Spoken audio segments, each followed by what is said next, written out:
issues that we need to take up before we bring the jury in? Judge, the only question we have, we received a witnesses from the state. Do you want to be on the record first? No. All right. No. I'm just trying to make sure that as far as anticipating us putting on our case, I want to make sure that there's some officers that are available. What was that, Officer Hayes? Is it Officer Hayes? And then obviously, or if we need a subpoena them, just let us know so we can go subpoena them. And also detective or former detective or Christine Ramirez. If they're not planning to call her, we definitely plan to call her. We need to know if we need to start putting forth effort to try to get her subpoena. All right. In the interest of judicial economy, Ms. Pittman, if you could have all the witnesses listed, Mr. Harris, if you can let her know which specific officers you need, that would be helpful. Christina Ramirez. Okay. And what's the Hayes guy name? William Hayes. You want their badge numbers, Judge? Badge number William Hayes. Well, I'm certain Ms. Pittman is aware of who those witnesses are. Yes, Judge. Ms. Pittman, those officers, the detective and the officer, they were subpoenaed or routed? Officer Hayes was, Officer Ramirez was not, but Detective Ramirez was not, but we will have her subpoenaed. All right, if you could ensure that she is available for trial. Yes, Judge. At whichever point you anticipate resting your case so that the defense can call her as a witness. Yes, Judge. And Officer Hayes as well. Thank you, Your Honor. The correct name? Yes, sure. All right. All right. So I am ordering you to have them available for the defense to call as their case in chief. Yes, Your Honor. Thank you, ma'am. Are there any other issues we need to take up?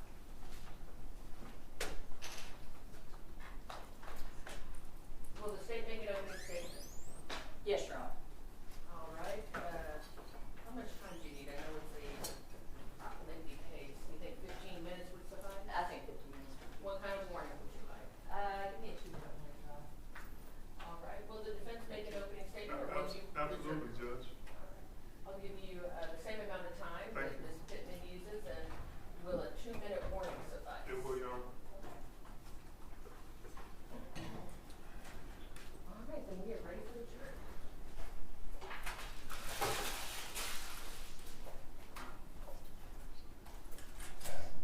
All right, everyone in the gallery, if you could please silence your electronic devices, make sure all alarms are off, etc.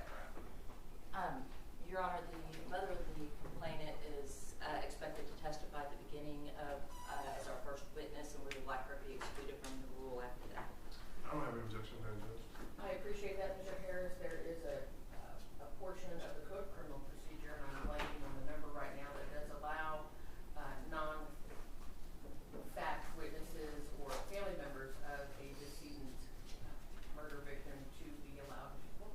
So I will grant that request. Thank you, Judge. The other requests we had, Your Honor, Michelle and Jasmine are in the courtroom. They were asked to be here by the court to request the defense.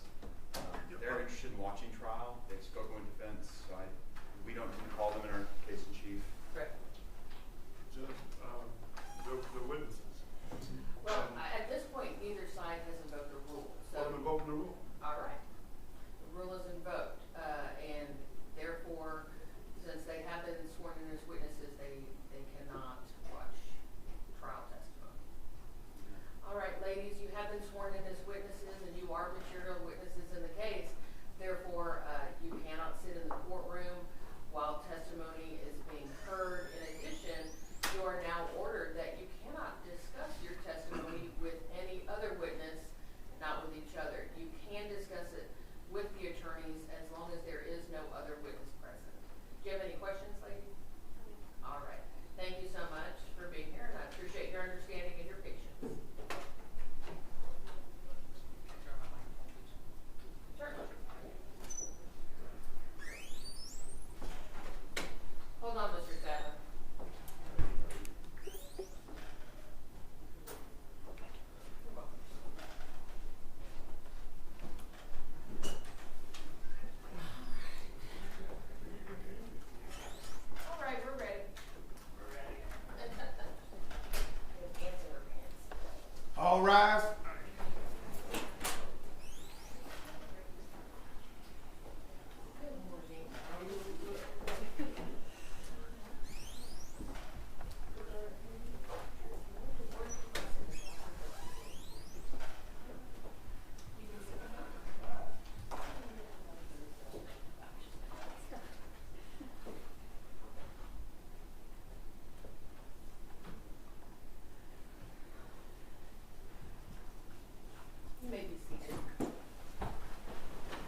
F21-75651, in the name and by the authority of the state of Texas, the grand jury of Dallas County, state of Texas, duly organized at the January term AD 2021 of the 292nd Judicial District Court for said county, upon its oath, do present in and to said court at said term that Lisa Joe Dykes, hereinafter called defendant, on or about the 5th day of October 2020 in the county of Dallas, state of Texas, did then and there, knowing that an offense had been committed, to wit, murder, alter, destroy, and conceal a thing, to wit, a human corpse, with intent to impair its verity, legibility, and availability as evidence in any subsequent investigation of or official proceeding related to the offense against the peace and dignity of the state. Signed, the foreman of the grand jury. Mr. Harris, how does your client plead to that charge? Your Honor, ladies and gentlemen, Ms. Dykes is not guilty.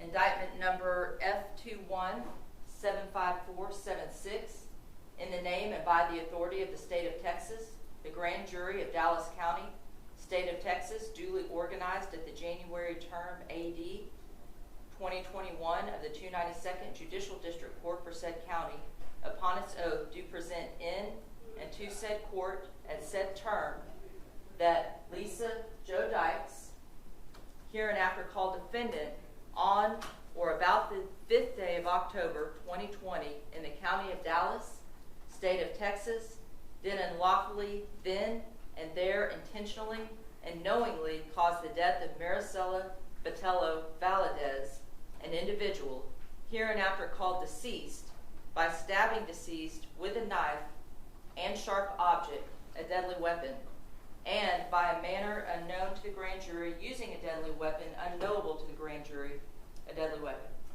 And further, did unlawfully then and there intend to cause serious bodily injury to Marisela Botello Valadez, hereinafter called deceased, and then and there commit an act so clearly dangerous to human life, to wit, by stabbing deceased with a knife and sharp object, a deadly weapon, and by a manner unknown to the grand jury, using a deadly weapon unknowable to the grand jury, and did thereby cause the death of Marisela Botello Valadez, an individual, against the peace and dignity of the state. Signed, the foreman of the grand jury.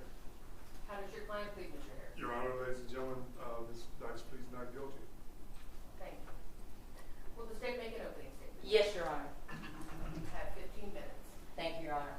Ladies and gentlemen of the jury, we are here about Marisela Botello Valadez. She's a beautiful, young, 23-year-old girl, full of life, that came here to Dallas just to visit. She loved to travel. She had a friend here in Dallas. She came for a long weekend. Her plan was to come down October 2nd of 2020, spend a few days hanging out, doing things that 23-year-olds do, going down to Deep Ellum, going out to places to eat, meeting her friend Raul Ortiz, and hanging out with his friends. That's all this was about, was just a break from Seattle for a while. A break from her job where she was an assistant manager of Charlotte Bruce. Just kind of a break from that family life of living with her parents and her little brother. Just to have some fun. But she never returned back on that flight that she had scheduled for October 5th, back to Seattle. If you can imagine, and I'm sure some of you that have flown before, and that announcement at the gate where you hear, we're looking for passenger so-and-so, and in this case, passenger Marisela Botello Valadez, please report to the gate. You know, I never thought about it until this case, what that could mean. And in this case, it meant Marisela Botello was stabbed brutally just in the early hours of that morning by this woman here, Lisa Dykes. Marisela had never even met her, did not even know her. But who she did meet was Charles Beltran. Charles Beltran was also a co-defendant in this case, and we expect that you will hear from him later. Charles Beltran, to understand the whys of this case, how it happened, why it happened, the motive, you have to understand a lot of the backstory. We're going to spend a lot of time putting the pieces of the puzzle together for you and showing you the backstory of this situation between Lisa Dykes, Charles Beltran, and a third co-defendant, Nina Morano. What you're going to learn is that Lisa Dykes met Charles Beltran. He's a much younger man. He is, at that time, in his late 20s. He was working in a bar that Lisa Dykes' son, Kyle Williams, was managing. Charles was a doorman. He's quite the ladies' man. He's very flirtatious. And that's just kind of what he does. He goes out, he parties, he has a rap career that's trying to start up, and just is a ladies' man. You're going to hear from lots of his girlfriends, several at one time, about who Charles Beltran is. The importance of that, and what you need to know, is that Lisa picked up on the fact that not only was Charles a ladies' man, he was also a young man that had no means for himself. He made about $100 a night at this bar being a doorman. Lisa Dykes could provide him with a life he had never lived before. She met him, she started taking him to fancy dinners, to places he never even dreamed about even going to eat, much less on a regular basis. Through that relationship, it became somewhat romantic and physical in nature. And what Lisa Dykes could provide for Charles Beltran was a good life, a car, a place to live, a studio for his rap career, and really just whatever he wanted, clothes-wise, rap for his music, anything, she would provide for him. And what he provided for her was some sort of companionship, some physical relationship with her. This continued on until you heard the name Nina Morano. Nina Morano came into the picture. What you're going to learn there from colleagues of Lisa Dykes and people and associates that she knew was that she started talking about Nina. They'd been friends for a long time, and you're going to learn that Nina was recently widowed. She lived in Pennsylvania. She's a lawyer, recently widowed, and Lisa Dykes struck up a more intimate friendship with Nina than it had been before. Just months after the death of Nina's husband, Lisa Dykes and Nina Morano get married. They understood, though, that Charles Beltran would be a part of this relationship and a part of this situation. So the three of them had this physical relationship and this understanding between each other that they would have each other's back and they would take care of each other. All the while they knew, again, about Chuck being a ladies' man. He would bring women home from time to time. He would go out, stay out with women, things of that nature. This relationship seemed to go okay at first, but then over time, Miss Dykes didn't really like that. She wasn't getting what she wanted from Mr. Beltran at the frequency that she wanted. She had done all these things for him, paid all this money for his rap career, paid all this money for his car, done all these things. And this particular night, October 4th, 2020, that's the night that Marisela met Charles Beltran. They had just come back from a rap show that Charles Beltran had performed in Camden, Arkansas. Miss Dykes funded the trip. She got a Sprinter van for Mr. Beltran and some of his friends. She paid for hotel rooms. They went to the show. The money had to be paid for a slot for the show. She followed behind with Nina Morano. And they all went and partied on October 3rd, 2020. They had a great time, lots of drinks, lots of partying, lots of fun. When they returned the next day, instead of Mr. Beltran staying at home, he decided to go out to Deep Ellum with some of his friends and celebrate the show that he just performed in. And that's where fate met Marisela Botello. Charles Beltran met her on the sidewalk in Deep Ellum. She was there alone because the person that she had come to see, Raul Ortiz, had passed out at his at his apartment complex just nearby Deep Ellum in the Camden Farmers Market area. They had gone out, he had taken it a little too far, and she wasn't ready to quit partying and hanging out. And he passed out at his door, unable to get into his apartment because he lost his keys. Marisela took a lift down to Deep Ellum. She was walking the sidewalks, going into various bars, and she met Charles Beltran on the sidewalk. You're going to hear from Charles Beltran about what happened that night. You're going to hear how she was really cool, she was very likable, and they had a great time together. And then you're going to hear about how Lisa Dykes, in the early morning hours of October 5th, 2020, entered that room, Charles Beltran's bedroom, and got on top of Miss Botello Valadez and stabbed her.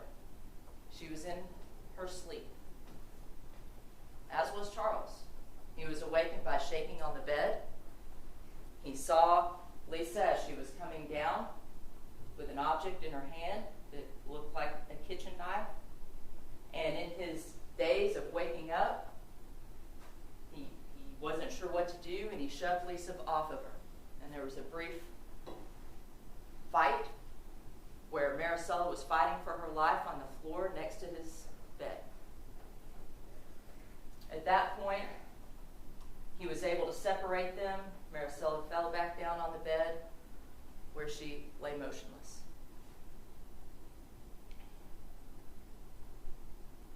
Just met this man hours ago. Never even knew this lady right here.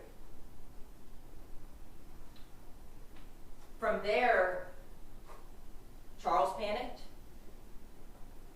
He washed his hands off, cleaned up a little bit, came back to call 911, and she said, "Wait just a minute. Think about what you're doing." And he said, "Take care of this," and left. And left her and Nina Morano to take care of what had just happened and to take care of Marisela Botello Valadez's body. And what did they do? Did they call 911? No. Did they call for help? No. They did everything they could to hide what had just happened. Her body was dumped unceremoniously on this country road out in Wilmer, Texas. It wasn't found until months later. No remains, no flesh on the bones, just bones. That's all there was left of her. March 24th, 2021. That's when they found her body.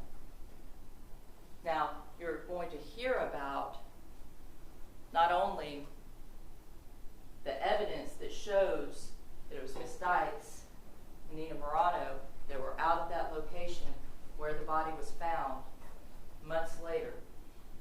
You're also going to hear about their reaction to when they found out that law enforcement was onto them.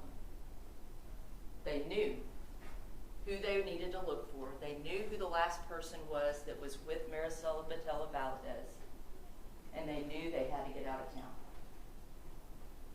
On October 15th, the FBI contacted Miss Dykes at her place of employment. You're going to hear testimony about how she reacted to that.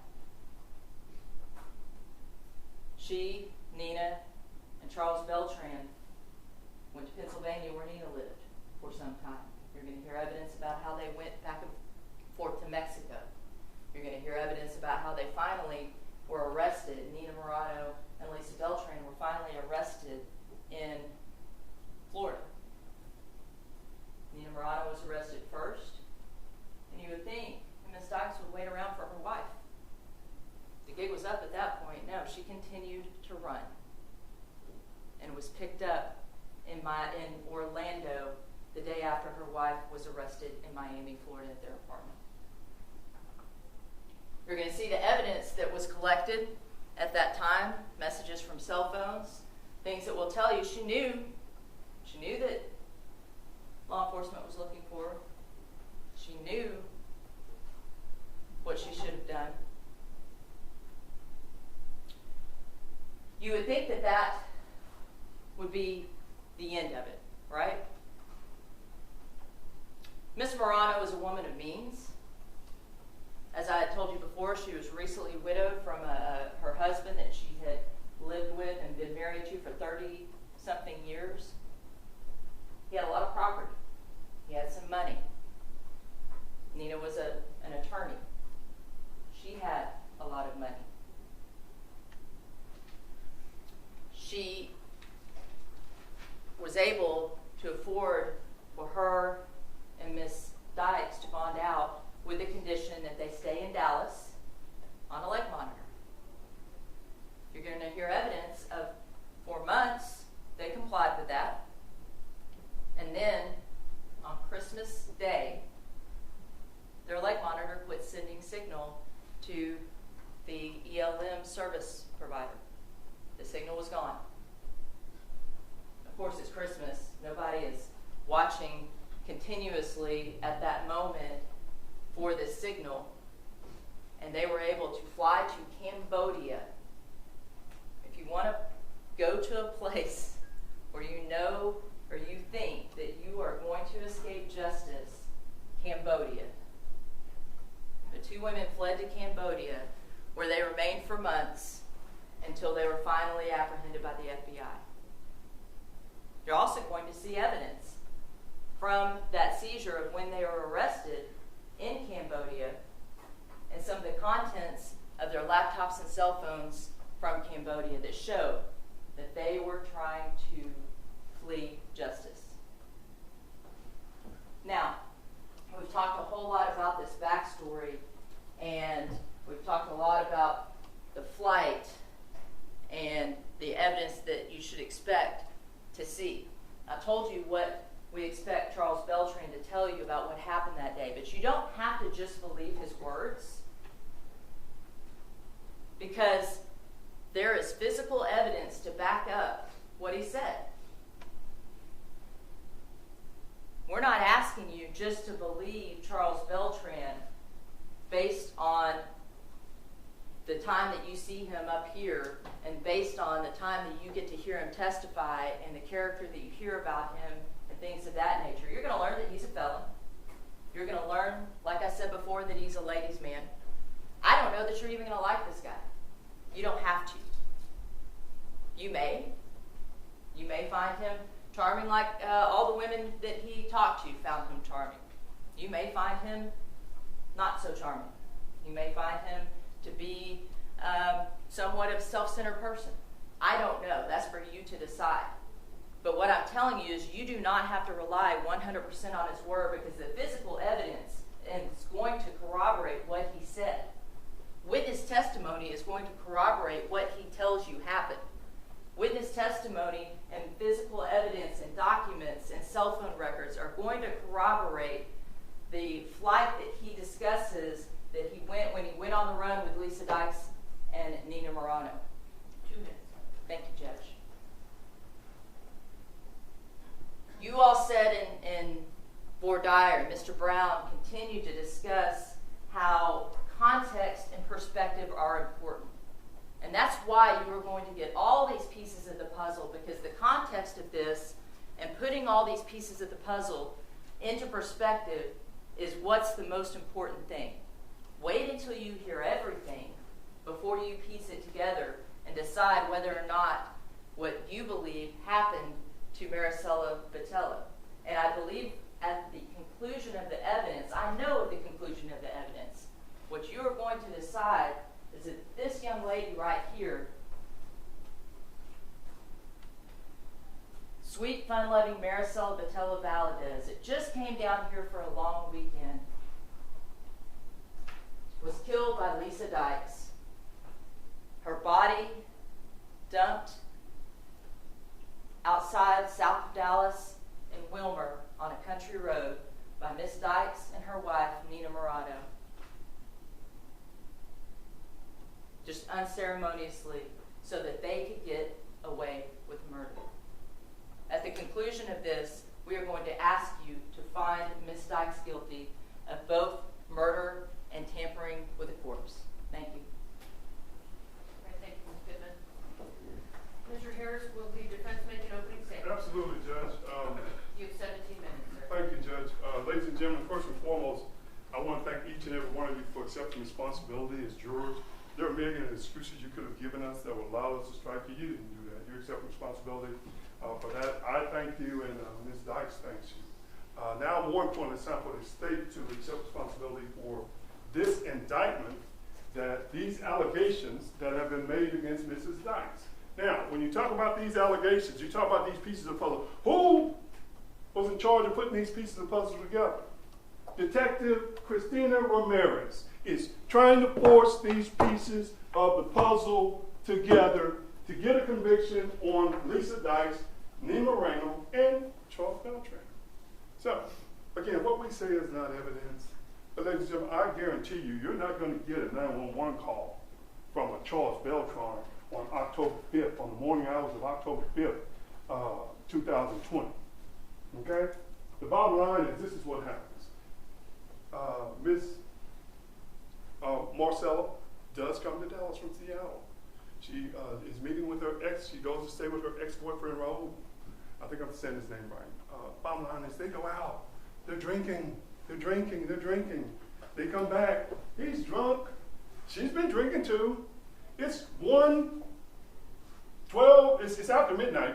I think the record says about 1:30 is what Raul was going to tell you.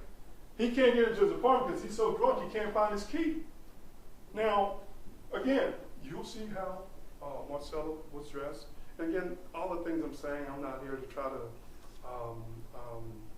say anything negative about her personally. I'm just giving you the facts. You'll see how she was dressed.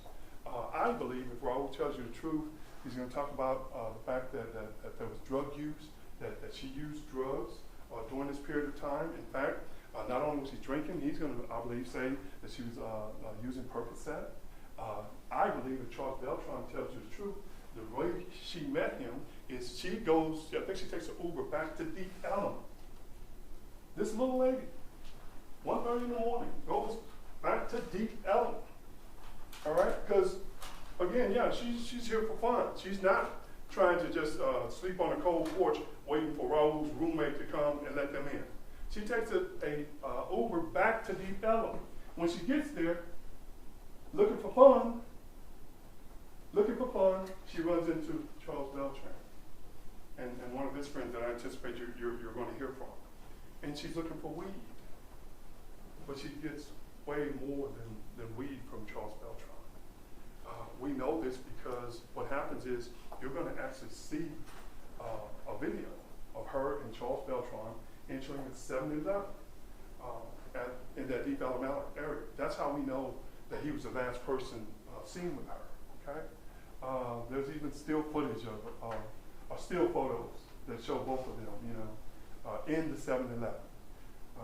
They leave the 7-Eleven, and Charles Beltran, when he's telling the numerous stories that he tells the detectives, that he tells law enforcement, that he tells numerous friends about his contact with Marisela's. Because see, what happens is at some point, she goes missing. She misses her flight, and the family, they report her missing. So now he goes back down to Deep Ellum, and there's literally posters of this girl. And people start asking, Charles, wasn't you with her? And he's, oh yeah, we had sex. Oh, we smoked some weed, had sex in the car. Then she left. Oh, no. Then he tells another friend, no, I took her over to Mesquite. We had sex over there. I went in the studio. She was asleep. I went in the studio. Next thing I know, she was gone. I assumed she took the Uber. That's another story. Story after story changes and changes. Even when Charles Beltran is caught, what he tells Detective Ramirez is, again, yeah, we went to Miss Dykes' house in Mesquite. We had sex. She fell asleep. I went in the studio. That's what I always do. I have girls over there all the time. It was no big deal. You can look at the Ring cameras. I have women over there all the time. That's what I do. I thought she just left and got an Uber. But when Detective Ramirez lies to him, and I say it's a lie, or infers to him, well, why is your blood with her blood at that house? You know you can get the death penalty. You can get the death penalty. Well, I submit to you, the evidence is going to show the Charles is so, they've been drinking all night, they've been smoking all night. He also uses ecstasy. I don't know what all he may have given Marisela.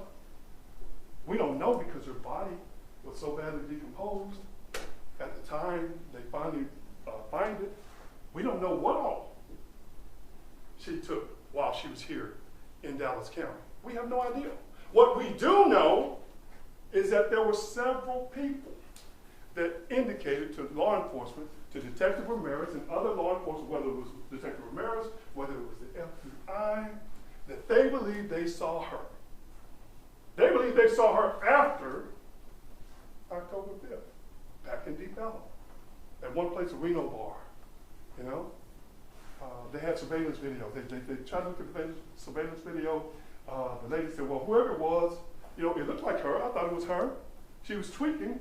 Tweaking is, when you're so high, people can tell you're high. But the video was so grainy they couldn't tell whether it was her or not. But regardless, the lady believed that's the lady on the posters. That's her. That's what she told the FBI. That's what information that they gave Ramirez. And this is after these phone records show that she go over to Mesquite with Beltran. Okay, even more information about her being cited after. Yet numerous people called and said, look, one person called and said, look, I got concern for this person. I think it's the lady that's missing. I think it's the lady that's missing. Ramirez does nothing with that information. Nothing with that information. More importantly, I think it's October the 12th. Officer Hayes, because they're still looking for Marcellus. They're still looking for her. October the 12th. He goes over to, it's not Deep Ellum, it's another place, because they're looking everywhere for this girl. They're checking all the local drug locations, like where users typically go. They go off 35, Mustang Inn, they come in contact with two brothers who say, no, yeah, we saw her. We saw her. In fact, there was a wellness call that was made concerned about this girl. They talked to Officer Hayes. But, now that was, I believe, October the 13th, the evidence was shown. They tell them, yeah, it was a couple of weeks ago. So because they said it was a couple of weeks ago, oh, he discounts what they say. Well, it could have been a couple of weeks ago. She just got here. That's less than 2 weeks. But they were just speculating on how long. They just know they saw her, and it could have been a couple of weeks ago. But they just disregard that information. But more importantly, what the guys settled, well, she also hangs out at the City Inn. You got the Mustang Inn is here on 35. You go a little further south, there's a place called the City Inn.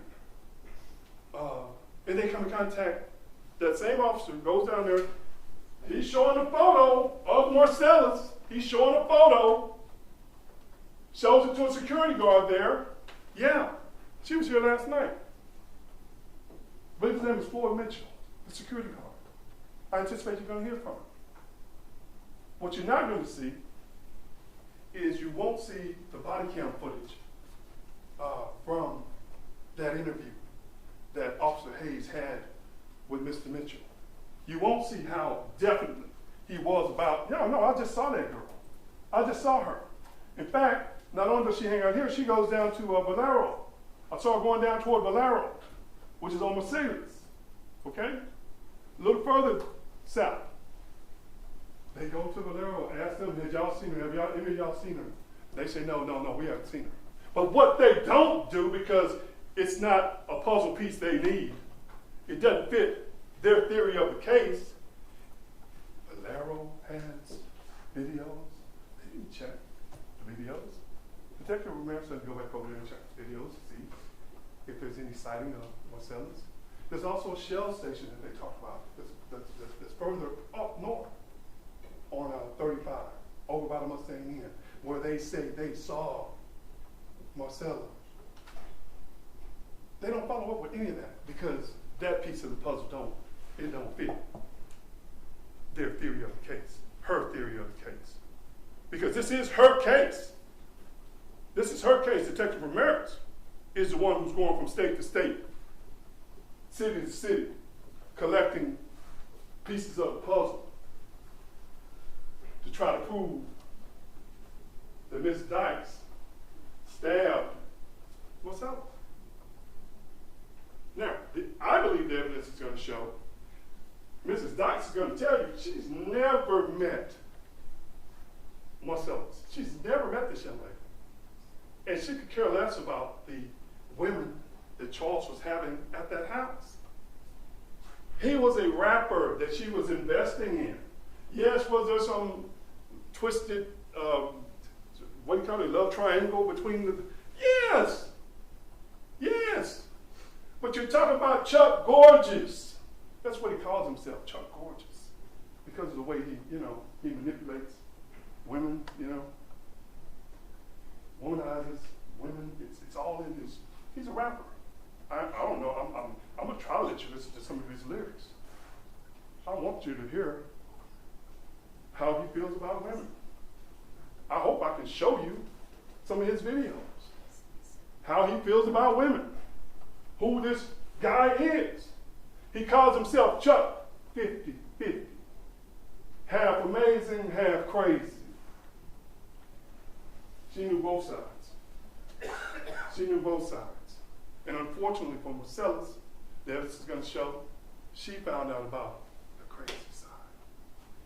Now, at the end of the day, we're going to argue, we're going to talk about whether the puzzles fit and whether the pieces of the puzzles fit, whether this evidence all adds up to a murder conviction. I submit to you that it does not, because in order for you to believe that this death was caused by stabbing, like Chuck said, you're going to have to believe Chuck. Because I submit to you, the physical evidence that I believe they're going to present is not consistent with his version of the case. Regardless of the fact that he's lied numerous times, it's not consistent with his version of the case. Because it didn't happen the way I don't know what happened to Marcellus. Ms. Dykes doesn't know what happened. She's going to tell you she doesn't know what happens to Marcellus. Has she been to Wilma? Absolutely, she's been to Wilma.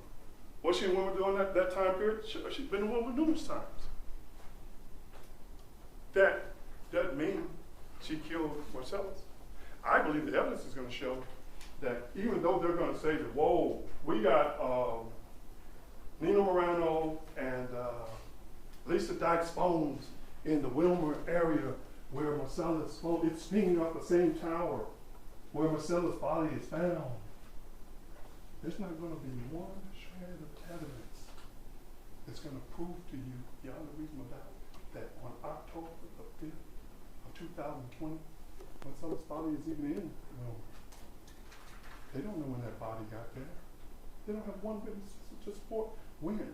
All they know is months later, they find her bones. No hair to test, to determine whether or not, what all substances, did she have an overdose? I mean, what happened? If she's tweaking, there are numerous different side effects of tweaking, seizures, blood, your nose bleeds, many things can happen. And before my time runs out, let me also make sure I cover this part. Listen, ladies, the reason I'm talking about Christina Ramirez, Detective Ramirez, is because this all starts with an arrest warrant. That arrest warrant concludes or has probable cause, what she believed was probable cause to present to a judge so that she could arrest Ms. Dykes, Ms. Morano, and Mr. Beltran. It initially started with capital murder. That was the charge. Detective Ramirez said, oh, we got evidence for capital murder. Not only do I have all of them together in Mesquite, which is, again, kind of playing with it. We are telling you we lived there. Those phones, yes, say that they all were at Mesquite on October the 5th, the early morning hours, but that doesn't mean that they were communicating together. It just means that they're all bounced off the same tower. But, you know, that's what she kind of refers to a judge. They're together. We know they were together. Then they further say in the affidavits that we find hair samples that we believe are consistent with Marcellus in the trunk of an Audi that Charles was driving. And I want to talk about this Audi and how he lies about. First he says he leaves in he tells him so many stories, it's hard for me to keep up with it all. But I believe his first story was he left into Tucson. But then we know he left in the Audi where they're saying they found his hair because he stops at a oil change place at 9. So he wants you to believe our witness is horrific murder in the early morning hours, whatever, right? And then, you know, I stop and do an oil change at 9 o'clock on October 5th. They got the records. If they don't submit them, I will. Now, more importantly, in this affidavit which leads to an arrest, which leads to search warrants, they lie about Marcella's blood being found with Chuck's blood. When I say Chuck, I'm referring to Charles Beltran. Oh, okay, let me rephrase that. They don't, she said it appears, we believe that the blood that's found with Marcella's belongs to Lisa Dykes and Nina Moreno and Chuck Beltran. The blood that's found in that house, their blood is found together. That's how she gets this arrest warrant. All that blood is supposed to be found together. They use words like it appears, we believe, but they're still telling a judge, they're referring to a judge, that all these people were together and we find her blood, all their blood together. That's what they're telling them to get this arrest warrant. Then subsequent to that, they say that the Nina and Lisa's phones are found in a dense area where the body is later found. That's what the evidence is going to show, ladies and gentlemen. Again, all that was speculation. And we'll argue more about, you know, where their phones actually go to and will. But more importantly, I want you to know that when Swifts, who does our forensics, does the DNA, yeah, there is blood belonging to Marcellus, but it's not with, it doesn't belong to Chuck, it doesn't belong to Lisa, it doesn't belong to Nina, it belongs to another female and another male.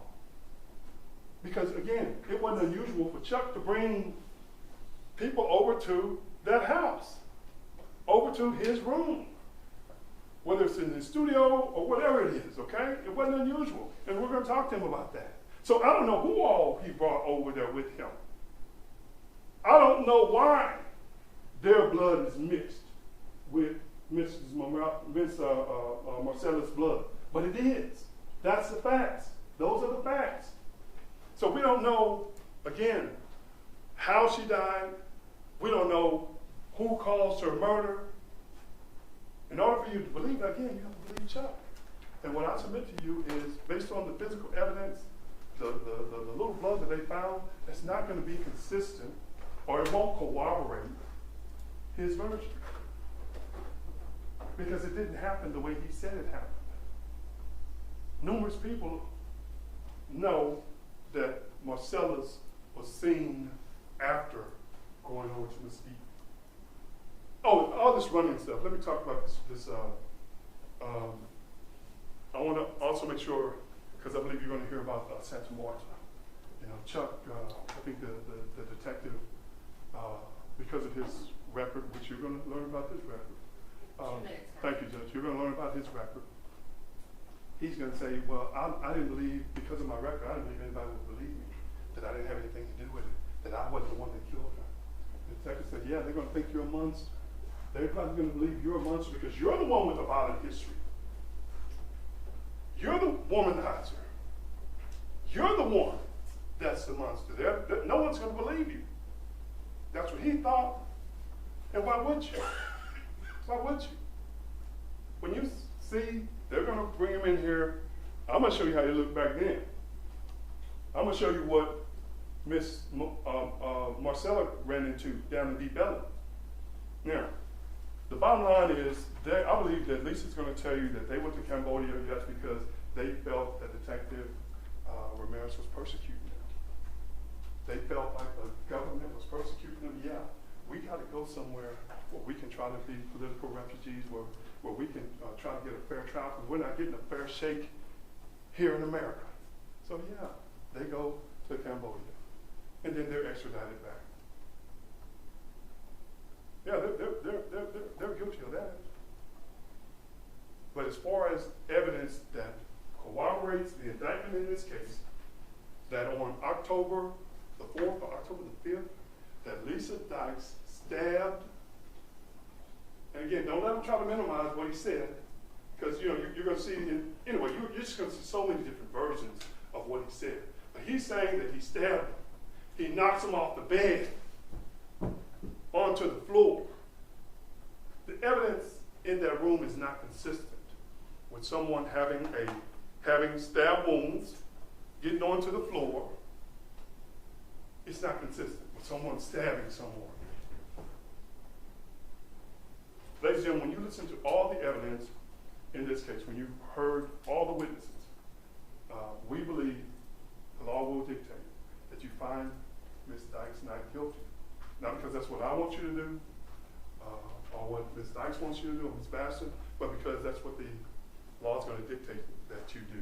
Because Charles Beltran cannot be trusted, and there is not evidence to corroborate what he says. I don't know if Charles killed Ms. Valadez. I don't know what happened to Ms. Valadez. Whether she died of overdose or what. What I do know is that they will not be able to prove to you that Ms. Dykes committed this offense because she didn't.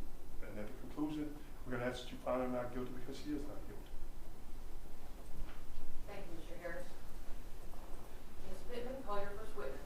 Yes, Your Honor, the state calls Ernestina Valadez.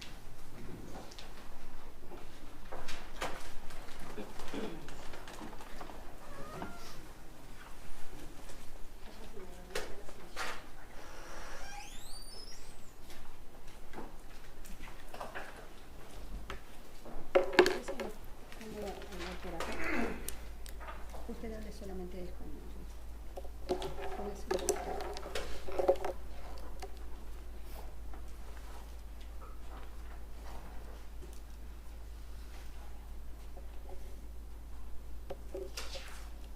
All right, it has come to the court's attention that this witness does not speak the English language. Madam Interpreter, if you would please raise your right hand. Do you solemnly swear or affirm that you will correctly translate from English to Spanish and Spanish back to English all of the questions, answers, and proceedings today in court? I do, Your Honor. Please state your name and license number.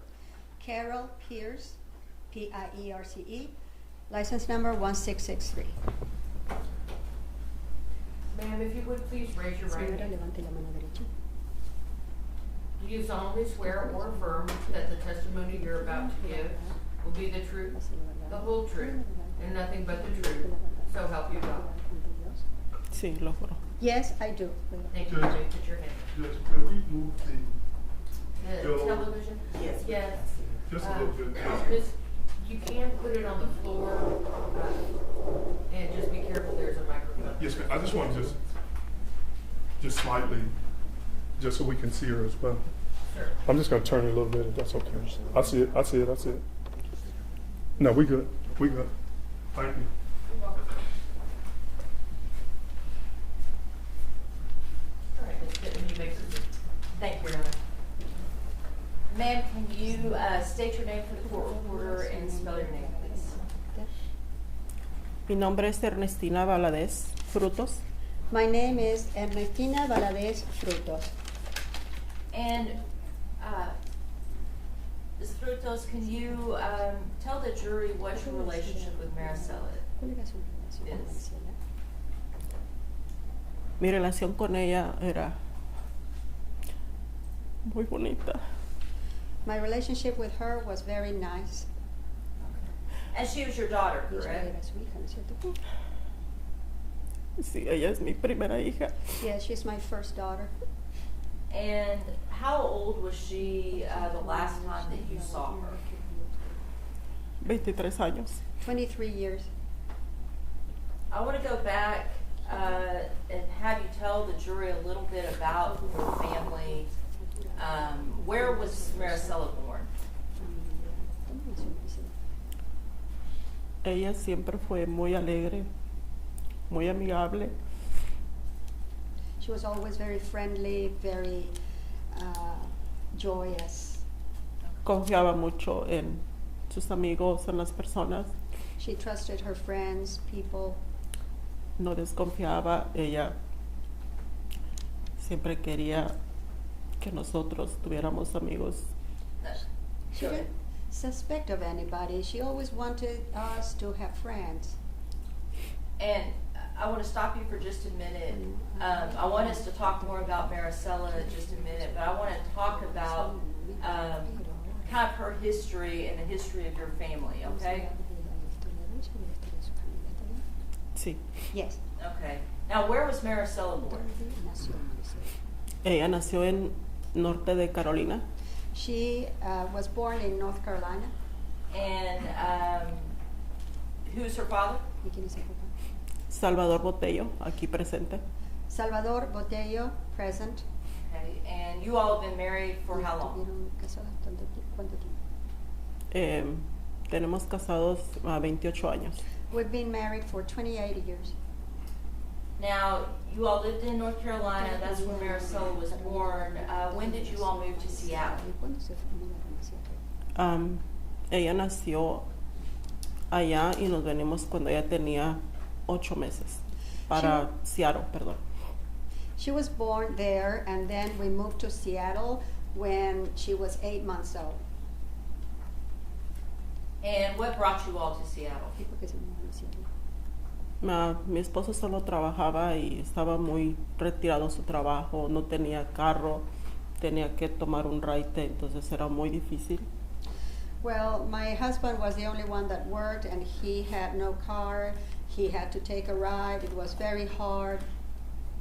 Y aquí tenía sus hermanas y nos venimos para acá porque le hablaban que aquí había más oportunidad de trabajo. And he had his sisters here, and we came here because we were told that there was more work here. And did your husband Salvador eventually get a good job in Seattle? Sí, Yes. And my understanding is he's been with that same company for 25 years? sí, sí, sí. Yes. Okay. And we had the opportunity to visit your home in Seattle. Did Marisela live with you in that home? Sí, Yes. Okay, and it's an apartment, is that right? sí. Yes. How long had you all lived in that apartment? En ese departamento, como casi 24 años. In that apartment, almost like 24 years. 24 years in the same apartment. Sí. Yes. And who lived with you in that apartment? Nada más mi esposo, mi hijo y mi hija. Just my husband, my son, and my daughter. Okay. And your son is also here today, that Mr. Sí, aquí está. Luis Botello. Sí. Yes. Now, did Marisela graduate from high school? Sí. Yes. What kinds of activities did she like to do in high school? Ella le gustaba correr, running se llama, no estoy segura, pero She corría. liked to run, track I think it's called, I'm not sure. Did she like to work out? Mucho.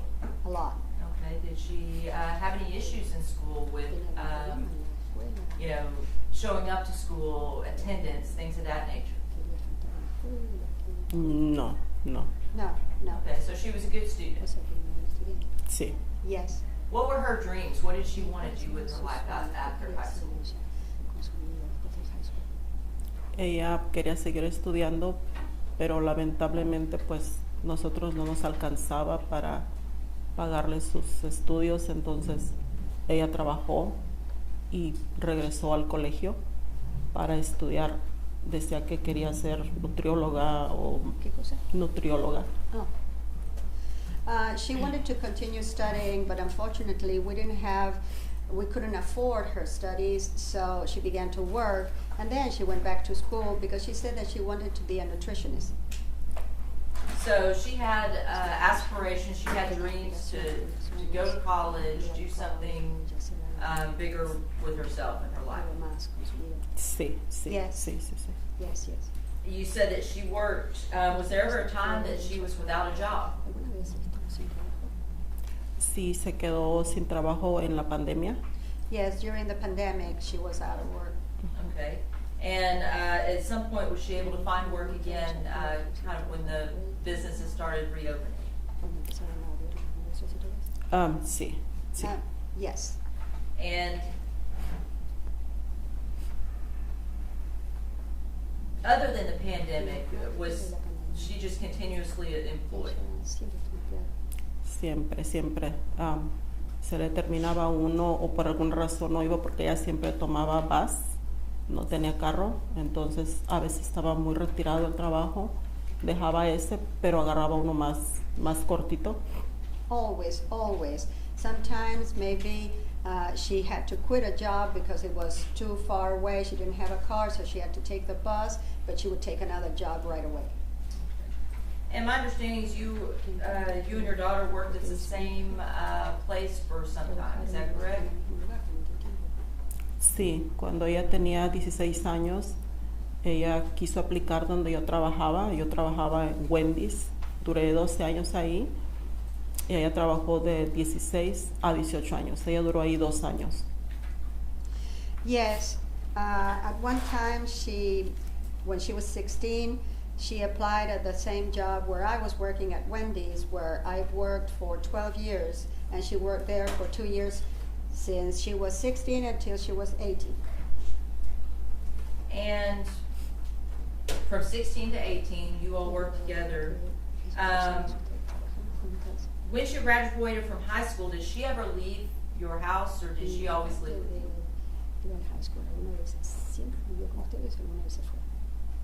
Alguna vez salió se movió a un lugar porque estaba cortito su trabajo, se movió para allá, pero fue corto tiempo, no es como ni tal vez 8 meses.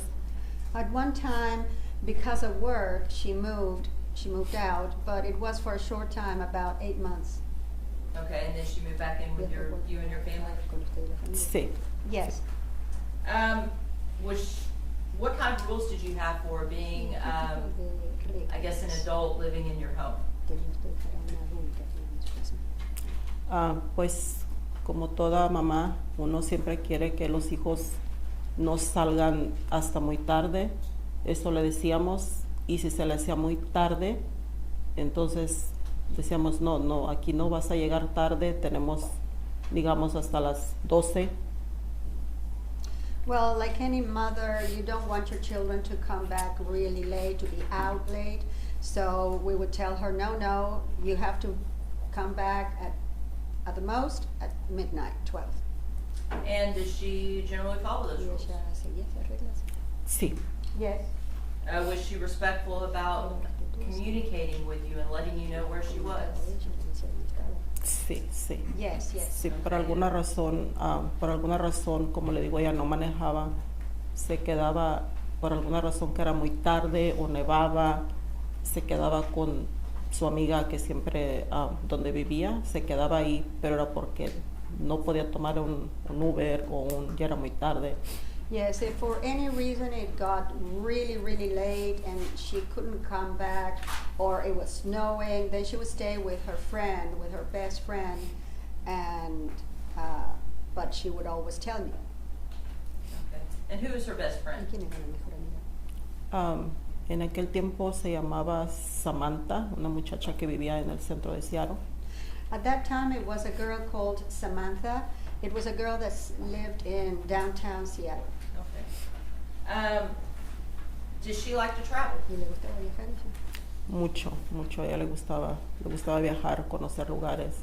A lot. She liked to travel, to know new places.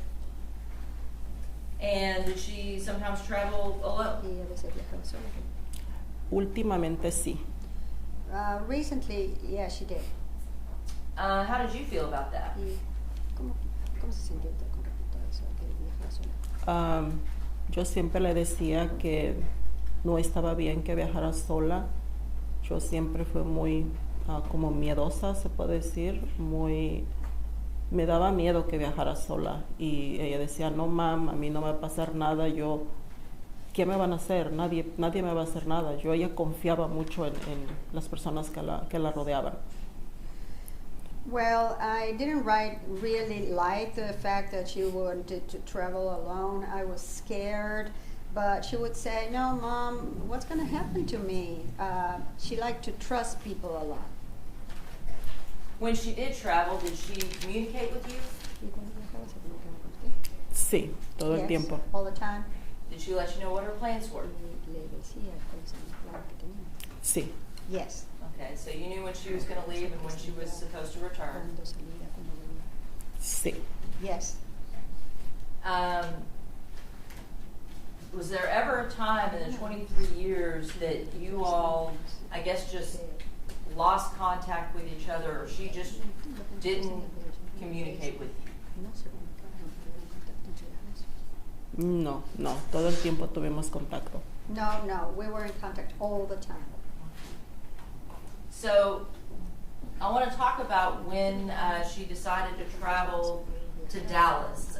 First of all, how did you feel about her going to Dallas alone? ¿Cómo se sintió usted cuando le dijo que iba a Dallas? Por principio, para decir verdad, igual me dio miedo porque me dijo que venía sola, pero estaban los tickets baratos por la pandemia.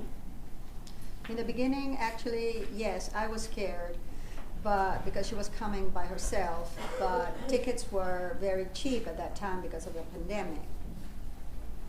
And how did she make you feel like it was going to be okay? Y, pero ella le hizo creer que iba a estar todo bien. Sí. Yes. She was going to leave on October 2nd, is that correct? Sí. Yes. And do you recall if you all took her to the airport, or if her friend took her, or how she got there? No, ella tomó un Uber porque lo tomó a las 6 de la mañana. 6 de la mañana, pero yo me levanté, la miré cuando sacó su maleta y bajó los escalones. Ella venía muy contenta que venía a Dallas. She took an Uber. She left at 6 a.m. and I saw her when she was picking up her suitcase, and she was so happy that she was coming back to that she was coming to Dallas. Is that the last time you saw her? Sí. Yes. Now, you knew that she was supposed to return on October 5th, is that correct? El 5, ella tenía que tomar su vuelo para atrás. Yes, on the 5th, she had to take the plane back. Do you recall what time her flight was supposed to get back in on the 5th? Exactamente, no me acuerdo si 1 o 2, no recuerdo. Pero yo le texteé para asegurarme que qué horas llegaba. Nunca me contestó. I'm not sure exactly what time, 1 or 2, and I texted her asking her what time she would arrive, but she never answered. At what point did you, as a family, begin to be concerned about Marisela and her whereabouts? Mi sobrino me contactó y me dijo que algo estaba mal porque no había tomado su vuelo, y él le habló a Denis, que trabaja en el aeropuerto, y investigaron que se había tomado el vuelo o no, y efectivamente no lo había tomado.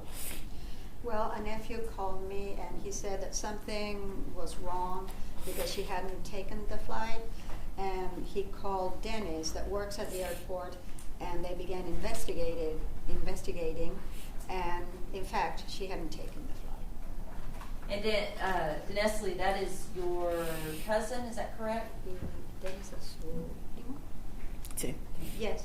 And she works for an airline, so she can look at who boards flights and who doesn't. Is that right? Ajá, ajá. What went through your mind when she learned that she hadn't boarded her flight and you hadn't heard from her? Por un momento pensé que pues lo había perdido o que tal vez lo iba a tomar después, porque pues en ese momento ella sí trabajaba en Charlie Roots, trabajaba en una tienda de Charlie Roots. Ella tenía que regresar, entonces sí se me hizo extraño que no lo hubiera tomado, entonces sí tuve un mal presentimiento. Well, at first I thought that she had missed the plane or that she had changed it for a later one, but she was working at Charlotte Russe at that time, so I began to worry because she had to go back to work. That's when I began to really worry. And was it like her to ever miss work? No, nunca faltaba. No, she never missed. Ella tenía un cargo, no sé, era asistente de manager. Her position was, I think, manager assistant. And part of that, I guess, work ethic comes from you and your husband, where you all work every day. Sí, muy responsable siempre. Yes, very responsible, always. When you learned that she did not get on that flight and you couldn't get a hold of her, what did your family do? Platicamos con mi esposo y al otro día, porque eso fue un lunes 5 que no supimos nada de ella, hablamos para acá al departamento de policía con la ayuda de mi sobrino Salvador. No nos dijeron nada, entonces hicimos arreglos y vino para acá mi esposo con Denis. Well, on that day, we talked with my husband, and then we decided to call here. We called the police, and our family member, Dennis, helped us. When you called the police, did you report her missing? Sí, hicimos como un reporte. Yes, we did. We made a report. And what was their kind of response? Exactamente no dijeron nada. Dijeron que no había por qué preocuparse porque solamente habían pasado horas, entonces no era como por qué preocuparse, fue la respuesta que nos dieron. Well, actually, they told us not to worry because it had just been a matter of hours, so not to worry. That's the answer we got. And did you follow up with them when she didn't return the next day and there was no communication? Al día siguiente fue cuando mi esposo con Denise tomaron el vuelo para acá, para Dallas. The next day, my husband and Denise took a flight to here, to Dallas. So it was such a concern because she was so responsible about communicating with you, you immediately took action.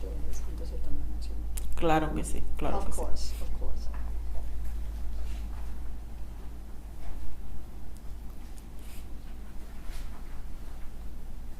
And when your husband and Danny came down, what did they do, if you know? Vinieron al departamento de policía y igual entraron, dijeron lo que estaba pasando y les dieron la misma respuesta. Dijeron, puede ser que se fue de fiesta, anda de party, no se preocupen, no tomaron mucho en cuenta. Nosotros con una preocupación enorme y esa fue la respuesta que dieron. Well, my husband and Danny went to the police department, and again, they told them she was missing, and they got the same answer. Don't worry, she's probably partying. That's the answer they got. How, was that frustrating for you, knowing your daughter? Sí, sí, exacto, porque igual sus amigos me llamaban y me texteaban, es que no me contesta, a mí siempre me contestaba y pues sin poder hacer nada, sin poder hacer nada. Yes, her friends would call me and tell me, I'm calling her, I'm texting her, and she's not answering. That never happens, and we couldn't do anything, nothing. And it wasn't just her phone contact, it was also her social media accounts just went completely silent. Exactamente, exactamente, yeah. Exactly. It was as if she just was gone. Exactamente. Exactly. Now, your husband came down with Danny down here to look for her, is that right? Sí. Yes. How long do you think they stayed? Creo que dieron la denuncia y como no vieron que hicieran mucho caso, ellos se fueron con Raúl.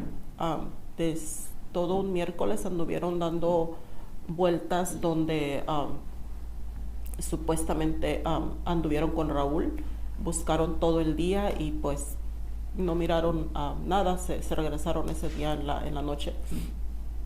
Well, as they reported it, but they didn't get a good answer from the authorities, then them and Raul went to the place where she had been and they looked all day. It was a Wednesday. And they didn't find anything, they didn't get any results. At some point, did your husband return? Perdón. Para acá, no. To No. here, no. I'm sorry, did your husband return back to Seattle? Oh, sí, sí, sí, sí. Oh, yes, yes. Okay. And he was able to meet up with the friend Raul Ortiz that she had been staying with, is that right? Exactamente. Exactly. And she had left basically her suitcase, everything there, and he was able to get some of those things from Raul. Sí, en el miércoles cuando estuvieron aquí, platicaron con Raúl y mi esposo vino a recoger su maleta. Yes, that Wednesday he talked with Raul and my husband went to get her suitcase. Now, were you all able, well, before I ask you that, Your Honor, may I approve?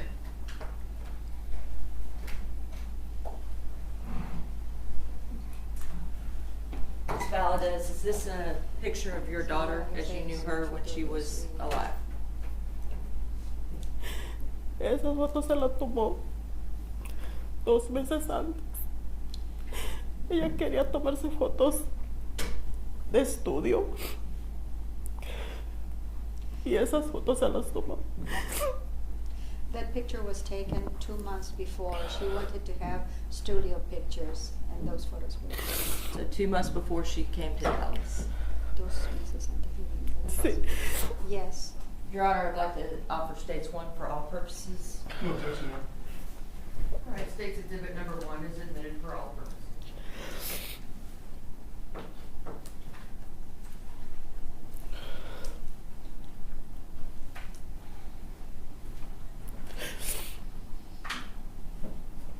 Now, one of the other things that we talked about before, we had talked about that you just lost complete communication with her, which was incredibly unusual. No. Como le digo, por alguna razón, ella no podía llegar. Ella me hablaba y me decía, "Ma, estoy bien." No, as I said before, if for any reason she couldn't come back on time, she would call me and said, "Mom, I'm fine." We talked about before, you also kind of helped her open a bank account when she was younger, and you were still on that bank account, is that correct? Sí, la tuvimos desde que ella abrió su cuenta. Yo estuve siempre con ella en su cuenta. Yes, we had it since we opened that account, and I was always on that account too. And one of the things that you all did to kind of get a clue about what happened to her, where she was, is you got into her bank account, which you were a signer on. Is that correct? Sí, yo me metí para ver si había tomado pues algún Uber para donde había pagado con su tarjeta, y pues de esa manera yo envié algún recibo de el último Uber que tomó, y pues sí, o sea, ya es, como le digo, siempre estuvimos juntos en la cuenta. Yes, I looked at the account to see when was the last time that she had spent money, that she had used her card, when was the last time that she had taken an Uber, and where. Yes, as I said, I was always part of that account too. Your Honor, may I approach, please? You may.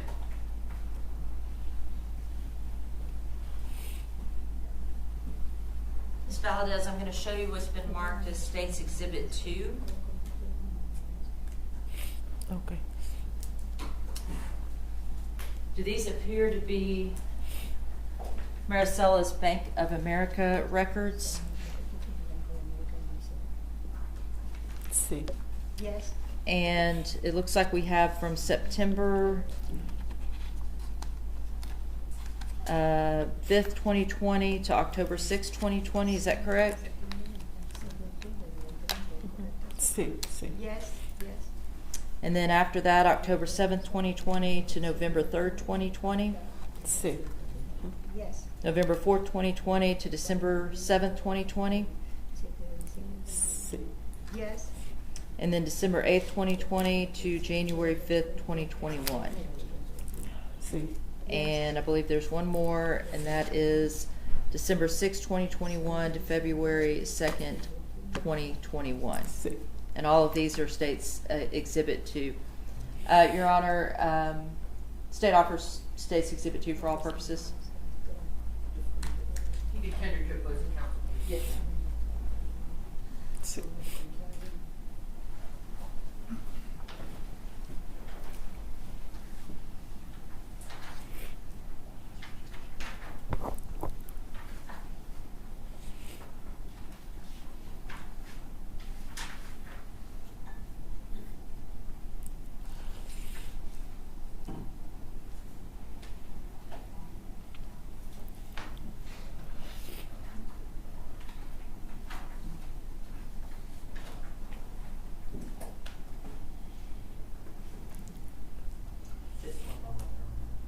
Sure.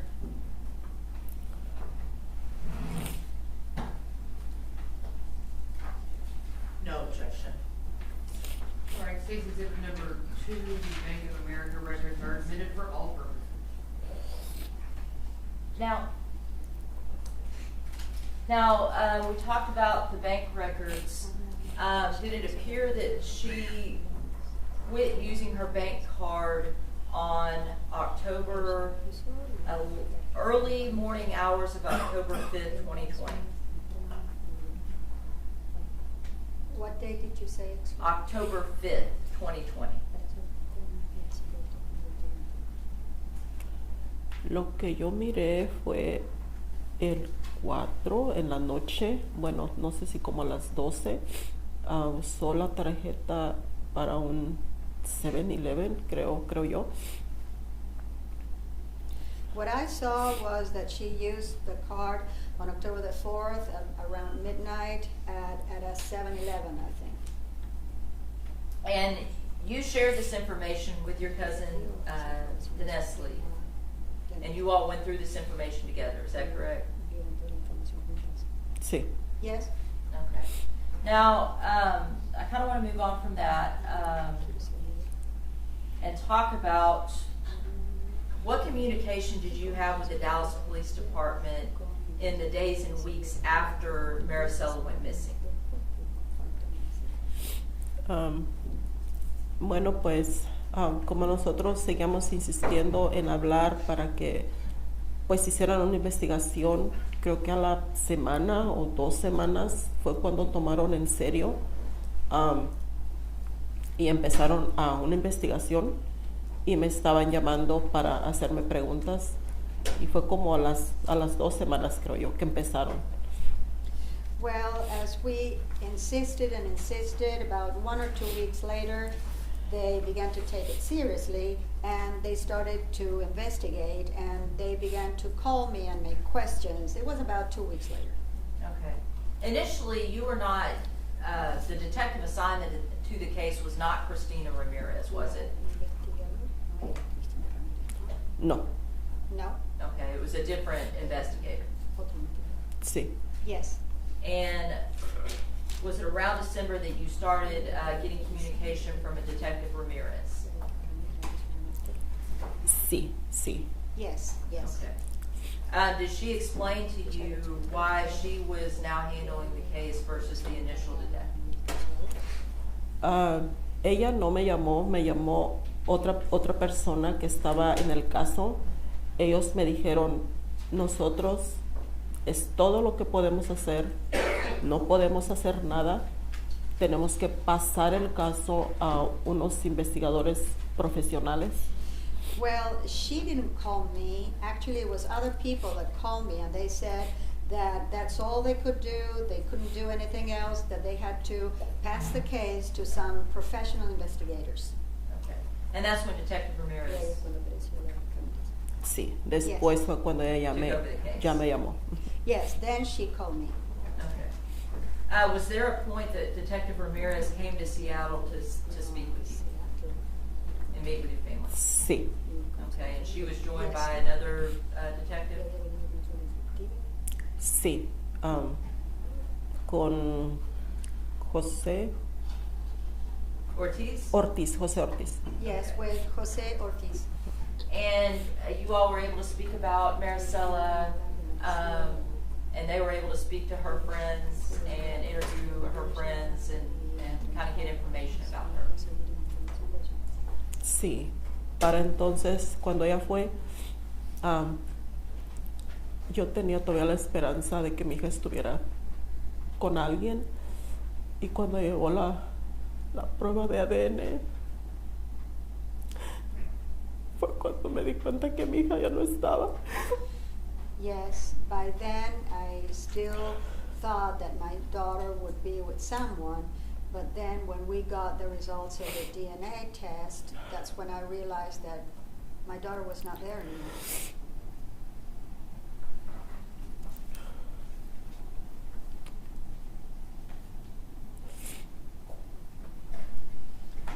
Can you tell the jury how that felt to have that hope for those months? 'Cause this was in about January, is that right? Sí, Yes. uno de madre nunca quiere perder a su hijo y menos de esta manera como mi hija terminó. Ella vino contenta en donde acabaron con su vida. Yes, as a mother, you never want to lose your child, especially the way she did. Porque And somebody just cut her life short. y no conforme con eso, la tiraron como si fuera una basura. And not happy with that, they threw her away as if she were trash. Y no la encontraron hasta meses después. She was not found until months later. Y me hablaban las personas, las que la estaban buscando, me dijeron, encontramos una parte de su hija, encontraron 2 partes de mi hija en una bolsa de basura. Eso es injusto. And the people that were looking for her called me and said, we found one part of your daughter. Then they said, we found 2 parts of your daughter, and we found them in a trash bag. That's not fair. Your Honor, I pass the witness. Cross-examination, you may. Thank you. Your Honor, for that, get her Kleenex. Certainly, does she not have any there? It's right behind her, I just wanted to point it out to her. Thank you, Madam Attorney. You're welcome, Your Honor. You may proceed, Ms. Beck. Thank you, Your Honor. Mrs. Valadez, I'm going to ask you a few questions. Okay. Did you know your daughter's friends, in particular, boyfriends or ex-boyfriends? Sí, Yes, Did you know Raul Ortiz? lo conocí poco. I knew him a little. And was he an ex-boyfriend of Marisela? Yo sabía que eran amigos. I knew that they were friends. And how did you meet him? Cuando era joven en la escuela, iban con mi hija. When they were young at school, he was with my daughter. So he lived in the Seattle area for a time. Sí, Yes, Did you know that Marisela was going to see him in Dallas? sí, yes, Did you know her current boyfriend at the time, a man by the name of Patrick Helmbreachet? I think I'm saying his name correctly. era su amigo. O sea, ella no tenía relación formal, realmente su amigo. it wasn't a formal relationship, they were friends. He was her friend only. Okay. So, ma'am, you reached out to Dallas Police Department, but they didn't really help you very much in trying to find your daughter. De principio no. In the beginning they did. And they kept telling you, oh, she's probably just partying, she's just partying. Sí, Yes, Did you know that your daughter drank and used drugs? no, no,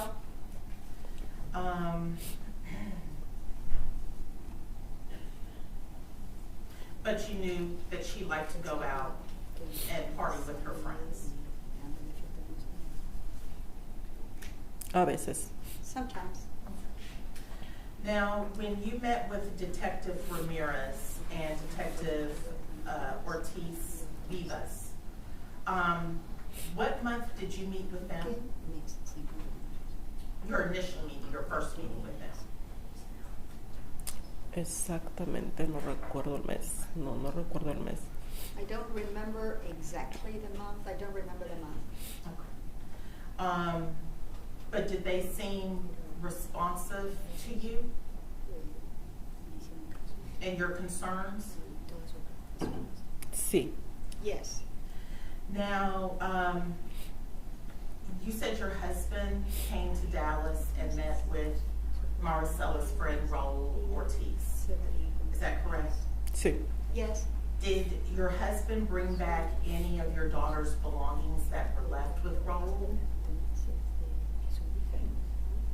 las recogió. Sí, recogió. Ujú. pick them up, yes, he did. Do you remember what what Marisela's dad brought back with him from Dallas to Seattle?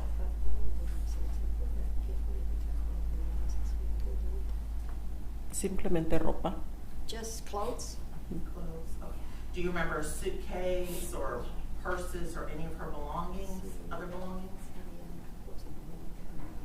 No, No, But you do remember her clothes coming back? solo la ropa. Lo que nunca apareció fue su bolsa, su pertenencia privada, la bolsa, ID, tarjeta, su teléfono. Eso nunca lo encontramos. just her clothes.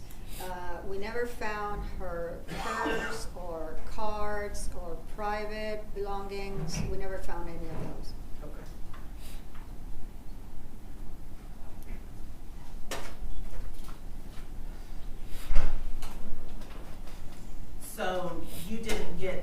Maricella's purse that was found in Raul's car? Bolsa personal, no, solamente la maleta con ropa. Personal purse, no, just her suitcase with clothes.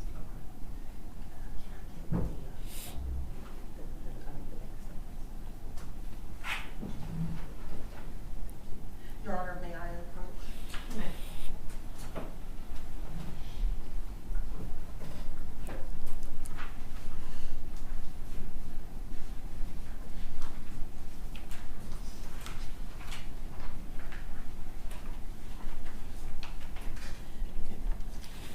Ma'am, I know you took a look at this earlier.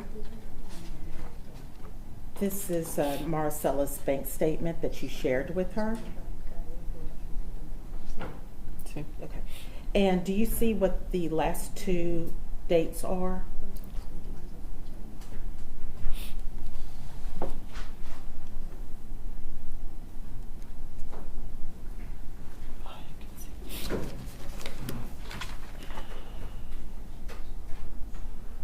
Cinco. Fifth, Do you see two other entries in there where her bank card was used after the 5th? Ajá. Porque cuando me dijeron que cuando usó la tarjeta de mi hija el domingo en la noche, hasta otro día se cobró. yes, because I was told that when they used No. my, Without being told, do you see the last two entries and what dates are those, ma'am? Ajá. Sí. Pero lo que tengo entendido es cuando usan la tarjeta, depende lo que sea, no lo cobran exacto, sino hasta otro día. Es lo que tengo entendido. but what I understand is that when the card is used, it's not recorded on the same day, but the next day. That's what I understand. Okay. But the dates on here are showing two purchases on October 6th. One at Select Start Arcade and one at Ventura, both places in Dallas. Yes or no? ¿Están ahí? Are they there?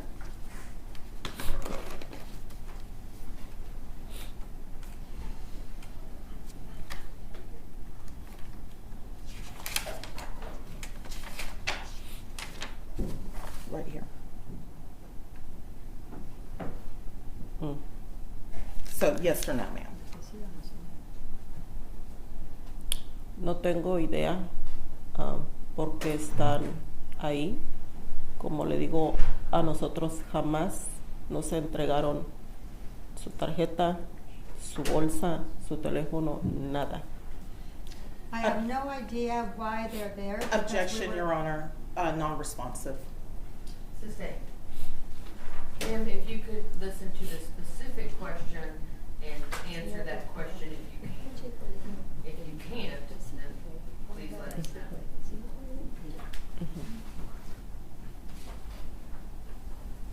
So ma'am, yes or no, there were two uses of her card on October 6th, 2020.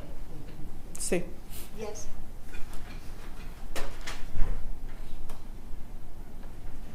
And do you know if those two places were located in Deep Ellum, Ventura, and the arcade? No tengo idea. I have no idea. I pass the witness, Your Honor. Any redirect? Yes, Your Honor. Permission to publish states to, Your Honor. You may. Ma'am, you were just asked about some records, some bank records, and some charges from October 6th. Is that correct? Sí. Yes. Now, you were discussing with the defense attorney that your understanding is that when a point of purchase or a card is used. Objection, Your Honor, leading, and also it appears that Ms. Pittman is getting ready to ask a question that is hearsay. sustained as the leading nature of the question and possible hearsay answer. Okay. Let me ask it this way. What is your understanding about the bank records and what they show? Objection, Your Honor, the hearsay. Sustained, later predicate if she has personal knowledge about banking. Ms. Valadez Frutos, have you ever used a bank card? A debit or a credit card? Sí, Yes. Okay. And you've reviewed your own bank records as well, is that correct? sí. Yes. And when you use a bank card, when does it reflect on your bank statement? Cuando la uso fin de semana, me aparece el lunes. When I use it on a weekend, it turns up on Monday. Okay, so if we're looking at State's Exhibit 2, and I believe the charges that defense counsel were talking about were these two down here, the 10/6/2020, 10/6/2020, and that's the date listed for all the, each charge right there. Do you see that? Sí, Yes. Okay. And do you see this date right there, 10/5? sí. Objection, Your Honor, leading the witness, but also that's not reflective of an actual date. 1005 select star is not showing an actual date, as in the bank statements you do have 10/06/20, which would indicate a date. Overruled as deleting, she was directing the witness to a particular line, and whether or not that is a date or something else is simply for the jury to decide. Overruled. Okay. Ma'am, on you see 10/5/2020, 7/11, and then you see a date right there, 10/5. Sí, Yes. Okay. And let's even look at the one above that. You see the date 10/5/2020, and then you see the numbers 1004, sí, Yes. 1004 above that, sí, Yes. 1004, and that says Pecan Lot Barbecue, Dallas. sí, Yes. Okay. Right above that, you see a recurring charge of 10/5/20 on 10/5/20. sí, Yes. Okay. And in looking at each of these numbers, all these charges from Dallas, she's obviously located in Dallas at that time. Is that correct? sí, Yes. Okay. And then this one right here, 10/6/2020, it says check card. And then what is that number right there? 1005. 1005. Okay. And then this check card at Ventura, Dallas, that's also a Dallas location, that says 1004, correct? Sí, Yes. Okay. In your experience in your own banking, is that reflective of when you make a purchase on the weekend, that it usually does not reflect on your statement on this date until days later? sí. Yes. Another question, Jerome. All right. Thank you, ma'am. Please watch your step getting down from the witness stand, and you are free to sit in the courtroom and listen to testimony.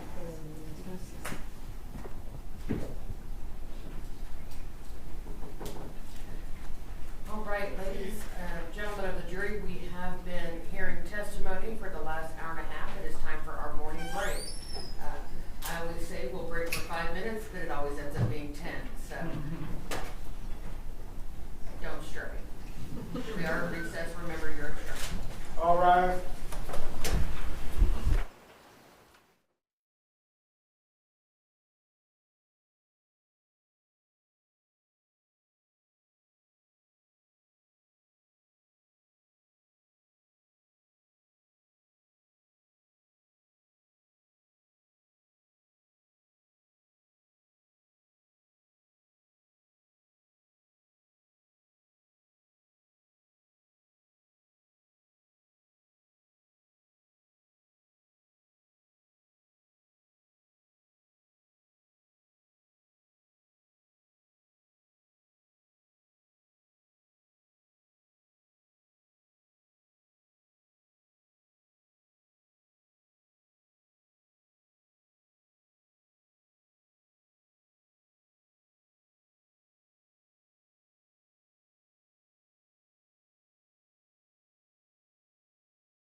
ladies and gentlemen of the jury, I know you've probably seen me looking at my computer. I'm not surfing the internet. I'm actually getting a live English translation of the testimony. And sometimes if I think I misheard something, I'll take a look at that. I do see that some of you brought some note paper in and have some pens to take notes. Just if you recall yesterday, you are allowed to take notes, but you cannot use them during your deliberations, and you cannot take them home. In addition to not discussing the case until the end of all the testimony, and we've had closing arguments, you cannot share your notes with other jurors at this time as well. They are simply for you to aid you in remembering testimony. If you need that or just to doodle, that's fine. All right. Mrs. Pittman, please call your next witness. Your Honor, the state calls Denesly Castillo. Come on up.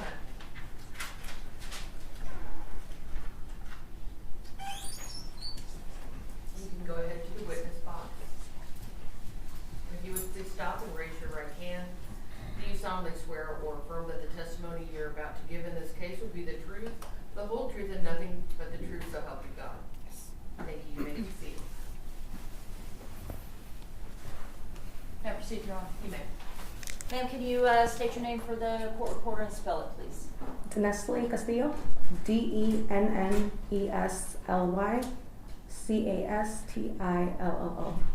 Okay. And Ms. Castillo, can you just tell the jury how it is that you know Marisela Botello Valadez? She's my niece, my cousin's daughter. Your cousin's daughter. Okay. And your cousin is Miss Ernestina Correct. Valadez, correct? How long had you known Marisela? I mean, I moved to Seattle in 2012, so we didn't necessarily grow up together, but, you know, every time we visited family, Washington-wise, you know, we would visit and see them, so, you know, the last 10 years is when we really had more of a connection and started hanging out after I personally myself moved to Washington State. Okay. And you've known her your whole life, but the last 10 years is when you all kind of got close. Correct. Now, you are much closer in age to her, is that correct? Right. And how old are you right now? I'm 32. 32, okay. And she would be 26? I believe so. Okay, she was 23 when she went missing, and we are about 3 years after that time. Is that about right? That's right. Did you guys hang out socially and interact and things like that? Yes, we did. Okay, and I mean, as far as her, what did she like to do when she went out?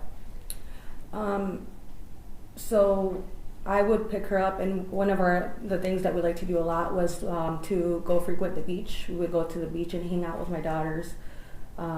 That's usually what we usually did when it was nice in the summertime. I would go. She would live very close to me, so I would go pick her up, and we would drive around and go to the beach and hang out with my daughters at the park, or she would come over to my house.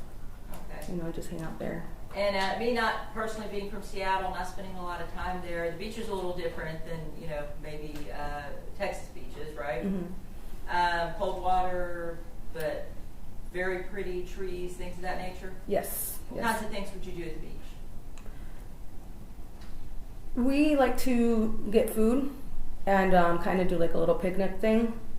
You know, occasionally we'll have a drink or two on the beach while we're, you know, in the sunset, whatnot, watching the sunset. Did you know her as far as kind of her work ethic and work habits? Well, yeah, she was a manager, so I mean, at the department store, if I'm not mistaken. So I mean, that definitely shows that she was a very hardworking girl. They don't just give a manager position to anyone. Now, she was 23. Of course, she was legal age to drink. And as far as drug use, Seattle's a little different than Dallas. Marijuana is completely legal in Seattle, correct? Mm-hmm. So if we're talking about illicit. Sorry, ma'am. Whenever you answer a question, the court reporter has to take down your answer. So when you go, you have to answer yes or no, please. Okay. Thank you. So when we're talking about marijuana and if Marisela used marijuana or not, that was legal in Seattle. Right. Did you know her to use marijuana frequently? I don't know what the habits were. I do know that she was an occasional user. Okay, but not all the time. Not that I'm aware of, no. did she drink some? Yes. And was she the type of person who would just get out of control drunk? No, not anytime she was ever in my presence. Okay. Now, did you all, I guess, just remain in contact pretty frequently? Yes. Did you follow her social media accounts? Yes. What social media accounts did she use primarily? Instagram, Snapchat, Facebook. Did she post frequently? Yes, she did. Okay, and what types of pictures would she post? It would just because she would like to travel a lot. So anytime she traveled, she made it a point to show, the tourist locations that she was visiting. So those were mostly things that she posted, the sites or her boarding the airplane or at the airport, things of that nature. Okay, and I guess what I'm getting at, it wouldn't be like her just to suddenly stop posting on social media. It would not be like her, no. Now, you were aware that she was traveling to Dallas. Yes. And were you aware of, I guess, the dates of travel? I didn't know the specific dates. I do know that she was traveling out of town because we had been in contact to meet up when she returned to Seattle. Okay. And she was to return to Seattle on October 5th of 2020, is that correct? That's correct. Now, when do you recall being concerned about Marisela and whether she was going to return or not from Dallas? So once she did not make her flight, that's when we were concerned. We were also able to see that she never made an attempt to get rebooked in another flight because it is not uncommon for people to miss the flight. But when there's no attempts ever to be made to get rebooked on the next available flight, that's when we knew something was off. What did you do at that point? So the first thing that we tried to do was access her email, because at that point I felt like we would have some sort of indication of maybe where she could have been. So we were able, with help of the family, to access the email, and that's how we were able to retrieve the receipts for her last lift that she took. Okay, and when was that last lift? It was the Sunday night. It was, I can't recall the time, but it was late. Okay, Or early morning. Late Sunday night? Correct. And that Sunday, if she's returning on Monday, October 5th, will be October 4th? Yes. Okay. Do you recall, if you recall, was there any information about where that lift, picked her up and dropped her off, or do you know? There was I don't recall if there was a particular address, but once we seen kind of the location, we had an idea where she was at, and based on her debit card usage is where we were able to get a clear understanding of where she was dropped off that night. Okay, and the debit card usage, we're talking about State's Exhibit 2.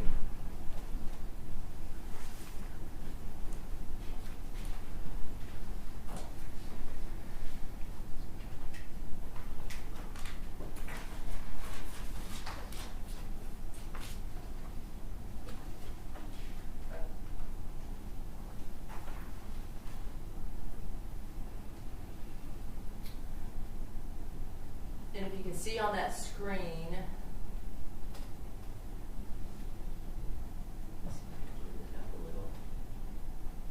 we talk about these places like the Con Lodge Barbecue, the Green Room Live, Select Start, Ventura, things of that nature? Yes. Okay, and were you able to kind of determine that that was in a location called Deep Ellum? That is correct. We see the point of purchase 7-Eleven on 10-5. That doesn't have an address right there, though, correct? Right. Now, if you're looking at the dates, is it pretty clear that these dates over here are when the actual charge is cleared, and these numbers here indicate the actual day that the card was used? Okay. Yeah. Okay. And so it appears that the 7-Eleven may be the last purchase that she made with her debit card. Correct. Now, we didn't flip through the other pages, but if we're looking at this combined statement from October 7th to November 3rd, 2020,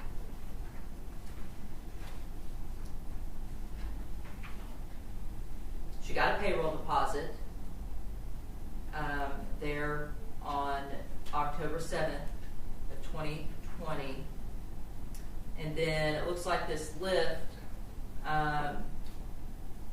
hit her account on the 7th. Oh, thank you. And it says 12 a.m. ride Monday, 12 a.m. lift. Is that the lift that you receipt that you saw in her email? Yes.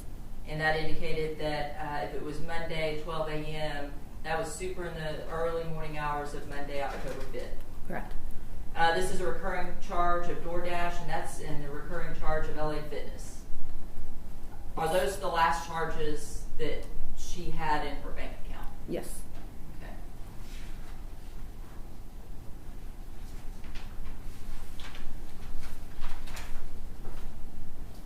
Okay. In reviewing those statements with your cousin, did it appear that she just quit using her bank account? I mean, Yes. there wasn't any large withdrawal or anything like that? No, not after the lift receipt. Did you find that concerning? Yes, especially if you're out of state, you would need your card. What other things did you find concerning? The main thing is that there's absolutely no communication. We would, like I said, if she had missed her flight, we should have gotten some sort of notification from her that she planned on traveling back. She still had to return to work, everything, all her belongings were still home. So just the fact that she completely fell off the face of the earth is very concerning. Did you know who she was coming to visit here in Dallas? Yes. I met him one time only in Washington. Was that Raul Ortiz? Correct. Now, did you know if she had any other friends or acquaintances or associates here in Dallas? Not as far as I know. He was the only person. What steps did you all take as a family to try to locate Marisela? So, following the Monday, I believe it was Tuesday, that me and her father flew down to Dallas. And, obviously we're, blind. We don't know anything. We are just kind of doing what we can or what we think is the best. So we rented a vehicle and we were kind of just driving around the Deep Ellum area. We went to the locations where the last time she used her debit card and tried to get a hold of the owner to see if we could pull up CCTV and see if it gave us an indication of who she was with or where she might have gone. Was there anyone else in Seattle, friends, or anything else that came to Dallas as well? Yes, Patrick came down as well, and he's the one that was also going around all of Deep Ellum and putting up posters. May I approach the witness? You may. Ms. Castillo, I'm going to show you what's been marked State's Exhibit 3. You mentioned that Patrick was putting up flyers. Did you all use the last picture that she had posted on Snapchat as the picture that you used on the flyers? Yes. Okay, and is that a fair and accurate representation of that photograph? Yes. Your Honor, move to admit State's Exhibit 3 for all purposes. No objection, Your Honor. All right, State's Exhibit number 3 is admitted for all purposes. Permission to publish, Your Honor? You may. Now,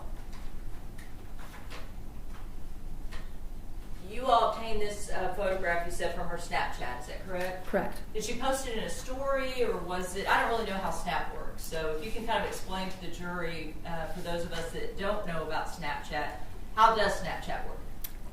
You can post it to a story. It lasts about 24 hours. I think this particular picture, she had it saved to her camera roll. So the same way I was able to access her email is how I was able to access her Snapchat. I requested to reset her password and that be sent over to her email. Once I was able to reset her password, I was then able to access her Snapchat and retrieve the saved photo. Okay. And so on Snapchat, you were talking about stories, and they're available for what, Like 24 hours. Did she regularly post stories? Yes. And if you were a follower, you could click on her story, and it's available for 24 hours. And she may have several stories at one time. Correct. Okay. Okay, and then the camera roll just saves to her particular Snapchat. Correct. It's not visible to everybody else necessarily. It's not. Okay. A little bit different from Instagram, where if you post an Instagram picture, it stays up there Yes. No, unless you it's personally delete it. correct. Okay. Now, this story that she posted, was this posted on the night or I guess the day of October 4th, the last day that she was going out in Dallas? I don't recall if this was saved to her story, but I know once I was able to access the picture, I know it was taken that day. Okay, It has a timestamp on it. October 4th of 2020. Correct. Now, you said that, and that's the reason you guys used this particular photo, because that's the last thing that she would have been wearing in Deep Ellum. Correct. Patrick came down, and what did Patrick do? Was he alone, or did he have some people with him? When he came down, me and her dad had already flown back because he drove down. But we were in communication, and he went to all the bars and put up posters, and I believe he was able to obtain some of the security footage of her leaving one of the bars. Were you and her dad able to obtain any of those videos? No, I did talk to one of the owners. I think it was one of the bars that was shown in the statements, and he was able to retrieve the footage, but he couldn't send it to me. But he told me at that time she was still alone. Okay, so she was alone in the footage that you saw. Yes. Do you recall what bar that was? I think it was a star. Let's look at Something with stars in it, or arcade. The arcade. The arcade. So in States Exhibit 2.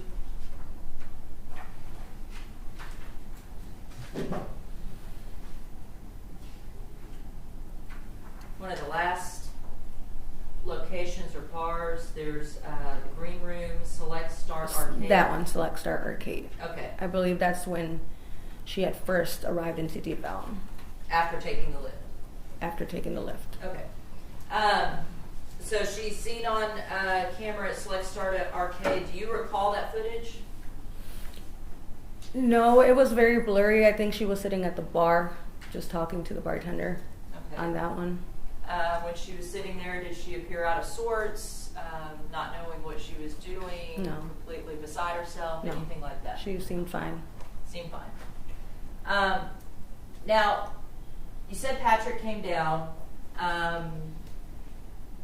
When you were down, did you contact Dallas Police Department? Yes, I did. And what kind of response did you get? They told me that she was not a priority at the moment. She was only considered a missing person and not in danger. I can't believe the exact words that they used, but they said that she would need to be missing for I can't remember the time frame, for a while before they pushed it up to a more priority case. And did they give you indication of why that was? They just said that they get a lot of missing cases reports, so unless something indicates that she was in trouble, then they wouldn't pursue it. Okay, so at that time you didn't have any indication what happened to her? Yes, I did not know anything. But it was important enough, and not just important enough, but it was so out of character for her that you all left the day after she was supposed to return. Is that right? Correct. And you know Patrick, is it Helmbolt? I'm trying to recall his last name. I don't recall his last name. It's something long. Okay, and you knew that they were friends. Correct. And, younger people than me, I have to talk to my 17-year-old daughter to kind of figure out the language, but they were more or less talking. They weren't necessarily dating or in a committed relationship. Correct. Is that a fair representation? Yes. He knew that she was going to come see Raul. Or do you know that? I don't know that. Okay, I know he knew that she was traveling. I don't know if he necessarily knew who she was going to come see.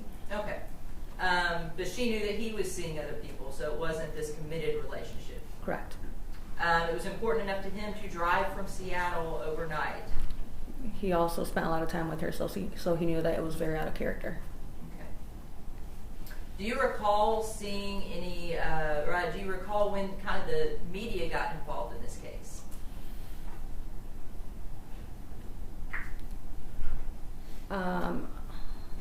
I want to say maybe like after we started sharing it on social media is when we started getting a little bit more of attention from media. I want to say maybe a week after when they finally pushed it to, I think it was now missing and endangered. And did you follow all those news articles? And Yes. just try to get as much information? I was very active, making sure that we could get her picture across as much platforms as possible, in the rare chance that someone had seen her. Your Honor, may I approach the witness? You may. Denesly, I'm going to show you it's been marked State's Exhibit 4.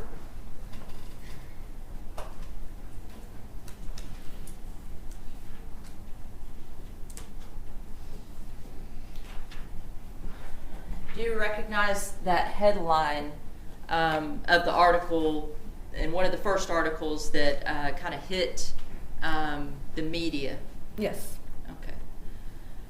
And we've cut off the bottom to redact any of the portions that have any media information in there. Yes. Your Honor, I move to admit States 4 for all purposes. No objection, Judge. It's been clear to the judge. All right, State's Exhibit number 4 is admitted for all purposes. Permission to publish, Your Honor? You may. Now, at this time, it's a Seattle family, friends desperate to find a woman missing in Dallas. States what we've already learned, that friends and family haven't heard from her since the early morning hours of Monday, October 5th. And it appears, if you look down there in the very bottom corner, that this article was published October 11th of 2020. Does that sound about right? Yes. And is that when the media kind of started getting involved? Yes. Once one picked it up, everyone else seemed to be interested, and we got a lot more attention media-wise. Okay. And you did whatever you could to help the media, the police, anyone find any information about Marisela? Correct. Now, did you ever get any contact from anyone about her whereabouts? No.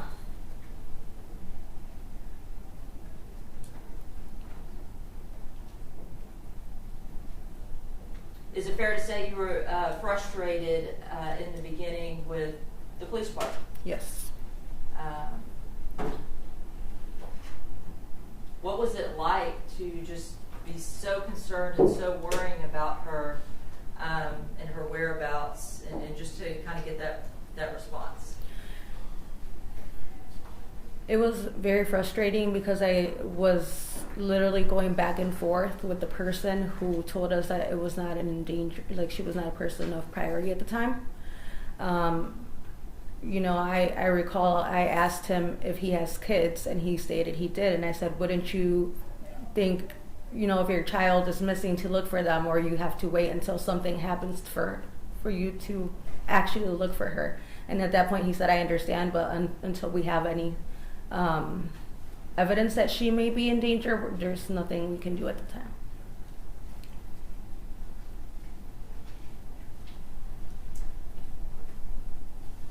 And at this time, I'd like to offer States 5, and this is a calendar of October of 2020 for demonstrative purposes only. Yeah, I don't have any objections, Judge.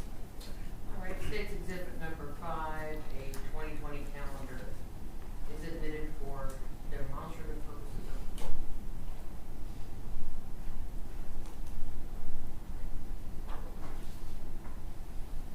We're going to start here with October 2nd. Your understanding is that is when Marisela left for Texas?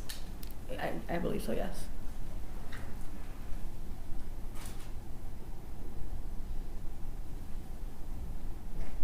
And October 5th is when she was to return? Correct.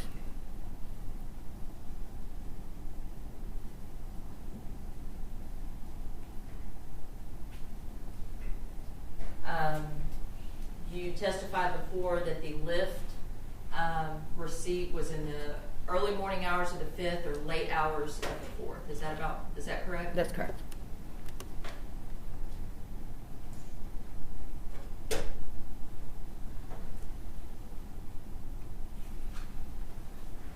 So I'm going to put it there at the bottom because that's leading up into the 5th.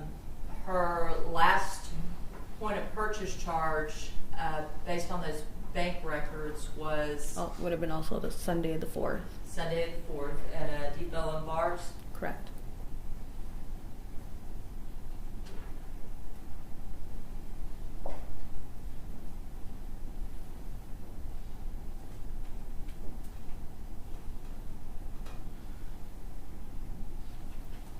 Now, it wasn't until October 11th that you saw the first article about Marisela going missing in a news source. Correct.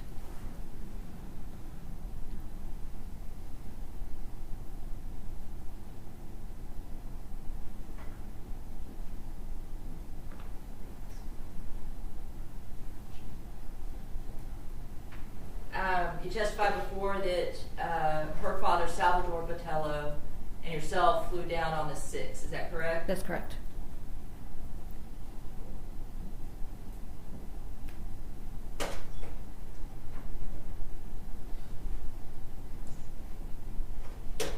Do you know what date Patrick came down? We left Wednesday, and I want to say he arrived Wednesday evening. Okay.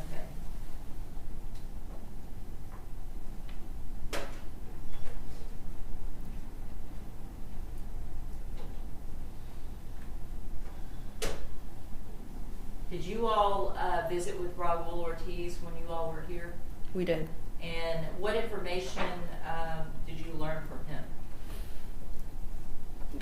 We just went to collect her belongings that were left at his apartment. He's the one that I believe initially made the report that she never came back to his apartment.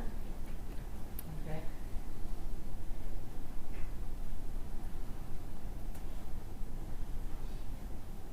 And you primarily got her luggage and things that were in his apartment. Yes.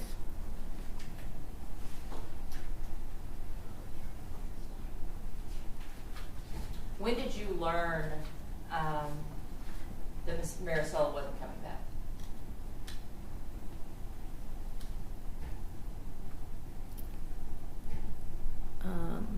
I'm not like I coming guess when like. did you learn that they found her remains? Okay, that's what I wanted clarification.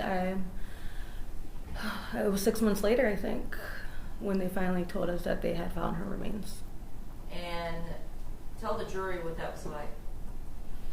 Well, we had some hope when she hadn't been found that she could have still been alive.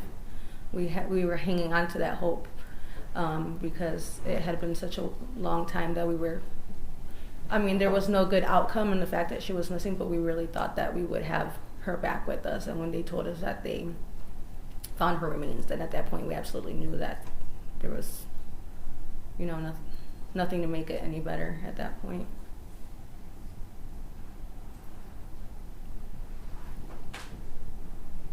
This last picture, I mean, you knew Marisela well, you knew her fashion choices and things like that. Do you remember this scrunchie? I know it's kind of blurry. Yes, I do remember it. She would wear it on her arm. Is it like almost like a cheetah print? It is a cheetah print, correct? All right, pass the witness. Cross-examination. Yeah, it's Ms. Castillo. Yes. All right, I'm Heath Harris, represent Ms. Dykes. I just have a few questions for you. First and foremost, I think you indicated to the members of the jury that in Seattle it's legal to smoke weed, right? Yes, sir. Okay, but as far as any other drugs, you didn't really know her or Marcella to use any other. Am I saying her name right? Marisela. Marisela. She did not use any other drugs. But while she was here in Dallas, whether or not someone else convinced her to use drugs, you have no idea, correct?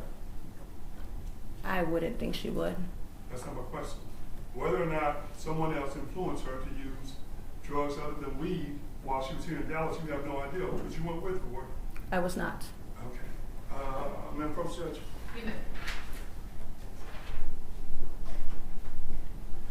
And so you've never seen her on drugs, right? No. So you don't know what effect drugs would have on her, like Percocet or ecstasy, what effect those drugs would have on her, correct? Correct. Or how she would respond to that, do you? I do not know. Because you don't know her to use stuff like that, right? Correct. Okay.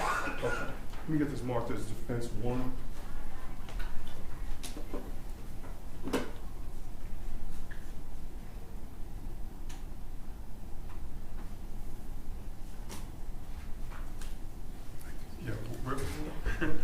let me show you what's marked as State's Exhibit number 3 and Defense Exhibit number 1. I know you don't know the gentleman in the photo here with her, but does that appear to be Marisela in the same dress? Yes. Okay. I'm sorry, which picture is I'm that? referring to Defense Exhibit number 1. Thank you. Yes. Okay. Judge, I'll offer what's marked as Defense Exhibit number 1. No objection, Your Honor. And again, One Commissioner moment, Public. defense exhibit number 1 is submitted for all purposes. Thank you, Judge. Commissioner Public. You may. And again, it's a little grainy, but you can still tell that's her, isn't it? Yes. And you don't know who she's with there, but that's her in that same dress, isn't it? Yes. Okay. And you don't know if that was taken on a trip to Dallas or whatever, but again, it appears that that's her in the same dress that she took and put it on Snapshot. Yes.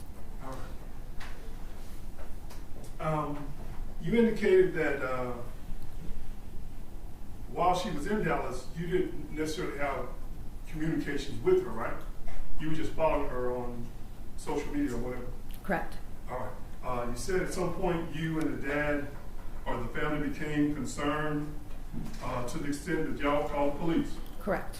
And the police basically told you that it wasn't a priority. She's just a missing person. Correct. They had a lot of missing people, right? Correct. And you guys wanted them to do more, but they said they got rules of procedure, right? Right. Yes. Unless they had evidence of some wrongdoing, there's nothing they can do, right? Correct. They needed evidence Correct. before they can move on with this case. Yes. Okay. Now, when you and the father came down, y'all visited with Raul, right? Yes. And y'all got a chance to talk to him Yes. about Marcel's coming to visit with him. Yes.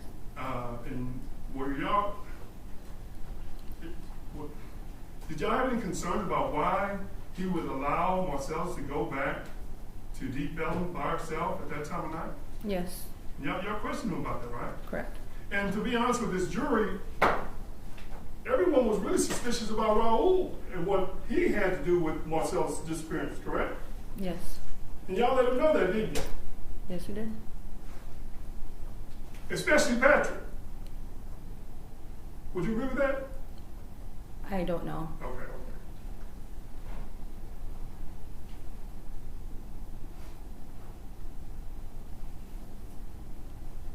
Because, I mean, did you know Raul? I met him one time prior. Okay. Did it make sense to you that he would allow her to go back to Deep Ellum by herself at that time of night? No. Did you know that they had been out drinking earlier? No. Okay.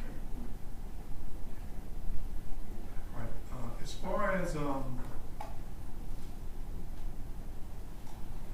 all these dates,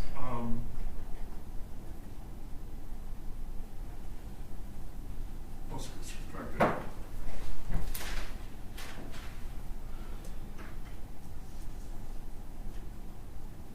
I did want to ask you real quickly about, you said that y'all were able to obtain some videos, or Patrick was able to get videos that at least showed her in that Deep Ellum area. Yes. I mean, assuming that the Star Arcade is in the Deep Ellum area, right? Yes. All right. But on October the 11th, when this news story came out, I mean, this was a big story, right? Right. Her face is plastered all over Deep Ellum. Now she's on the news. All the news outlets are showing her face, right? Right. And that's October the 11th. And they're asking people, if you know anything, please let DPD know, correct? Correct.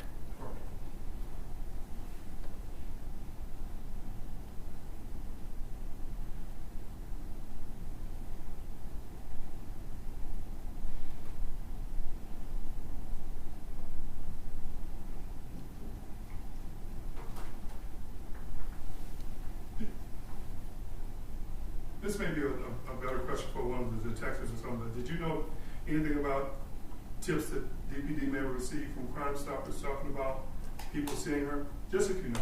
No. Oh, all right. Thank you, Ms. Castillo. Any redirect? No, Your Honor. May this witness be silenced? No objection, Your Honor. No objection from the state. All right, thank you. Please watch your step getting down from the witness. Call your next witness.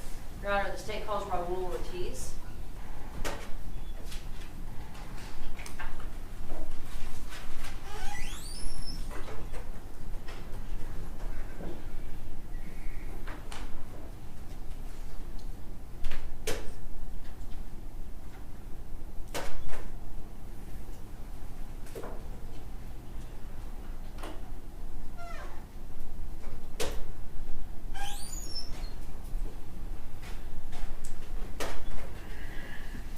Sir, if you would please stop and raise your right hand. Sure. Do you solemnly swear or affirm that the testimony you're about to give in this case will be the truth, the whole truth, and nothing but the truth, so help you God? I do, Your Honor. Thank you. May be seated. You may proceed. Thank you, Your Honor. When you get settled, let me know. Okay, are you ready? I am. All right. Sir, can you state your name and spell your name for the court reporter, please? Raul Ortiz, R-A-U-L-O-R-T-I-Z. Okay. And Mr. Ortiz, I mean, you know why you're here. You knew Marisela Botello Valadez. Is that correct? Correct, we're friends. Okay. Where did you meet her? I met her in Washington State back in my time in the service, maybe 2018, 2017 timeframe. Okay. You said time in the service. What branch did you serve in? I was in the Army. In the Army. And how long were you in the Army? 4 years. And when you met her, what kind of girl was she? Outgoing, outspoken,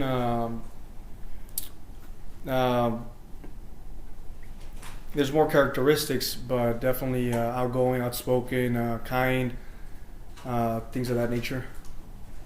Did you all kind of date for a short time? Somewhat. Somewhat. And I guess characterize that for the jury. What does somewhat mean? More than anything, kind of not a serious relationship, but we were very good friends to a point where we had sexual encounters, but nothing to a point where we were dedicated to one another officially. Okay. So you guys were friends, did go out on dates and things like that, but it never got anywhere serious. Is that fair to say? Correct. At what point did you move from Washington?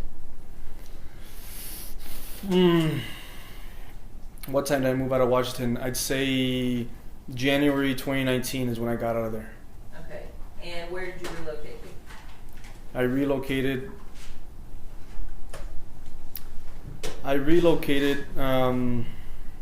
to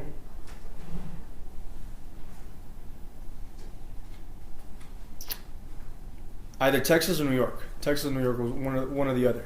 Okay. I can't remember. And to be fair, I mean, you've moved around from Washington to Texas and to New York several times over the last 2023, over the last 5 years or so. I have. Okay. In fact, you know, at the time of this offense in October 2020, you were in Dallas. Is that right? I was. And during part of the investigation, when I believe Detective Christine Ramirez contacted you, you were down in Houston. I believe so. Okay. At some point, you may have returned to Washington. Correct. Okay. You were telling me yesterday one of the reasons is your family members, I believe it's your father, owns a business where you have a location in Dallas and one in Houston. We did have a location in Dallas. We do have a location in Houston. Okay, so the Dallas location shut down. Correct. Okay. During the time, or I guess after you left Washington, did you and Marisela stay in communication? What was the question one more time? Did you and Marisela stay in communication after you left Washington? Yes. Okay. Snapchat, things of that nature? Yes. And kind of what led to you inviting her to come down to see you? Leisure. I know she was working up there, and I told her I'm here in Dallas. Hey, you want to come down? She was like, yeah. And she booked the trip to come out here, kind of spontaneously. Okay. And what kinds of things do you guys do in Dallas?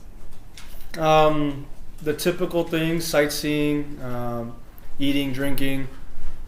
That's it, really. Okay. Sightseeing, eating, and drinking. I mean, this was just about having fun. Correct. Now, she got here on October 2nd, is that correct? I believe so. Okay, and I believe that is on if we look at the calendar up there, October 2nd is on a Friday, and she was planning on returning on October 5th. She had a booked flight, is that right? Sounds about right. Okay. Did you pick her up from the airport, or did she Uber to your house? I picked her up from the airport. Okay, and was the plan for you to take her back to the airport? Yes. So let's go to what happened on October 4th, okay? What did you guys do kind of throughout the day? We had a late morning, so maybe 11, 12 o'clock we woke up, had food somewhere, I can't remember specifically, we had food. And then we got... Lodge?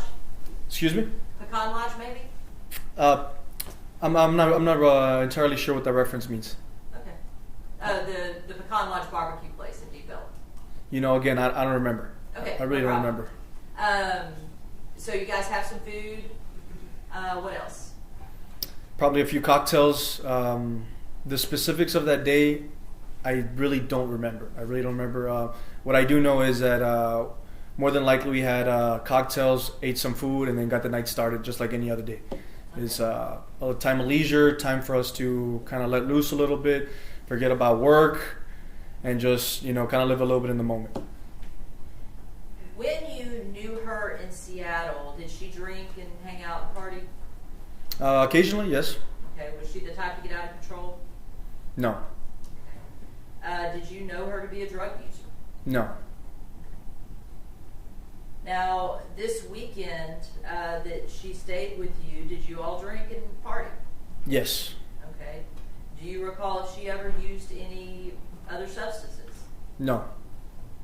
And do you recall ever telling anyone, a detective or anyone else, that she may have used Percocet? No. You don't recall doing that? No. Okay. Based on your interaction with her October 4th, did she seem like she was in control of herself? Yes. So let's get to how you all got separated. So you all are out drinking, hanging out. What happened that led her to be separated from you?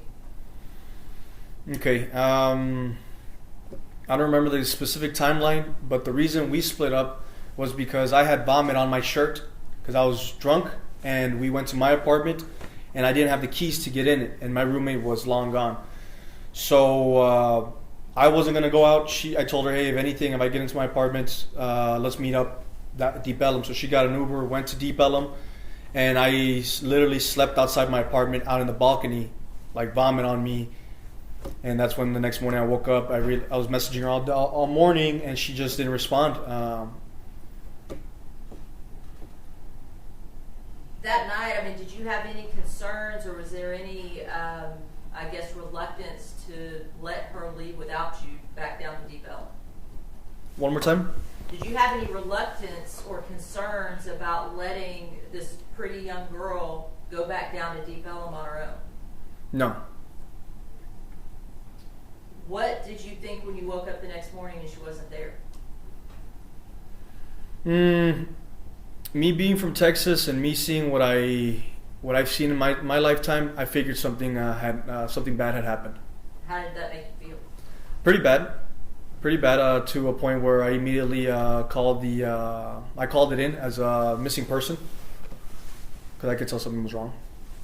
So at that point, had you talked to anybody from her home of Seattle, any family members or friends? Possibly, I don't remember. I think I did reach out to one of the family members, but I don't remember the specifics in this moment. But you called in a 911 missing persons report. Did you get any response from the Dallas Police Department? I spoke to them, reported them, and I think that's as far as it went, to my recollection right now. Did you continue trying to get in touch with her? Yes. What different ways were you trying to get in touch with her? iMessage, calling, and text message. Instagram, Snapchat. Now, when she left that night, did she still leave her suitcase and some of her personal items with you? Yes. Okay, and then she left some personal items in her purse as well. Correct. I'm sorry, in your car. She left a kind of a backpack purse in your car. Is that right? Yes.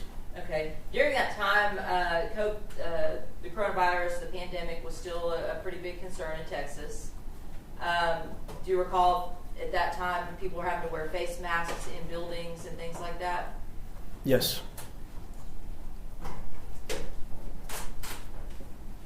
Do you recall her father coming down with her cousin Denesly and talking with you about Marisela and her whereabouts? Yes. What was that conversation like? Very concerning. We went out and we went out looking for her, asking questions. I believe we left some flyers, but that's the way that looked like. They came here concerned. They could tell something was wrong. I could tell that something was wrong. We went out asking questions, investigating her whereabouts, leaving flyers, talking to people. But that's the way that looked. And did they have some concerns about you letting her go down to Deep Ellum? Yes. Looking back on it now and knowing that, I mean, they found her remains 6 months later, how does that make you feel? Shitty. Yeah, it makes me feel pretty shitty. She was a very good friend of mine. I would even say like even one of my best friends, really.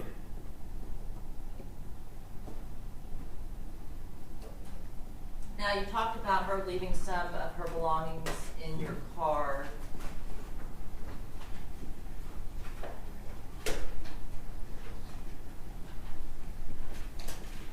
Our first witness, you may.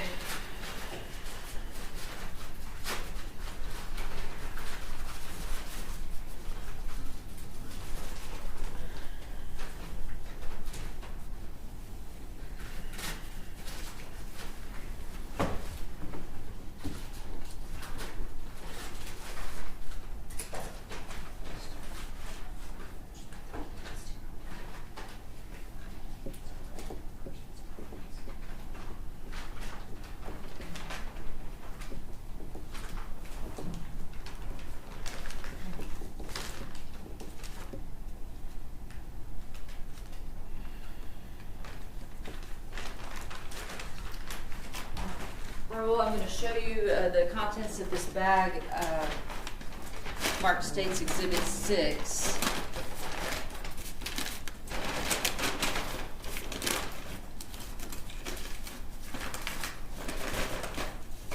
Trying not to rip the bag too much. Do you recall that backpack? Looks familiar. Okay. Is that the backpack that she left in the back of your car? Or I'm in your car? I'm not sure where she left it, but in your car? I can say confidently, yes. Okay. And looking, would it help to also to look at some of the contents in there? Sure. Okay. And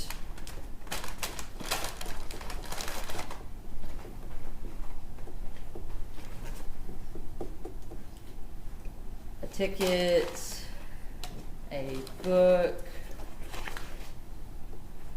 Subtle Art of Not Giving a F Word, and specifically, do you remember this mask? Yes.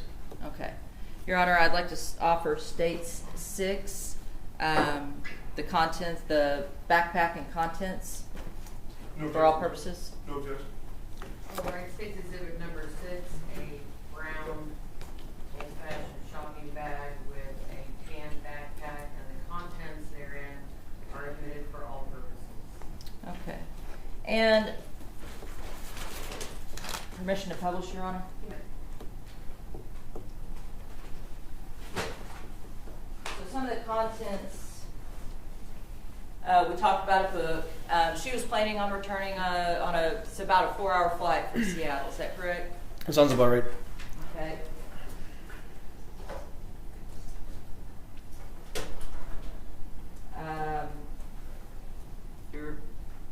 A box of the original feathered lash wispies. I don't know if you wear fake eyelashes, but that appeared to be fake eyelash box. Yeah, it sounds about right. Okay. Something she'd have in her backpack.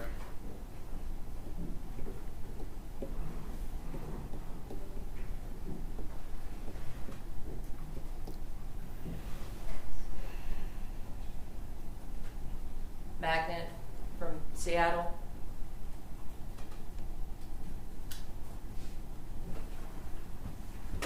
And then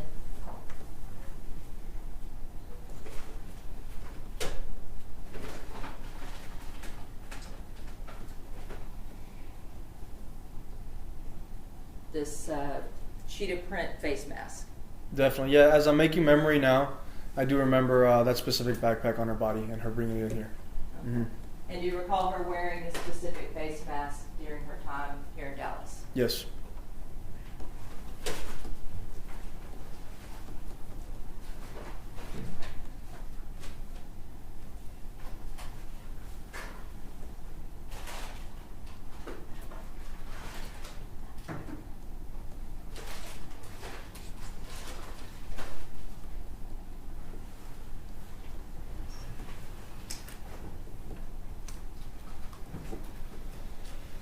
Here's also, she had looks like a part of a boarding pass to Bangkok, from Bangkok to Seoul, Korea, with her name on it and date. You didn't accompany her on that trip, did you? No. Okay. Were you aware that she did enjoy traveling? Yes.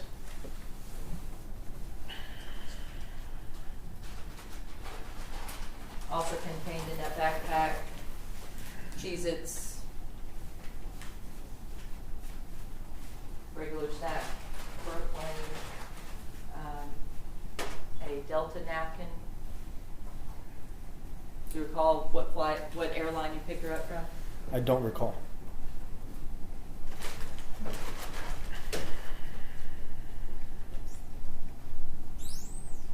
Delta Wi-Fi information.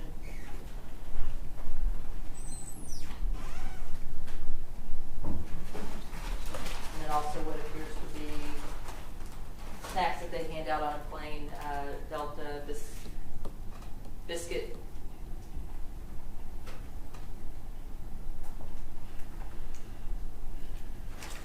Was there any indication at all, Raul, that she had any intent to stay in Dallas?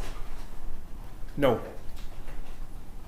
Would that be like her at all, and knowing her for the years that you knew her, would that be something she would do? Absolutely not.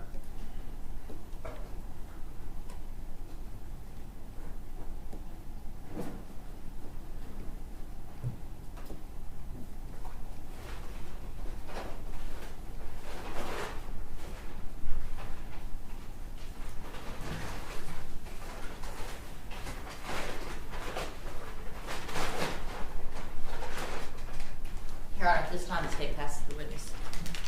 Right, this will be start cross-examination. It is now 12:29, and we will go ahead and take our lunch break for 1 hour.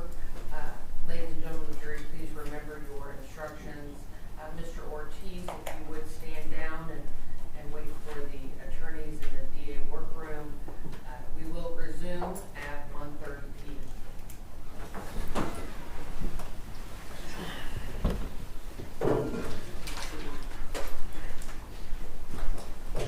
Ladies and gentlemen of the jury, as you can see, there is some media in the courtroom. Please be rest assured that the news camera is not showing the jury at all in any way, not coming and going from the courtroom. We are not. I just wanted to reassure you of that. All right, we are at recess until 1:30 p.m. All rise.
Ready, Judge. What's this?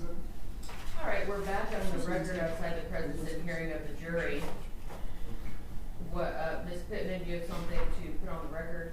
Yes, prior to testimony today, we turned over NCICs on any civilian witnesses that were testifying. Mr. Ortiz had some criminal history. We are just asking the court to, if the defense intends on bringing any of that out through testimony, that we have a hearing outside of the presence of the jury, allow the court to examine the NCIC and see if any of the history on here is relevant. All right, does the defense intend to question the witness about any of these?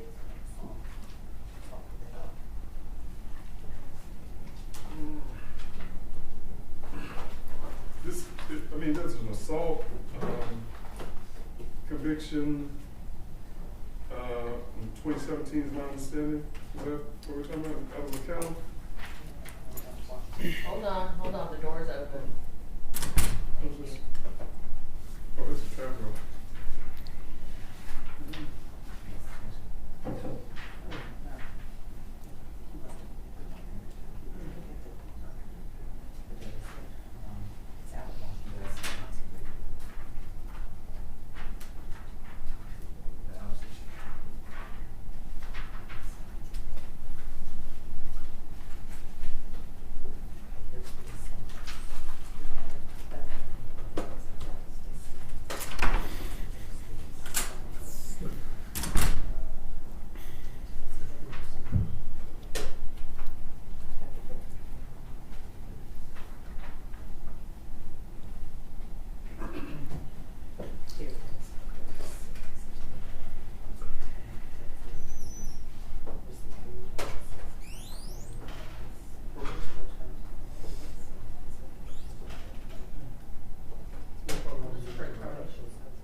Family violence is That's a crime of moral turpitude, assault on a female.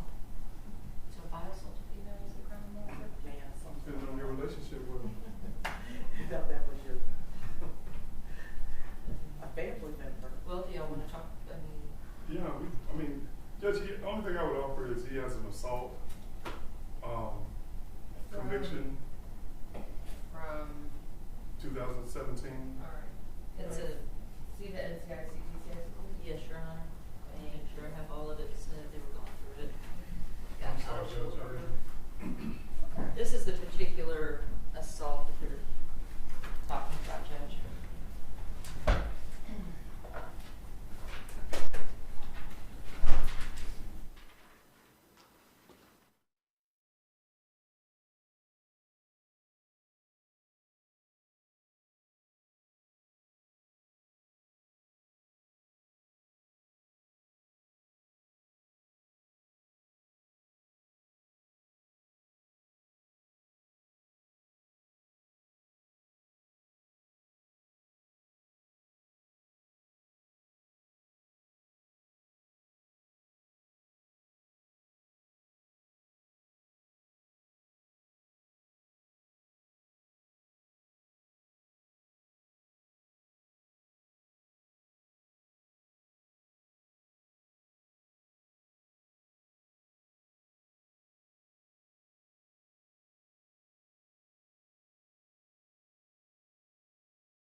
probative than prejudicial.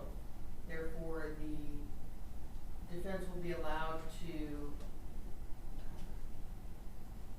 ask this witness about the 3 assault charges from Tacoma, Washington, and the one he pleaded to and did time on.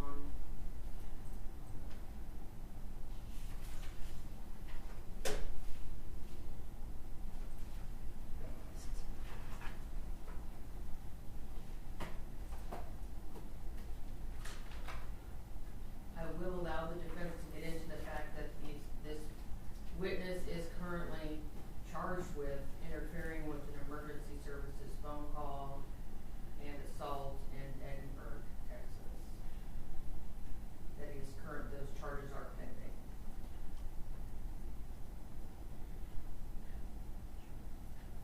In order to show any possible bias on behalf of the witness.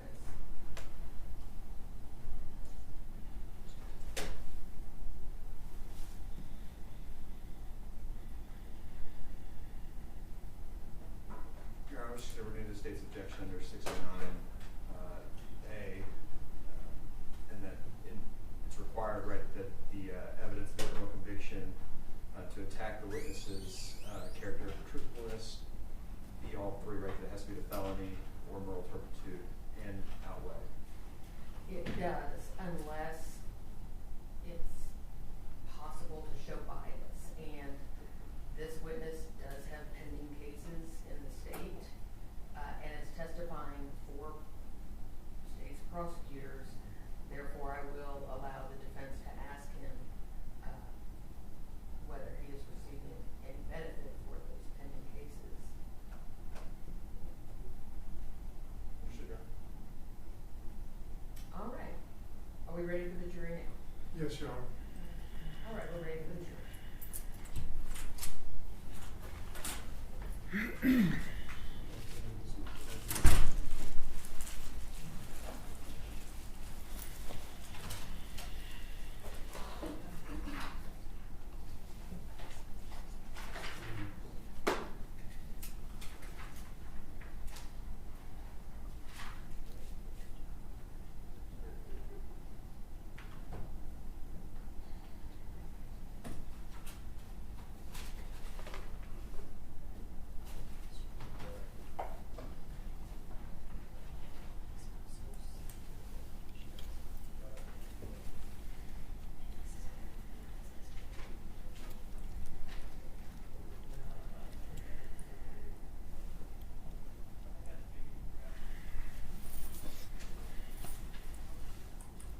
Mr. Ortiz, when the jury comes in, you do have to stand. Okay.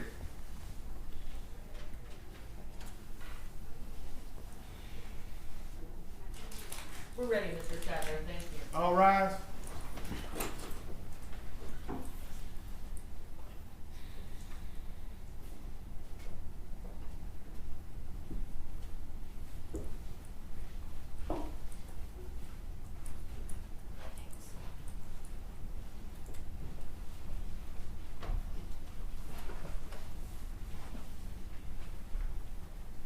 It doesn't matter where you sit, you can scooch down.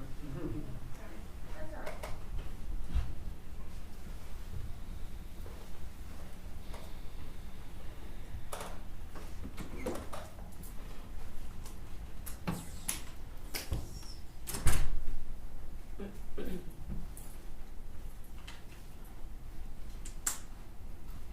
All right, you may be seated.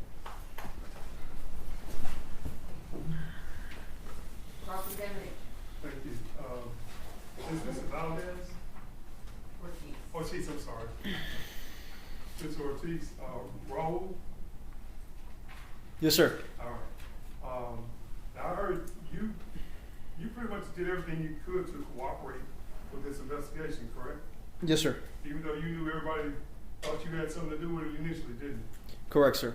All right. But you talked to anybody that wanted to talk to you, including some of you referred to her as Marty.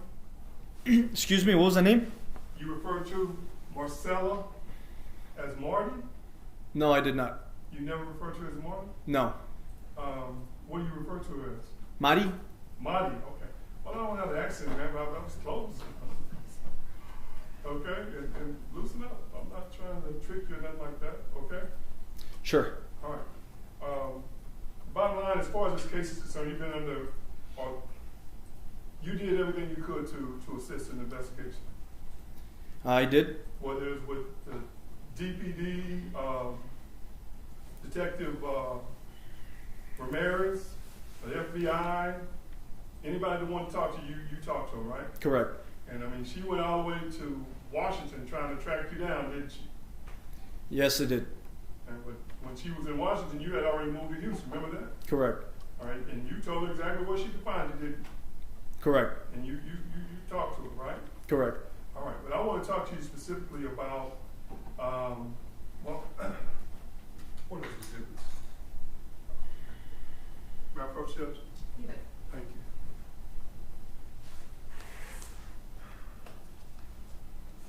Let me show you what's marked as defense exhibit number 1. Is this pretty much how she was dressed that night, if you recall? Yes, sir. Is that her? It is her. All right. Let me just ask you specifically, I think you were talking about y'all had went out and you got so drunk, threw up on yourself, right? Yes, sir. But when y'all were out at some of these bars or whatever, you ran into some of your friends as well, didn't you? Let me just ask you specifically, do you remember her having some concerns about some of the people that you were having contact with? No. You remember talking to people about the fact that she thought that one of your friends was an Armenian? What is your question? Do you remember talking to, I don't know which one of her friends you talked to about it, but she was texting them while y'all were out. Did you know that? I'm losing you here. I don't even know where you're going with this. I don't understand what you're asking me. Oh, well, let me go real slow so you understand. Okay. While y'all were out, Sure. do you recall ever getting drugs from one of your friends out there? No. All right. Do you recall ever talking to one of Marisela's friends or whoever was questioning you about that night, about her having concerns about some Armenian? No. You don't remember that? No. And you saying no, they were from Israel? They were Israelis. You don't remember that? No. Do you remember one of her friends asking you if you thought it was an overdose? She could have had an overdose. No. I don't even know what conversation you're talking about. So that never happens, what you're saying? Correct. All right, so no one ever asked you about her possibly having an overdose? No. Okay, and you remember them asking you about whether or not, where did y'all get the Percocet? This is the second time I hear Percocet in this courtroom, and I have no idea what you guys are talking about. Okay, so you would recognize your voice on a recording, wouldn't you? Absolutely. Okay. Do you think if I let you listen to that phone call, that would refresh your memory? Sure. Judgment will approach? Okay. So they didn't let you listen to any recordings that you may have had in the past? No. Whether it was with Detective Ramirez or other people? No. Okay. Judgment will approach?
Phone recordings that we finally were able to establish was your voice talking to someone, correct? Apparently so, yes. And on those recordings, remember I specifically asked you if someone asked you if she could have overdosed, right? Sure. And you emphatically said no, right? What's your question? My question is, when they asked you, is it possible she could have overdosed? You said no, right? Give me a second. I'm trying to think. Because you're asking me a very specific question. Well, let me rephrase it. When they asked you if she could have overdosed, what did you say? From the tape you showed me, even to this moment, I let you hear. the tape you let me hear right now, I really can't even recollect. So are you denying? You're not saying it's not you on the tape, correct? I'm saying it sounds like me. Okay.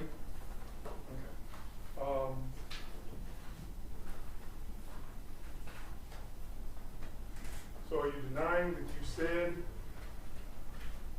in response to someone asking you if she could have overdosed, you saying no way? I still don't know. I still don't hear the question. I'm sorry.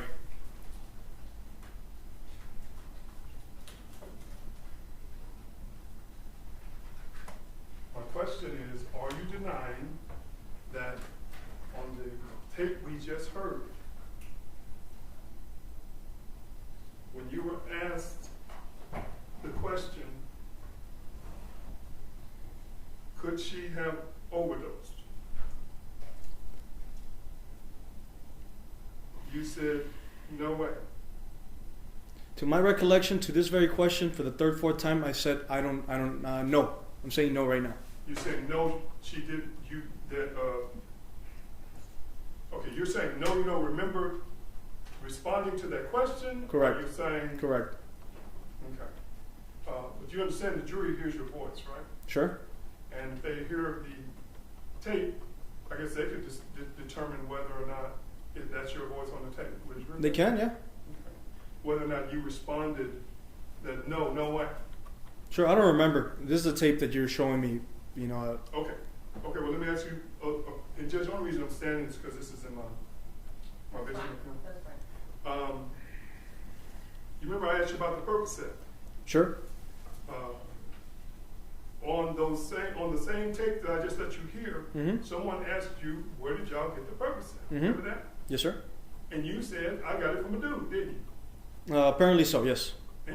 Did you say, I got it from a dude, referring to the Percocet? On the tape you're showing me, apparently so. Yes, sir. Do I recollect? No.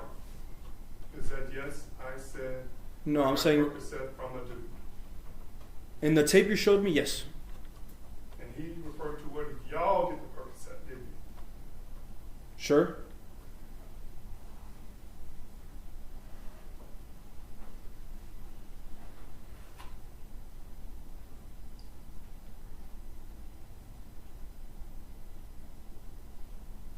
Oh, I wanted to ask you also about this,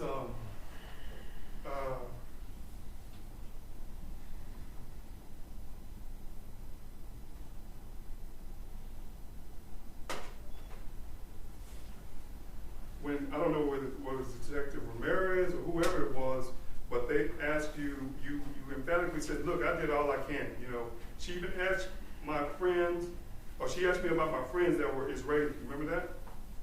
Sure. You remember hearing that? Yes, sir. But said that Marisela thought that they were Armenian. Correct? Sure. And had concerns about those people, didn't she? What's your question?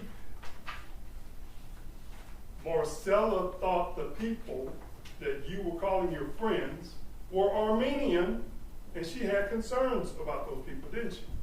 From what you're telling me, yes, sir.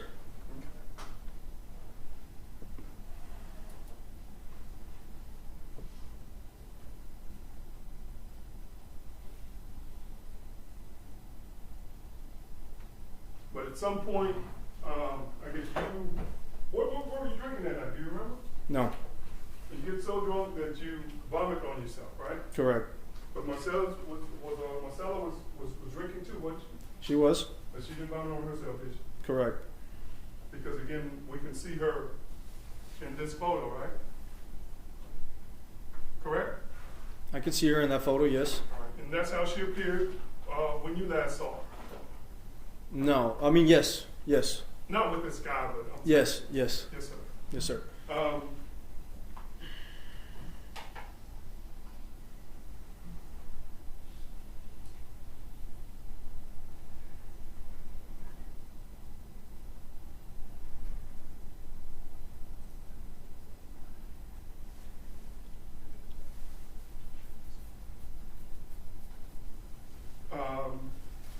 Mr. Ortiz, again, as far as you had about 3 assault cases.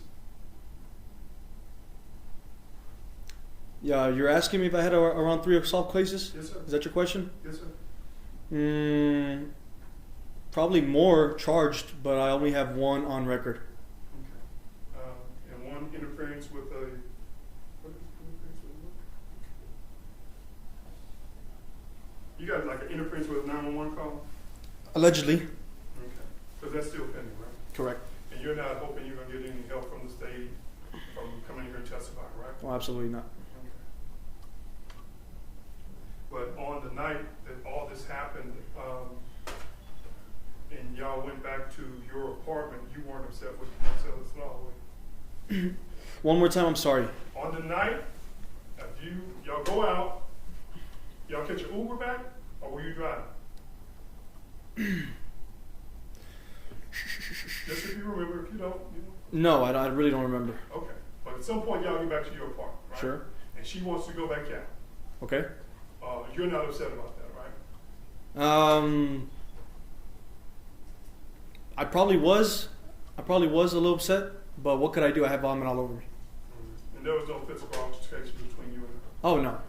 No. And you're telling members of the jury you did everything you could to assist in this investigation. Absolutely. Including tell Detective Ramirez exactly where she could find you in Houston. Correct. And did she come to Houston and talk to you? I don't remember. Okay, all right.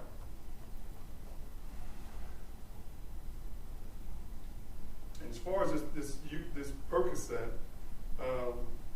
you're saying you don't remember whether y'all used Percocet. That's just what's on that tape, right? Correct. I'll pass it with you, Any redirect? No, Your Honor. All right, may this witness be found excused? No objection, Your Honor. All right, Judge Ortiz, please watch your step. You are free to leave and go about your business. Thank you. Thank you, Your Honor.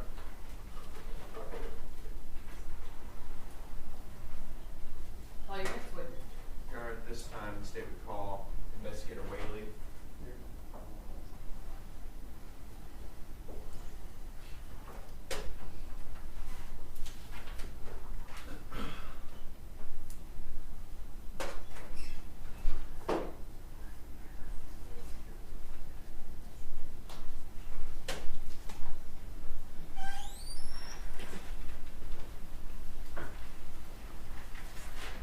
I see that your right hand is raised. Do you solemnly swear or affirm that in this case you will tell the truth, the whole truth, and nothing but the truth to help you God? I do. Thank you. You may be seated. You may proceed. Your Honor, we should approach these stickers. You may.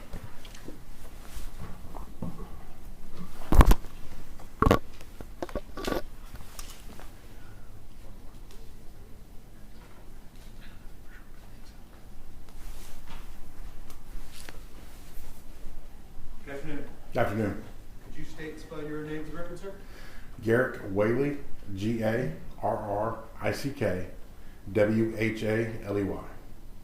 And how are you currently employed? I work here at the Denesly County District Attorney's Office. Okay, what's your role here? I'm one of the criminal investigators Okay. And how long have you been with the DA's office? for about 2 years. Okay. What did you do prior to coming to the DA's office? My previous 28 years was at the Dallas County Sheriff's Department. And what was your experience, or what were your roles that you served in the DSO, Dallas County Sheriff's Office? I started with the Sheriff's Department in 1994 as a detention officer. 1998, I became a deputy. In 2002, I transferred to the physical evidence section, which is crime scene, I spent 17 years in the crime scene unit as a crime scene detective. I spent my last 2 years with the Sheriff's Department in the Criminal Investigations Division. Okay. So what's the difference between the crime scene investigation and the criminal investigation division? So, crime scene, for lack of a better example, CSI on TV. You go to the crime scene, you document, and you're not necessarily trying to solve the crime. You're just trying to figure out the crime scene. Document and evidence collect. Is that fair? Correct. Okay. And then that last role, the criminal investigation division, that's more detective, kind of the quarterback or the lead of the investigation. That's correct. Okay. And back in 2020 and 2021, is that where you would have been? Was in with the Dallas Sheriff's Office? Yes, sir. Okay. In fact, I want to draw your attention. The reason you're here, March 24th, 2021. Were you at the Dallas Sheriff's Office then? I was. Okay. And did you receive a call out that day? I did. Okay. What was the nature of that call out? It was found human remains at 3600 Post Oak. Okay. And where is that in Dallas? South Dallas County, Wilmer area.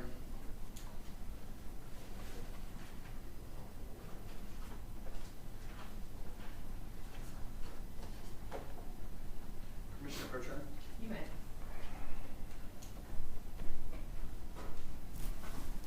I'm going to mark these three. States 7, 8, and 9. Do you recognize these? I do, sir. Okay. And are these a fair and accurate depiction of the area you just started talking about? They are. And there's a dot on these maps as well. Is that indicating the area of Post Oak in which you're beginning to testify about? That's correct. Okay. This time I'll offer states 7 through 9 for all purposes, and I'll enter defense for any objections.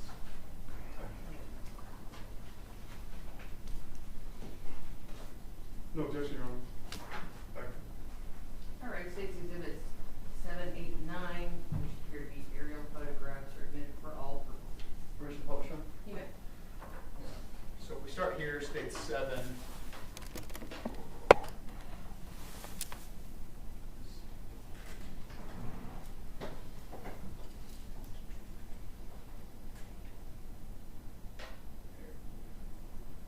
We see Post Oak Road and a red dot and a red there in the middle. Is that right? That is correct.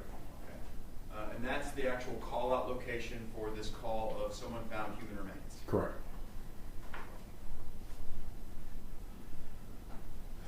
And then just as we kind of bounce out, we get more perspective of the area where this is at, and this is out in Wilmer. Yes, sir. And then states 9, just to give us a little bit more context to kind of put it into relation with some of our major highways, 35 and 20, right there as well. Right? Yes, sir. 45 and 20. 45 and 20, excuse me. What number is that? States 9. Thank you.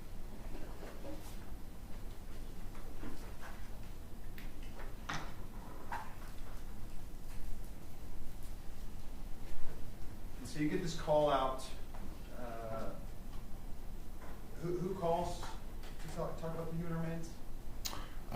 There was a witness who was placing cat traps for feral cats in the area, who had who saw the remains and they called 911. I received a call from our communications division about it. And then you head out to the scene that day? Correct. And the scene was documented that day as well? Yes, sir, it was. Were there human remains out there? Yes, sir. How do you know? There was a skull. So pretty identifying piece of human remain. Yes. Okay. And was the area searched? Yes. Okay. Can you kind of I mean, we've got it up on that map, and we've got a few more pictures we're going to go through in video here, but how would you describe that area? As I described it in my report, it was mostly farmland and wooded area. And a video was taken out there at the time when you all are out there for the search. Is that right? Yes, sir. And I guess before we jump into that, there are March 24th, you're dispatched out there. Correct. 2021? Yes, sir. Was that the only time that you're out there? In that area, no. Okay. Did y'all go back for a subsequent search? Yes, sir. When was that? That was the 26th, 2 days later. Okay. And what was the reason for that? We to further canvass the area to get a deeper search. We had it was getting dark, and we had some severe weather coming in that night, and so there was a determination to collect what we could see and clear the area, and then come back at a later time. Permission to approach, Your Honor? You may. Do I have permission to approach for this witness? You may. I'm going to show you that marked here states 10. Do you recognize this disc? I do. Okay. Is that your signature there on it? It is. Had you had a chance to review this before today? I have. Okay. And what's on this disc on states 10? This is the crime scene video that was taken at the scene. Okay. And is it a fair and accurate depiction of the scene as it was when you all were out there back in 2021? Yes, sir. This time I'll offer states 10 for all purposes. I'll tender defense for any objections. No objection, Your Honor. It's been previously tendered. All right, states exhibit 10 is admitted for all purposes. Permission to publish, Your Honor? You may.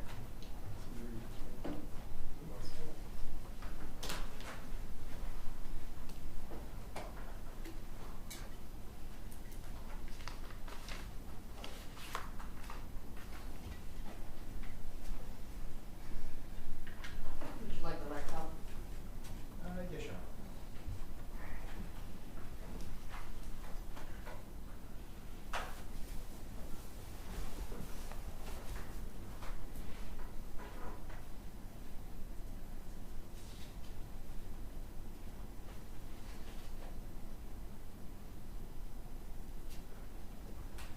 This is a video without sound, just to give the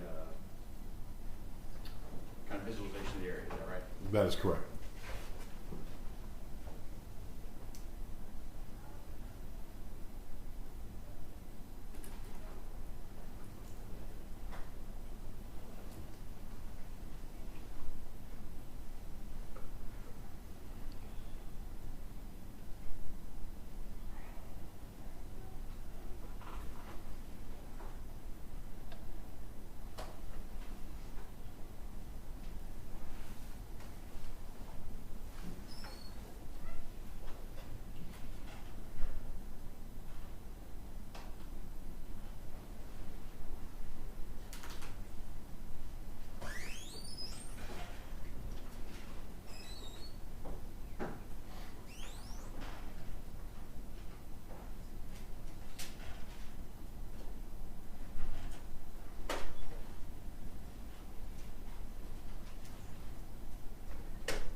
That is correct.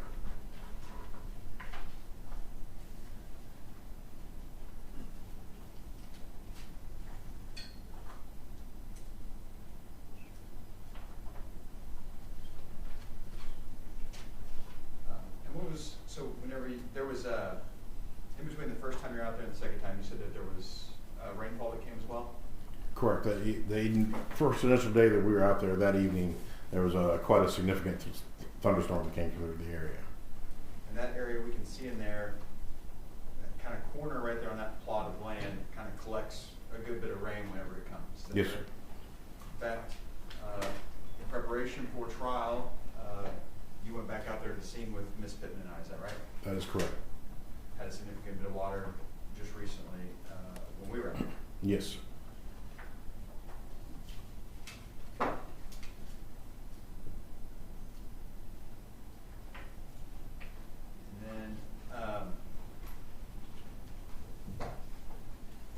The first trip that you're out there on the 24th, you're collecting just kind of stuff that you could easily see that we kind of see on the top of the ground there. Is that fair? Yeah, well, yes, sir. The sheriff's department didn't actually collect any of that stuff. The medical examiner's office came out and did the collection. We were just documenting. It's a joint collective.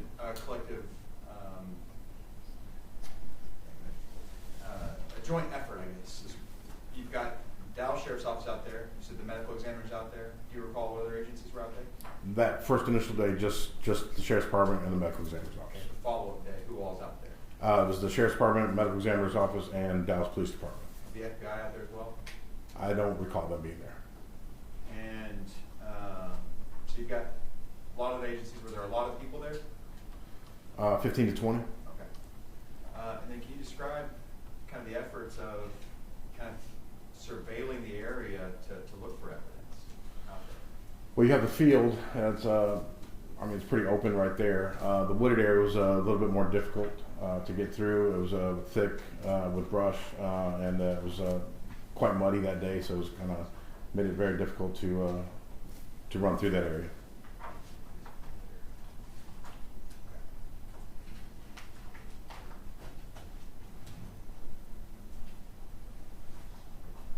I'm going to show you what I have marked here. States 11 through 38. You flip through those, keep them back towards you.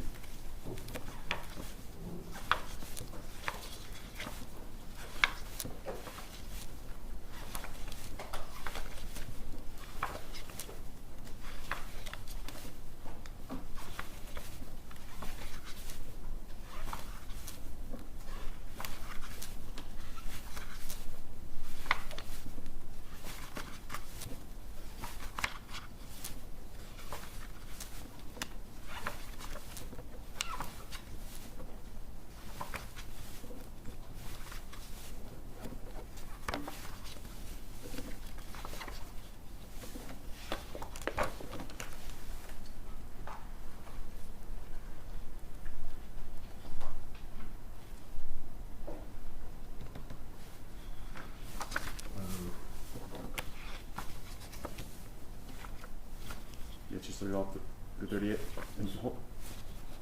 So you've looked through all through 38? Yes. So 11 through 38. Are these all a fair and accurate depiction of the site out there, either on that first day or on the subsequent day in the search of the area? Yes, sir. This time, I'll offer states 11 through 38 for all purposes, and I'll clear defense for indictment.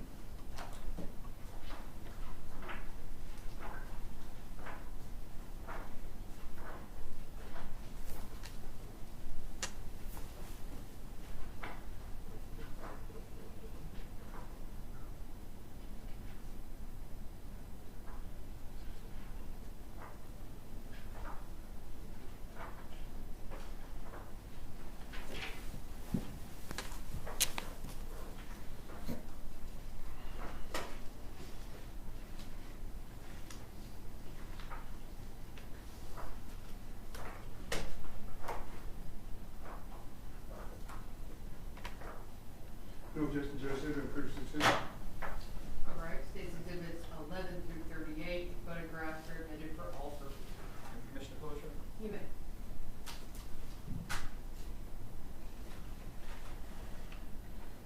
So I'll move through these. I mean, we've seen the videos, we have the context of them, but just in case the jury needs them. And this is the area we're talking about. It's kind of right there off the road in States 11. Is that fair? That is correct. And then the way these are kind of shot is they then start to turn and show different angles and different parts of the area, and then we'll be focusing on individual evidence. Correct. We see here States 13, and we saw in the video you document, the Dallas Sheriff's Department documents the poll there. What's the purpose of that? So the numbers on the pole can be fed to the telephone company, and they can give an exact location of where that pole is. So just to define the location. Because the area we're talking about, right, State 7, there's no actual addresses out there. Correct. States 14, just kind of showing Post Oak headed back towards, I think, Pleasant Run, is that right? Yes, sir. Pleasant Run this way, Beltline this way. Correct. States 15, now we're looking towards Beltline. Yes, sir. State 16, showing that pole across the street at Post Oak. Yes, sir. 17, again, just documenting the name or number that's associated with that telephone pole. Correct. So then we come back to States 18, and now we're starting to look at the area that you were all about to begin your search. That's correct. States 19, this is that field that you're going to begin to search, where we can see it's pretty muddy, some small pooling of water and some holes, I guess, in the ground, for lack of a better word. Yes. Yes, sir. And we can even see here in States 19, we saw in the video where we're starting to see that some of those remains are sitting right there on top of the soil. Yes, sir.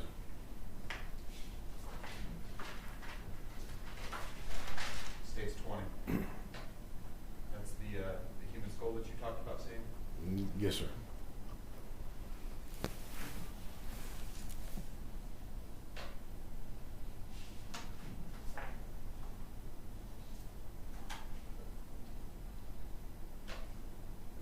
States 21, that skull portion's up here. We see some more human remains several feet away. Correct. States 22. Those the remains that were several feet away from the skull, we see a close-up of those.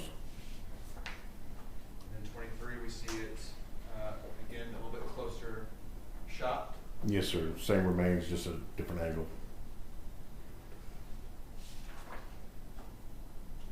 States 24, we now have a ruler next to it to give us some size context. Correct.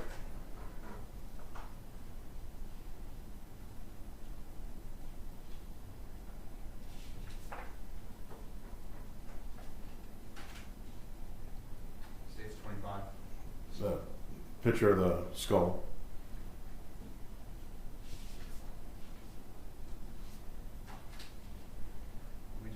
Document various angles and degrees of close to whatever it is you're photographing. Is that right? That is correct, sir.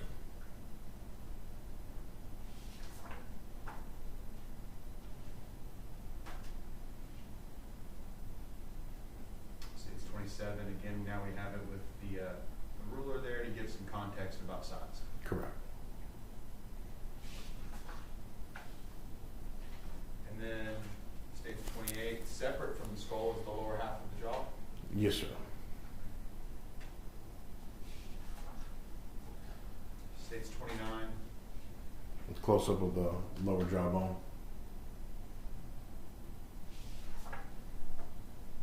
States 30, we now have the rulers in place to give us some size context. That's correct, sir.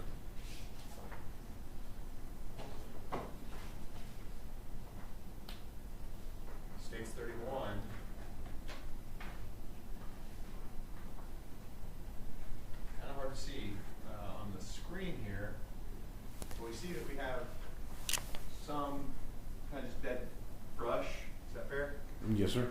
But then there are some bones if you look there in the middle of the screen. Yes, sir. Right.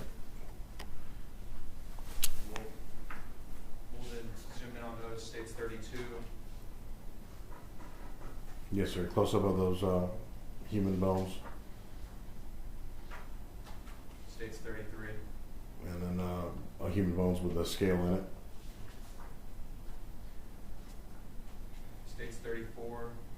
Once the skull was removed from the where it was found, just to set it up on a spot to get a straight shot at it, get a better look at it.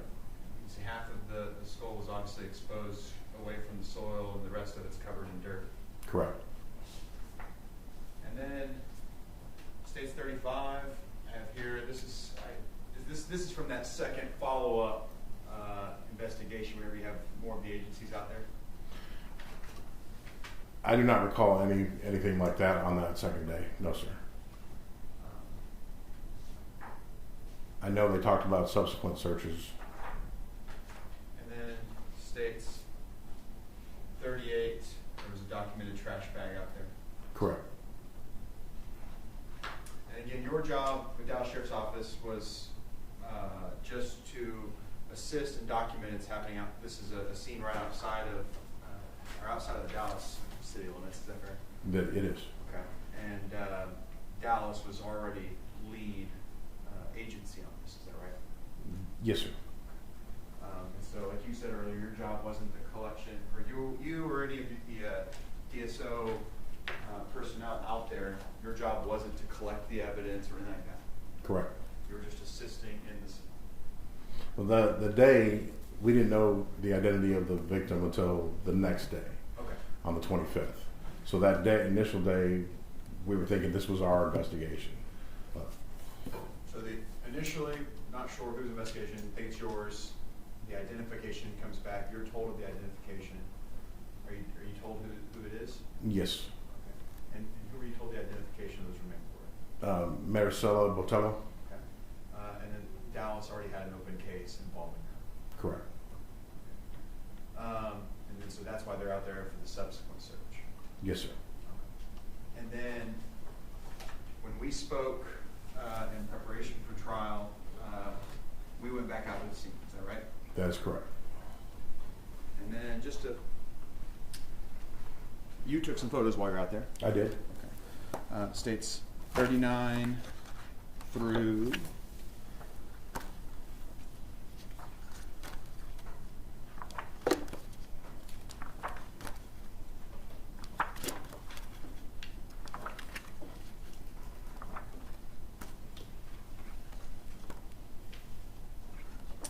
48. Are those all photographs that you took when we went and revisited the scene? They are. Okay. And then we had you drive to another location, 274 Turning Tree Road. Is that right? That is correct. Okay. You have no idea its relevance in this case, though? I do not. Okay. That wasn't part of your initial investigation or anything like that. It was just something we asked you to go over there, and we documented that as well. Correct. Okay. This States 49, is this a Google Street printout showing kind of that street that we went over to? Yes, sir, it is. Okay. And then States 50 is a photograph you took while we were over there at the end of that street. Is that right? Yes, sir. Okay. States 51. This, what are we looking at here in States 51? It appears to be a Google Map printout of a mapping of the point between the scene where the bones were found and the Turning Tree address. This time I'll offer States 39 through 51. I'll center defense for any sections.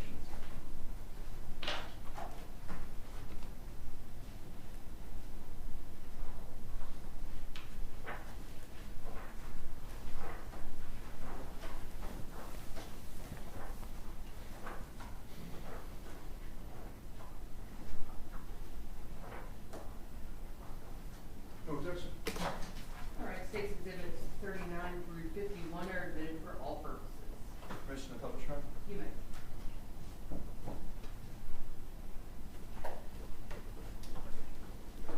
So we've essentially seen these, but States 39 is us looking out from Post Oak, is that right?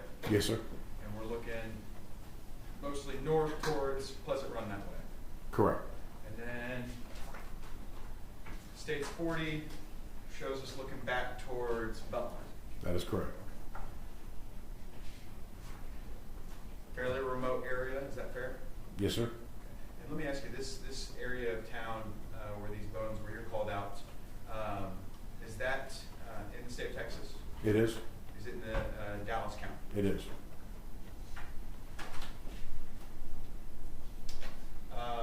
These were some reshots to kind of show the area again, kind of the trees and that brush. Obviously, it looks a little different. This is from the revisit, but you can see that there is additional trash that's back out there now. Yes, sir. States 42. Again, just some additional shots that maybe weren't taken whenever you're first out there. Is that fair? Yes, sir. And then States 43, we can't really see it here, but there's a fence right in this area, right? Looks like there's one of the fence posts. Yes, sir. There is a fence. Now, that fence just cuts kind of long ways with the property. It doesn't stop you from exiting a car or vehicle and walking onto the property from the road. Correct. On either side of that fence, that field where the remains are found, or this other more wooded, brushy side. Correct, sir. You could enter both of them. Correct, sir. States 44, we're just kind of moving down and showing some of that brush and tree area over there. Correct? Yes, sir. States 45, again, just kind of moving that direction. Yes, sir. 46, just a tight close up there. Yes, sir. And 47, again, a good bit of trash when we're back out there 3 years later, 2 years later, right? Yes, sir. And States 48, just kind of continuing that angle on towards Beltline. Yes, sir. Okay, and then now, States 49, we're looking at 274 Turning Tree Road, correct? Yes, sir. States 50 is a photograph you took. That's right there at the end of that street. And if I were to look kind of this way, would you say that's kind of, if we could walk straight through all the trees and the watered areas over there, we would get right over here to this. That's correct, sir. And States 51, just kind of illustrating that 274 Turning Tree, the body recovery area, and would you say that's about approximate, less than a 5-minute or 5-minute drive between those two locations? Yes, sir.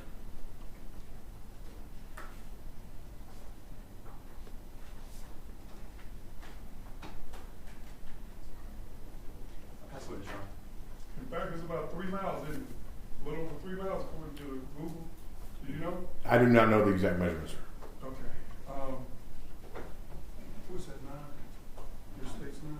I got it right. Okay, just so the members of the jury are clear what we're talking about, this is like right off of, so this is 45 here, right? Well, Yes, 45? sir. Yes, Right? sir. Yes, sir. And that's like going toward Houston, right? Correct. Like, and then you got your speed trap for those of you who go to Houston a lot. In Wilmer. And this is what we're talking about in this area, right? Yes, sir. Wilmer. And then that Post Oak is this road right here? Post Oak would be the road where the. Where the little red dot is? Yes, sir. All right, but that's right there by Wilmer, right? Yes, sir. All right, in fact, there's like a little Love's over here somewhere down 45, right? Yes, Are sir. you familiar with the area? Somewhat, yes, sir. Okay, all right. Regardless, and let me be specific. I'm gonna sit on this side where I can see. No, we good. You said you worked crime scene, right? For 17 years, yes, sir. All right. So as far as in that area out there, that open range out there, I think y'all even indicated that the person who called y'all was setting cat traps, right? That's correct. A lot of animals out there, right? Yes, sir. Hogs, wild hogs, Yes, sir. possibly even bobcats, correct? Possibly, yes, sir. All right. So, as far as these bones that y'all found, the skull y'all found, how long was it in that location? Do you know? Do not know. Okay. As far as the location that this skull was found, you can't say whether or not an animal found it in the wooded area and transported it to that area, can you? I can't say for certain one way or the other, but I'd be really surprised if there hadn't been any animal activity. Okay, but you can't say that, can you? Correct. You don't know, again, well, as far as evidence of the body obviously had decomposed, right? Completely. Okay. Were there any clothing found near the skull No. that would indicate someone had dumped the body there? No, sir. Other than the, I think you had the head, or you had the skull, looked like you had a jawbone, you had some other, looked like some fractures of a bone, but you had a femur or something like that? I believe so, yeah, and some rib bones. But it wasn't a complete skeleton, was it? No, sir, it was not. So the possibility that those bones had been moved from another location is possible, isn't it? Yes, sir. And again, we're talking about an area that's not secure, right? Correct. And in reference to, I think you said that y'all even had to come back because you were worried about severe weather or something like that, what'd you say? It was turning dark, and we had some severe weather coming in, so the decision was made to come back at it on another day. And just so members of the jury are clear, again, these remains, any evidence out there is out there open to the elements. Absolutely. And as a crime scene, I guess, expert, 17 years I think makes you an expert. The elements in the area in which an object is left could potentially affect, I guess, what evidence you collect. Yes, sir. Okay, I think I said that right. And we had terrible, do you recall storms in February of 2021? Just a few did. I mean, nothing specific. Okay, okay.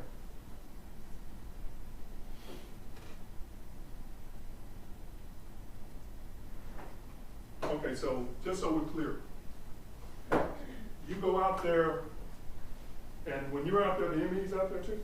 Yes, sir. I'm sorry, the medical examiner's field agent.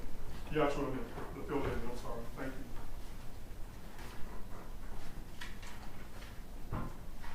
Well, let me just get right to the point. As far as the remains that y'all found out there, can you tell the members of the jury whether that person was poisoned? I have no idea. Can you tell the members of the jury whether that person suffered an overdose? I'm sorry, what was that? Can you tell the members of the jury whether that person suffered an overdose? I cannot. Other than clearly not being shot in the head, can you tell the members of the jury whether that person suffered a gunshot wound? I cannot. Can you tell whether the members of the jury whether that person had been stabbed? I cannot.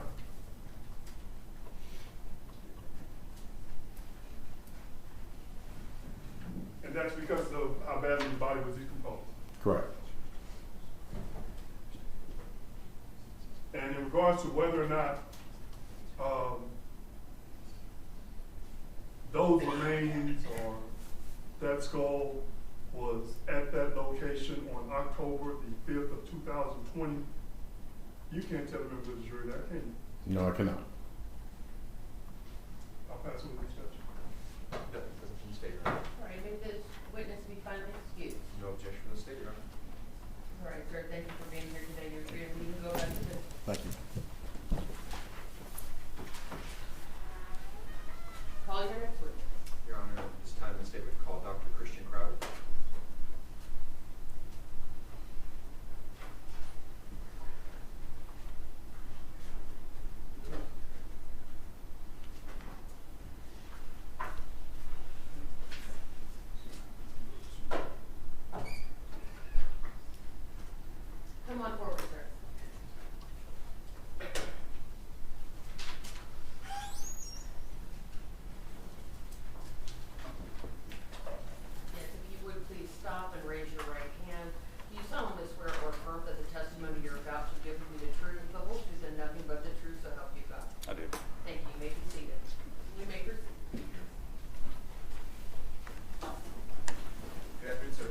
Good afternoon.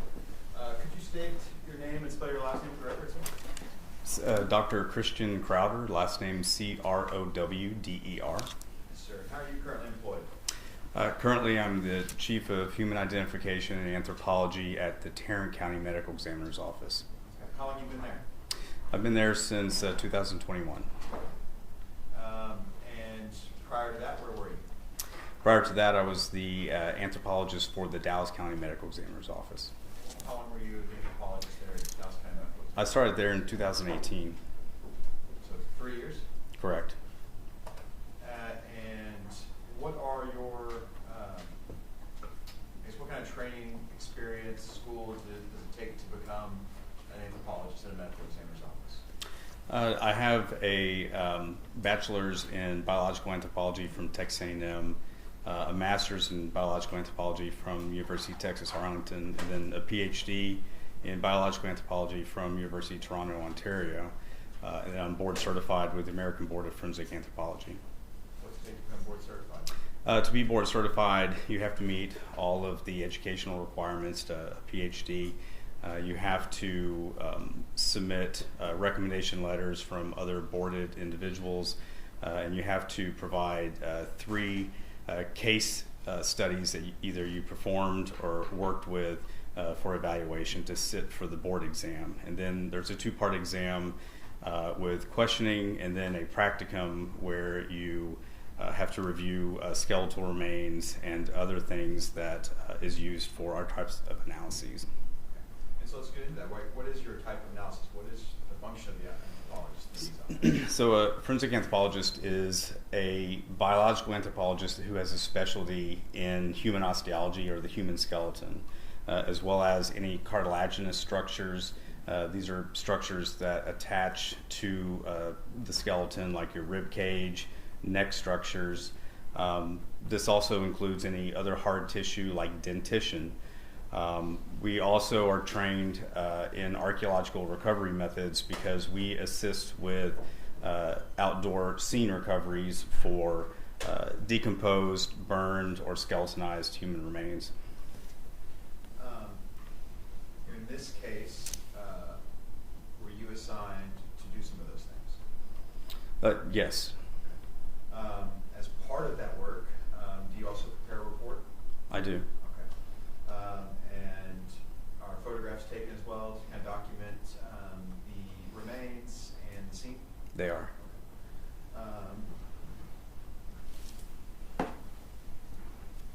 Commissioner Bergman? So I'm going to have you have marked here states 52. Is that a copy of your report and the diagram and attached diagrams for your report? Yes. Yes, it is. Okay. And states 53 through 69, if you'll flip through those. And if are those remains that are associated with this case that you would have been reviewing?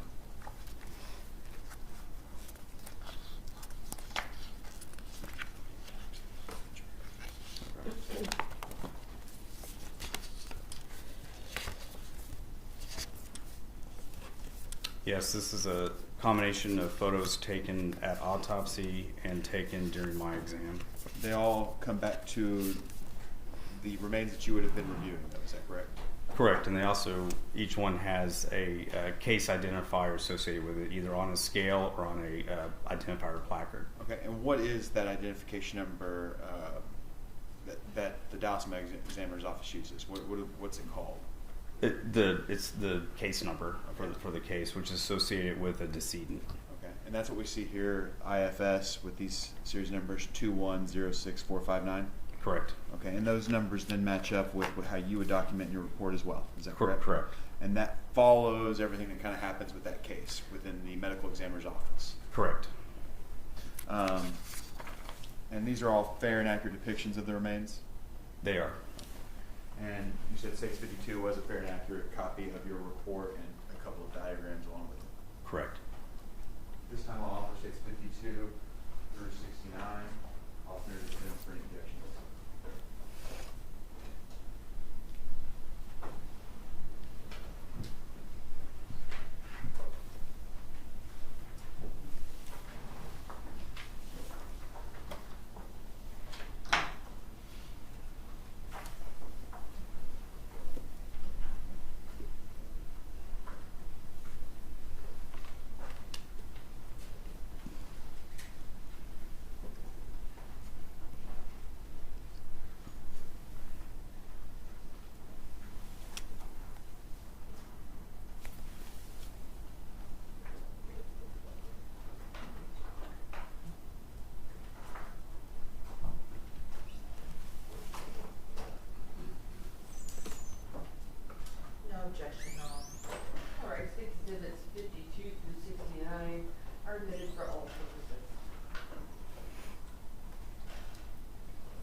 Yes. Okay. Walk us through kind of what we're looking at whenever we talk about, we have kind of just the description up there at the top is giving you the background about either your investigation out the field, right? Is that right? Correct.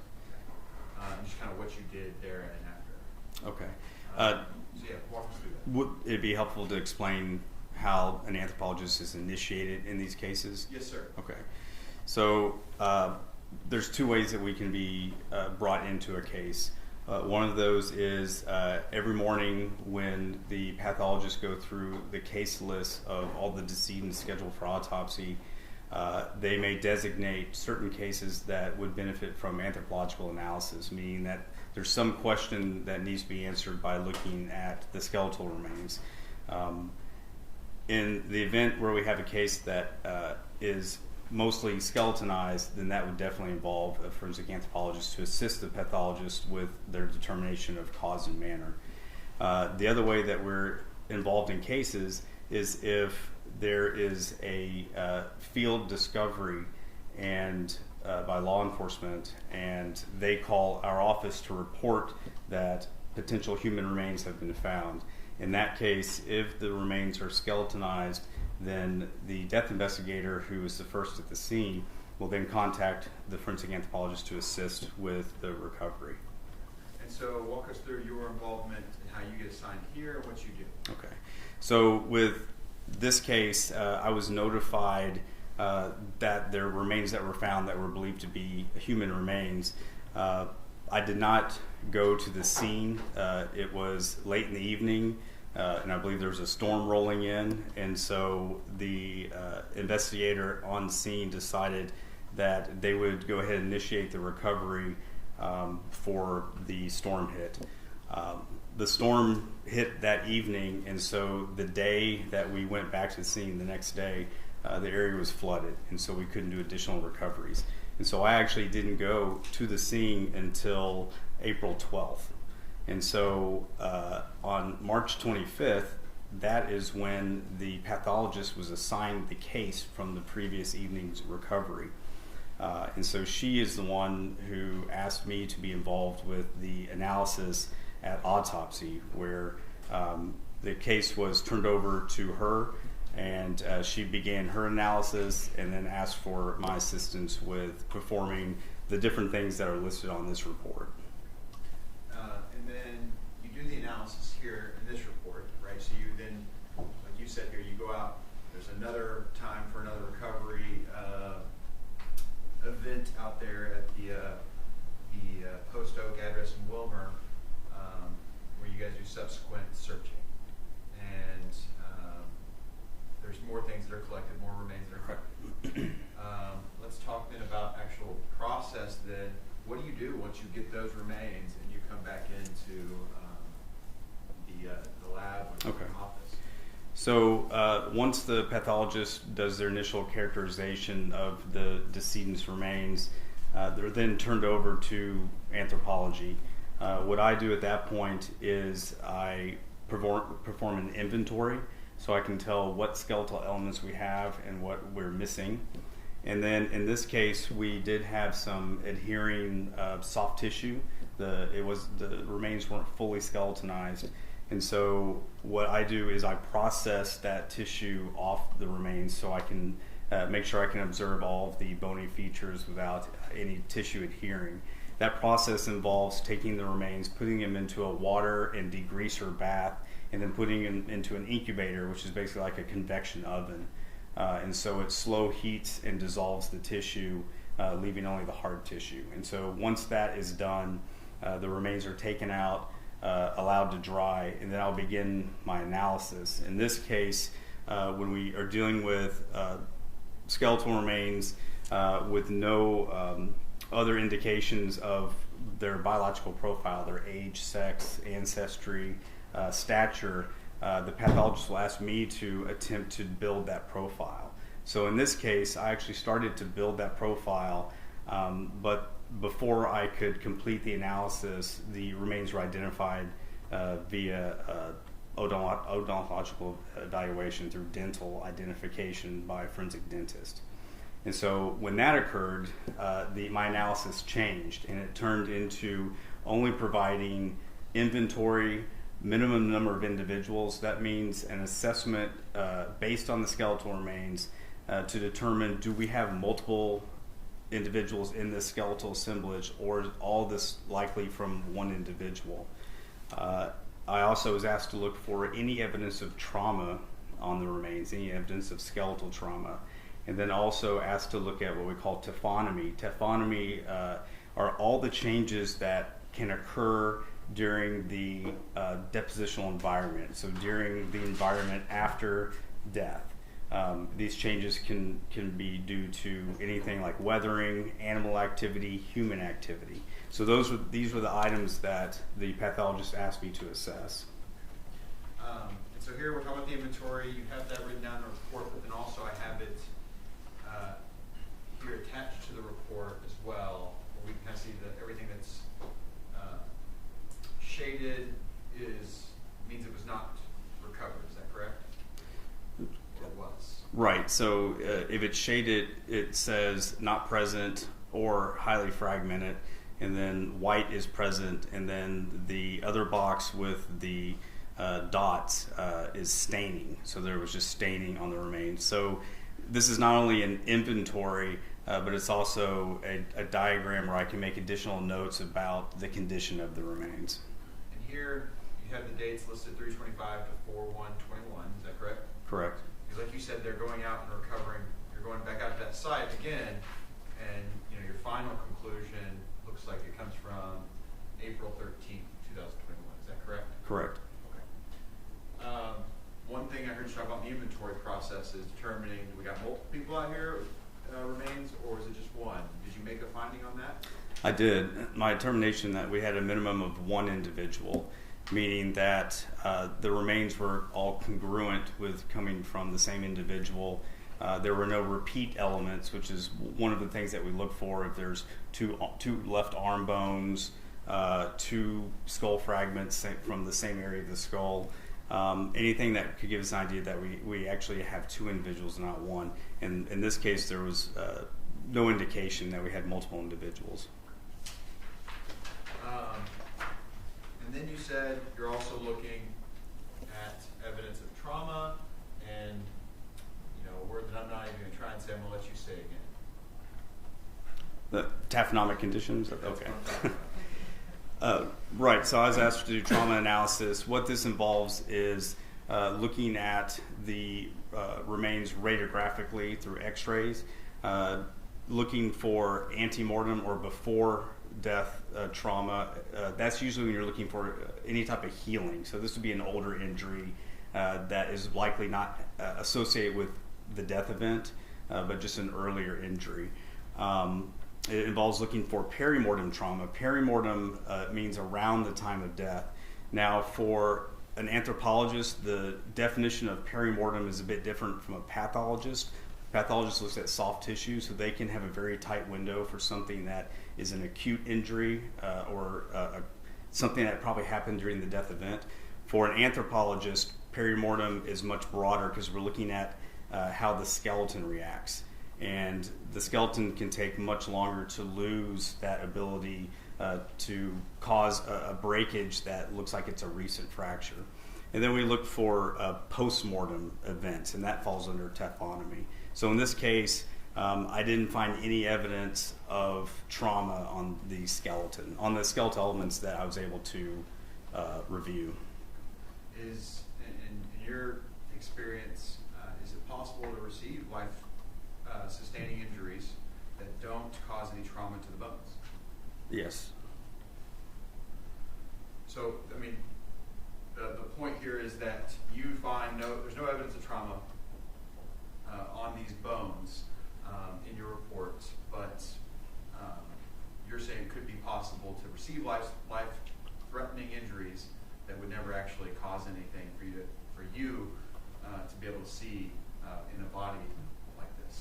All I can report to the pathologist that is there's no inflicted trauma to the skeleton. Because obviously there's not enough soft tissue to determine. I mean, we're talking about very little soft tissue, I guess, that was on this. Correct. And then, same here down it's taphonomic? Taphonomic. Taphonomic, okay. That's kind of like you said, the post-mortem trauma. It's the postmortem changes Changes. to the remains. Okay. And there was some evidence of that. Right. So there are various changes that were associated with the body being in the postmortem environment. One of those is what we call sun bleaching. Some of the skeletal elements showed areas of bleaching from the sun having interaction with it. There's also elements that had soil staining, and that tells us that they were in contact with soil and they were taking up that coloration from the soil and the botanic evidence or botanic vegetation around the remains. There's also a lot of breakage that wasn't associated with trauma. It had characteristics of breakage that we see with animal scavenging. So the evidence that you're able to see from changes to the skeletal remains are weather, ground, and animals. Correct. And do you have any way of knowing how long those remains would have sat out there? See some of those kinds of changes? I don't. When the remains are in that sort of condition and they've been impacted by scavengers, there's really not a reliable way to make a time since death estimate. And then the last thing we see here is just kind of a summary of all those things we just talked about. One person, skeletonized individual, and that there's no, that there was the post-mortem breakage and damage, but then there's obviously no evidence of any trauma, perimortem or antemortem. Correct. Okay.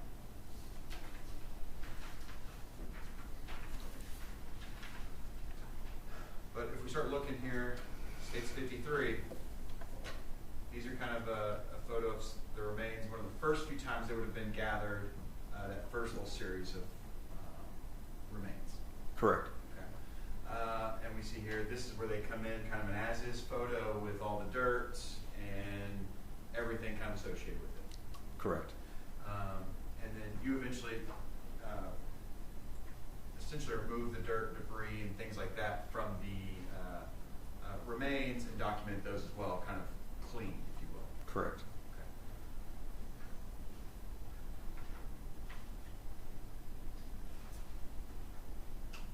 Space 56.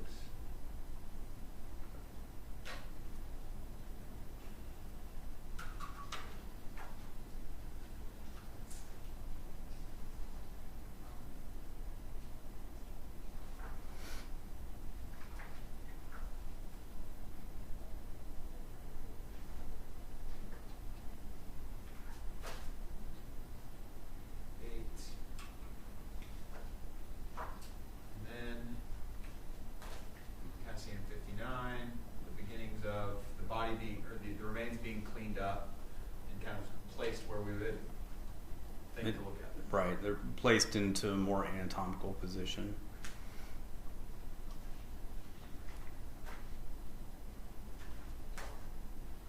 State 60, again, just showing kind of the upper half of the remains.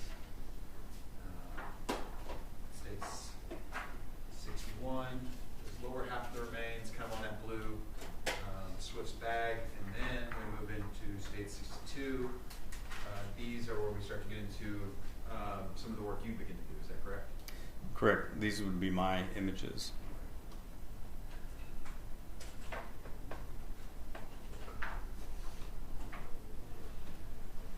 State 63 is the upper half on that black background and laid in anatomical order.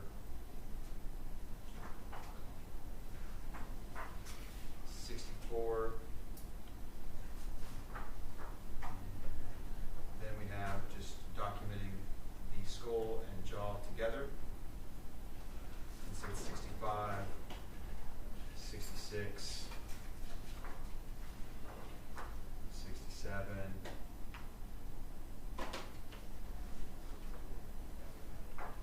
68.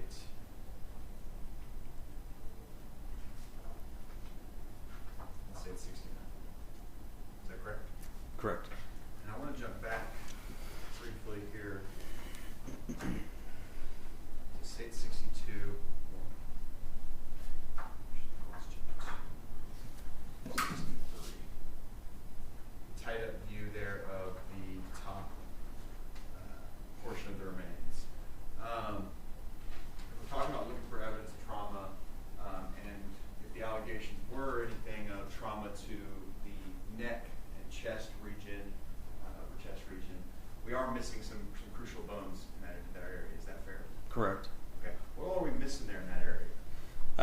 missing several ribs.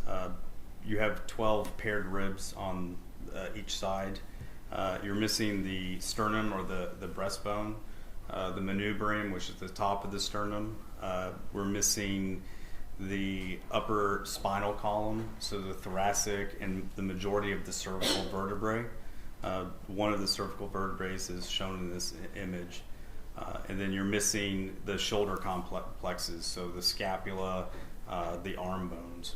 And so, in a hypothetical of stab wounds, somewhere in the chest and neck region, it's possible, in your opinion, then that there could be life-threatening injuries that happen that just don't show up on these bones. It's possible to have injuries that don't show up on bones. But to be totally clear, there's no evidence of trauma whatsoever on these bones. Correct.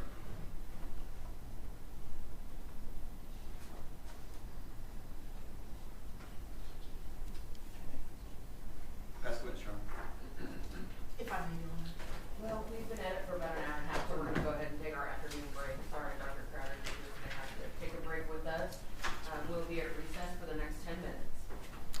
All rise.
you said that you were not the representative from the ME's office that actually went out to this crime scene. Is that correct? On the initial discovery. Yes. Okay. You didn't get out there until April 12th of 2021? Correct. Okay. Do you know who was the initial person or persons from the ME's office that got out there, I guess either on the 24th, 25th, or the 26th? I don't have their name in my notes. It would be in the investigator narrative. Okay. And you couldn't determine how the decedent was killed, could you? So I don't make those determinations. I make recommendations of any findings for the pathologist to make those determinations, but I did not provide any findings of trauma from my exam. So that's basically a no. Correct. Okay. And you said, and I'm going to try to say this word, taphonomic conditions? Taphonomic conditions. Those were present Yes. from the weather, because we had just had a really, really bad winter storm in February. Is that correct? Where like all of Texas was shut down. Right, I remember the storm. Okay. And then you said you did see some evidence of like animal scavenging. Correct. Okay. And so it could be possible that where the remains were found, these pieces of remains were found, an animal could have drug it from across the field, from a wooded area. Anything like that's possible, correct? There could definitely be some movement of remains. Okay.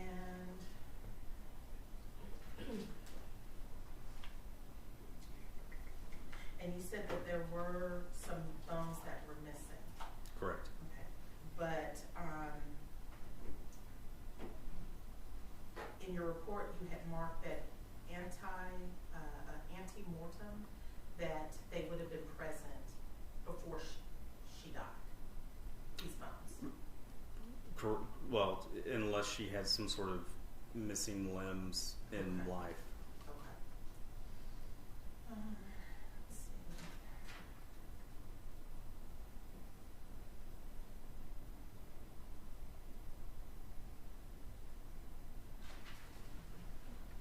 That was it. Thank you, Dr. Crowder. No further questions at this witness, Your Honor. May this witness be finally excused? No objection from the state, Your Honor. All right, thank you, Dr. Thank Crowder. you. You're free to leave and head back to Tarrant County. Yes, ma'am. Please watch your step. Call your next witness. Your Honor, the state would call Dr. Kathleen Casper. Kathleen, who, I'm sorry? Casper. Casper, thank you.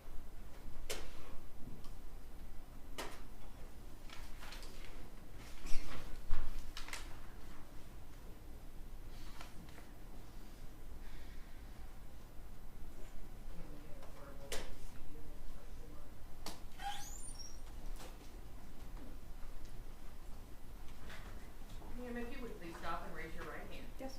Do you solemnly swear or affirm that the testimony you're about to give will be the truth, the whole truth, and nothing but the truth, so help you God? Yes. Thank you. May be seated. You may proceed.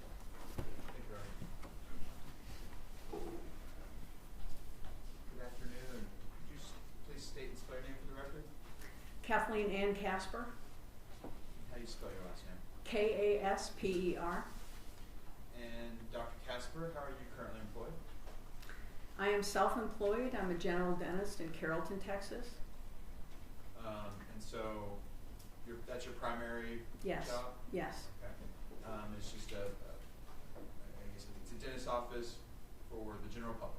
That's right. Okay. And it's my understanding you also do work for the local medical examiner's offices. Is That's that right? correct. Okay.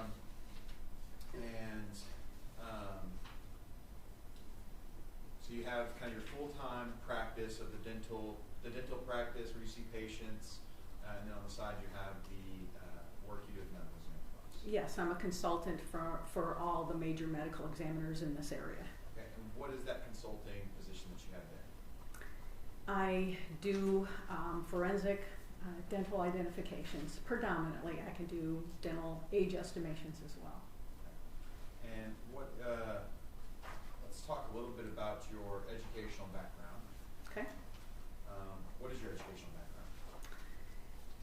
got my undergraduate degree at the University of Iowa.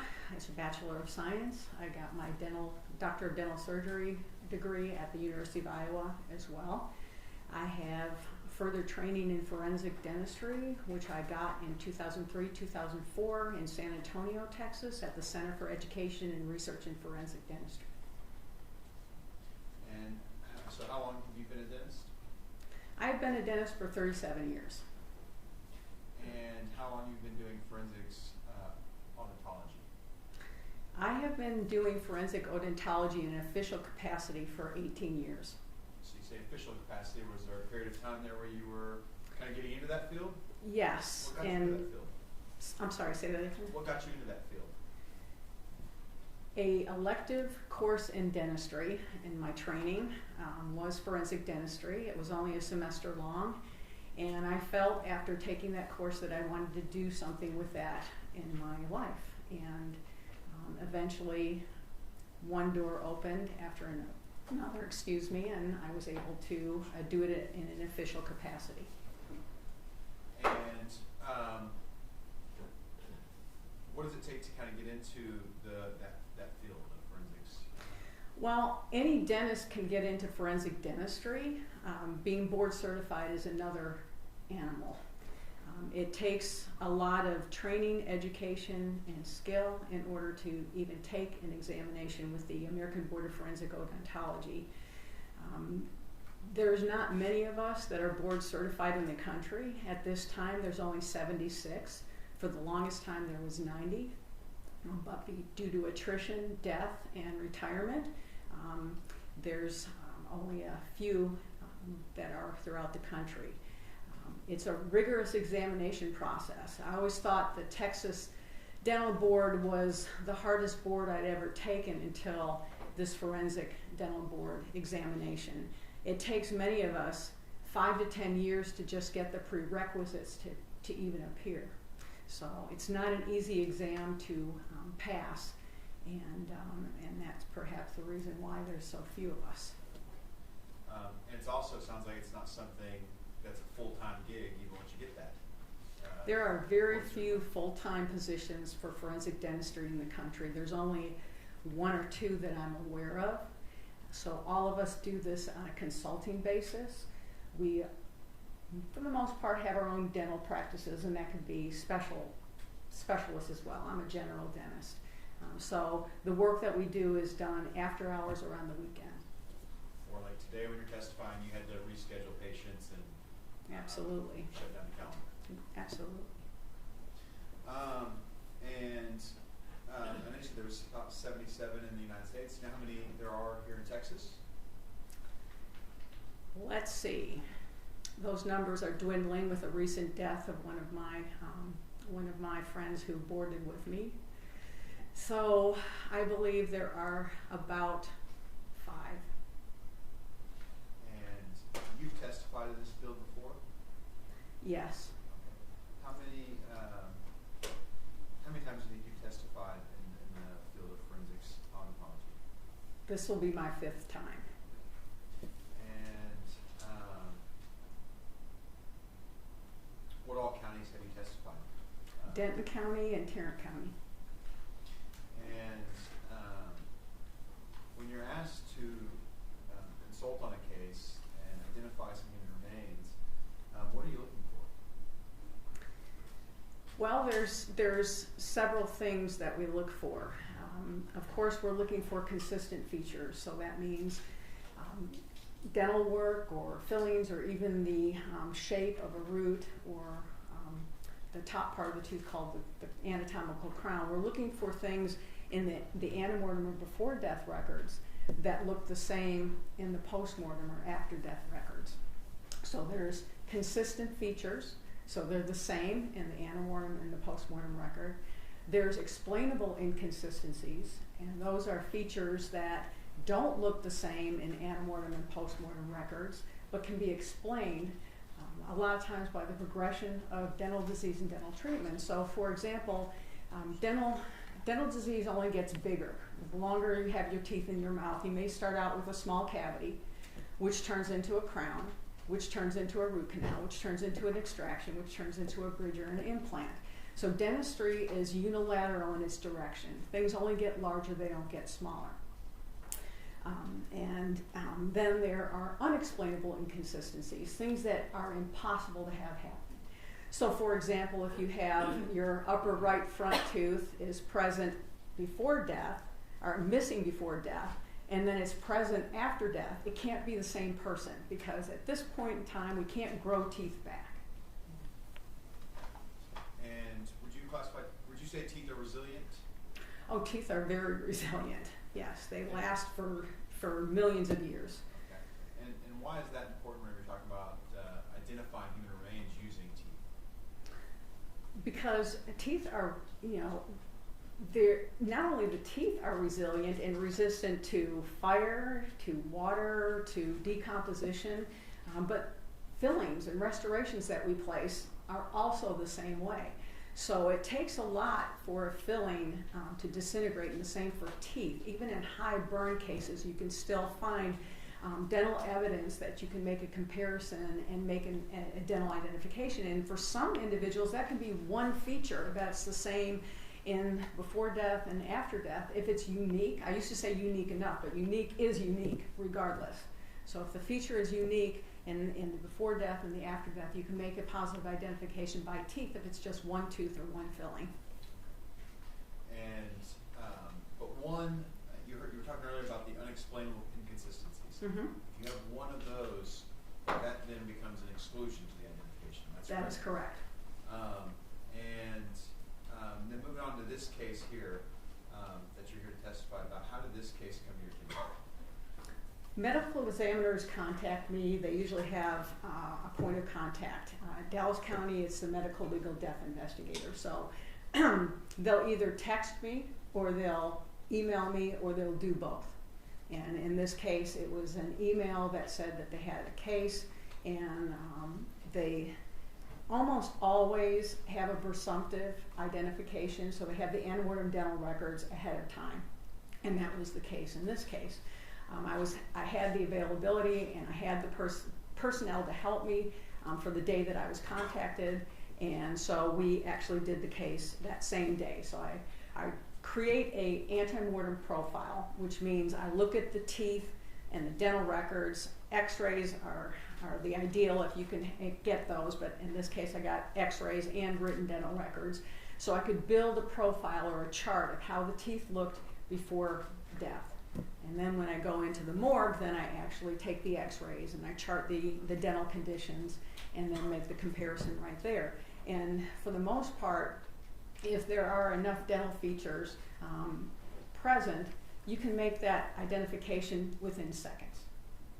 And we've heard a little bit about antemortem in the previous testimony with yours. That simply means before death, so think while you're alive, antemortem. Right? Correct. And so in this case, they said you had dental records from someone that they thought this could be from while they were alive. Correct. Okay. Do you remember who that person was? Marisela Botello Valadez. And so you're able to take a look at her medical records, you create a profile first, and then that's when you start looking at the actual remains that you have. That's the way I prefer to do it. You don't always get the antemortem records right away. In this case, we did. And Commissioner Procedural? You may. And then there's also photographs that are taken of the remains, the teeth, and then, like you said, potentially even X-rays as well. Is that correct? Correct.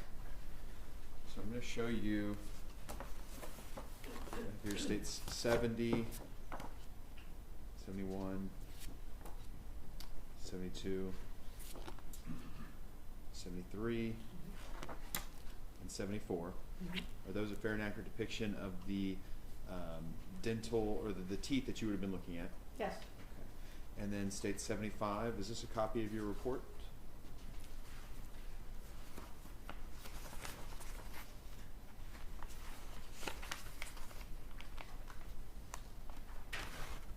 Yes, it is. Okay. And state 76. What are we looking at there? This is X-rays that I took directly out of the report and then just put shapes in order to show the jury what is same in antemortem and postmortem radiographs that I reviewed. So 76 comes from your report and all Yes. the evidence you collect in making your identification, Yes. and is useful to understand the report and what we're looking at here. Yes. Thank you. This time I'll offer state 70 to 76. All purposes, alternative defense, or any objection.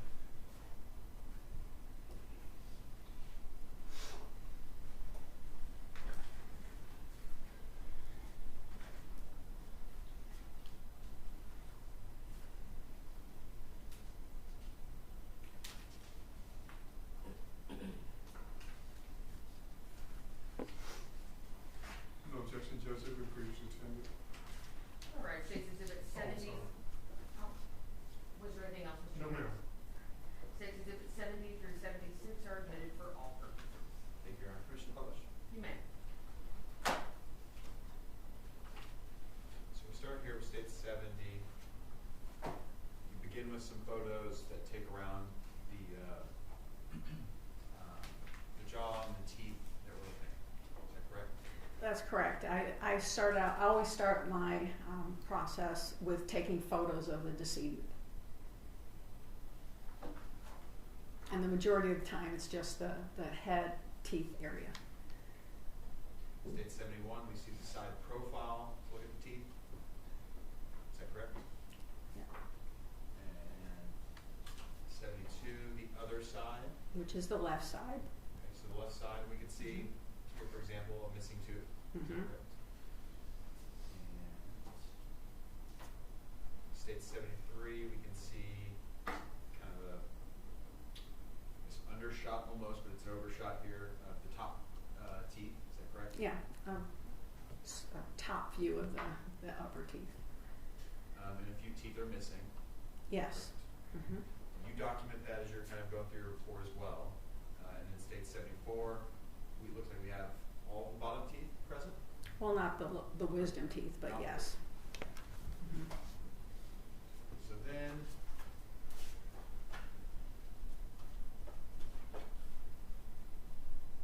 in this case, you then begin to prepare a report. Is that correct? That's correct. All right. Let's walk through that report. What all is it that you're, so here we're talking about those antemortem, so while she's alive, examinations. Is that correct? Yeah. Okay, and so we see here you list out the various times that Ms. Botello would have been visiting a dentist and having either the radiographs or those handwritten charting. Is that correct? Well, it's a combination of both. So the x-rays are displayed and written out from the most current and then the older. Of course, the more current x-rays are, the better the chance that you can make an ID because there's going to be more features that are consistent and match.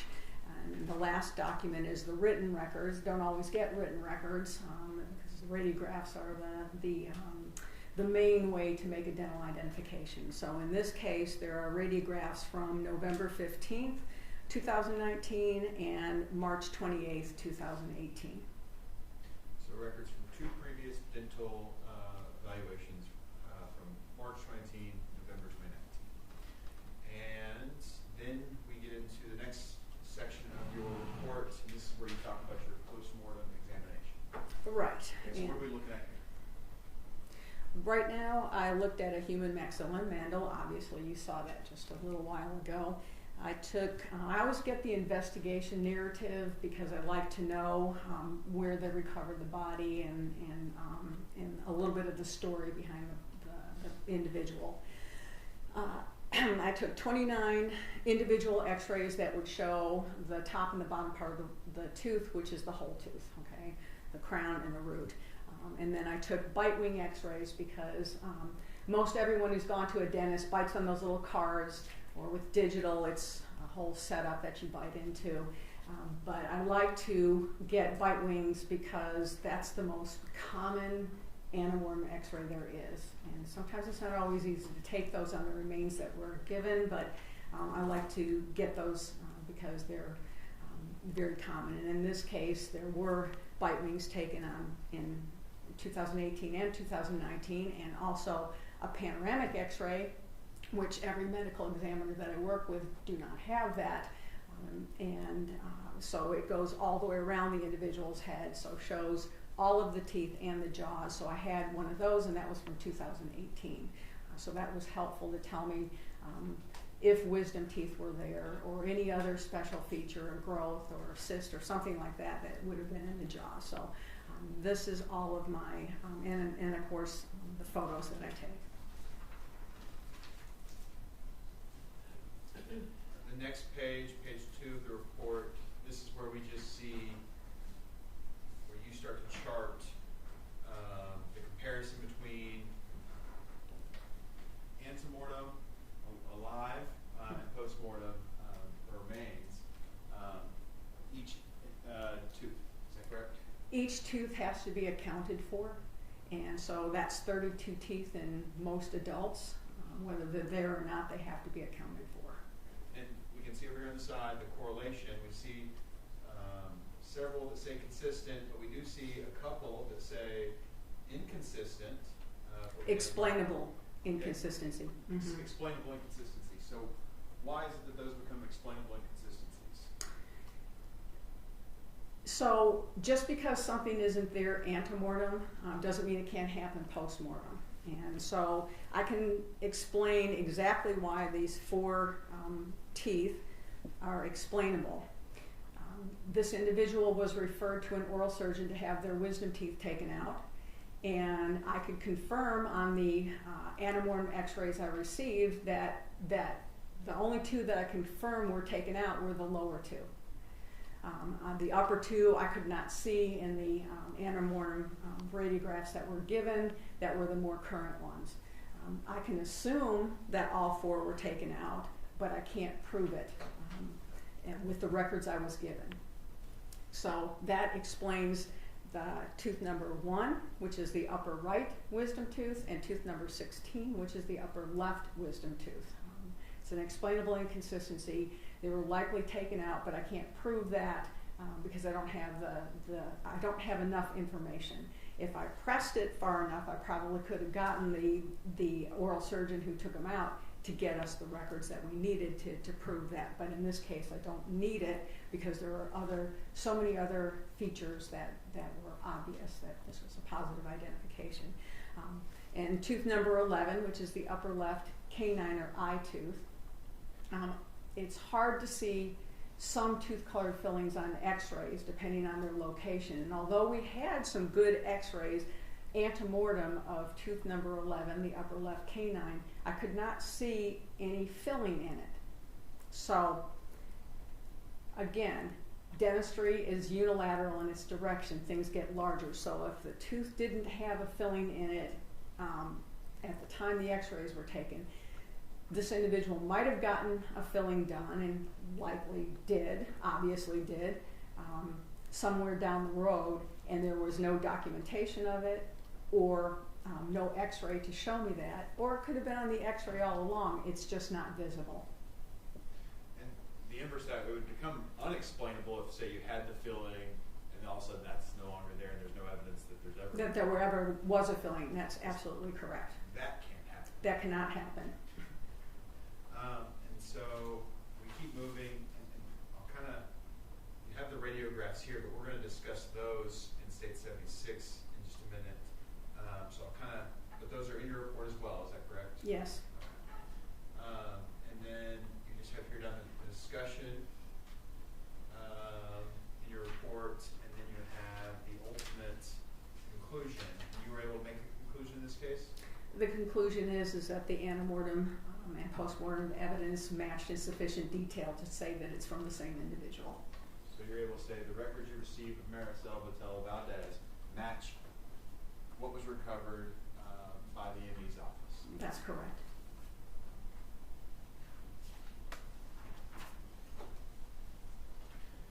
State 76.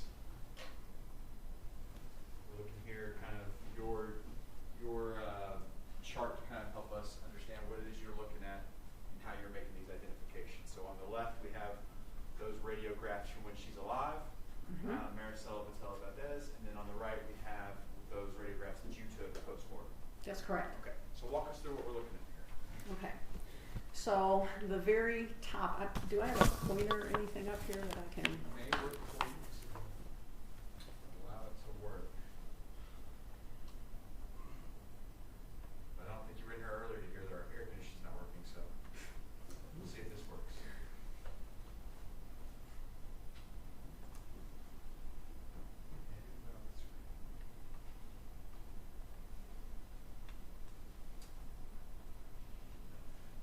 Don't think it's gonna work. So Okay. if you're able, I mean, you can I can describe the shapes and the describe, colors. uh, Yeah. point along on that screen if you want. You Can everybody see this pretty well? Okay, so where you see the shapes and the same color of the shape on antemortem and postmortem records, it's a filling in this first instance where the arrow is pointing to that filling. That filling is on actually the cheek side of this tooth, and the filling looks the same in the postmortem. Okay, probably even more obvious is the silver filling. So silver fillings the x-rays don't penetrate them, so they look very white on an x-ray. And she only had one silver filling, and that is circled in green, the green. And then there's also a tooth colored filling, which is on the biting surface of the particular tooth. And I don't have its like catty corner, but this is the same tooth down here, which it was just a better representation. They look the same, with the silver filling towards the back part of the tooth, and then the tooth colored filling that's in front of it or on the biting surface of the tooth. These are very, very obvious tooth colored fillings where you see the orange arrows pointing to the filling there, and then the blue arrows where the fillings are actually separate from one another. So right there and there. There was also multiple teeth that were rotated. This one on the lower left, which is tooth number 20, is extremely rotated. And that was obvious in the antemortem and postmortem evidence. And then the blue circle shows another filling on the biting surface of the tooth. This one also has one on the cheek side surface, but sometimes they get superimposed. They are the same. This is the best antemortem record radiograph that I could get to show that filling. And then the basic shape of tooth number 22, where you see that little whoop-de-whoop right there in the enamel. It's the same where the star is pointing there and there. And there's a lot of other features. These are just what I felt would be easy for you as non-dental people to see and understand.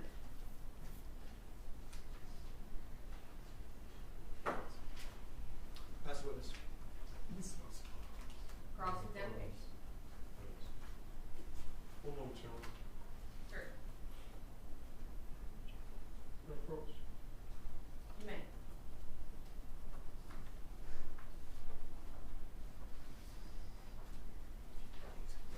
Yes, sir, thank you.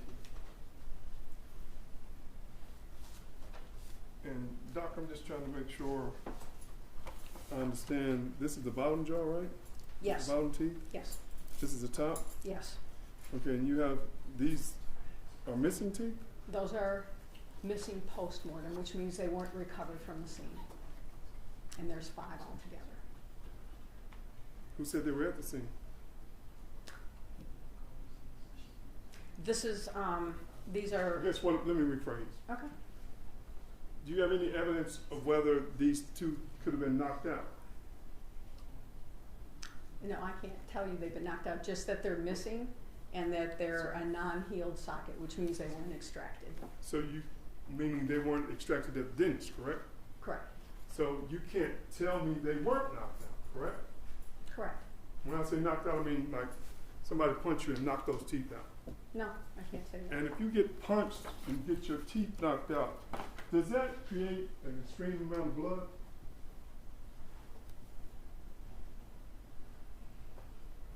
In your opinion? It just depends on the case. It could. It could. Somebody punches you in your mouth, knocks your teeth out. Could that potentially create an extreme amount of blood? Yes.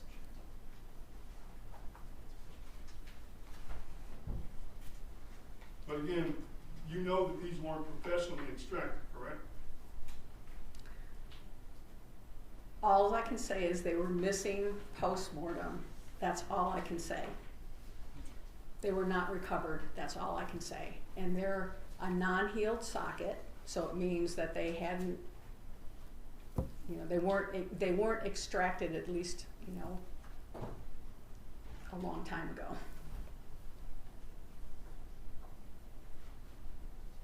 Pulling teeth or knocking teeth out would create blood, does it not? For the most part, yes. That's all I have. Thank you, Doc. Any redirect? No, Your I'm sorry? no, Your Honor. May this witness be found to speak? No objection, Your Honor.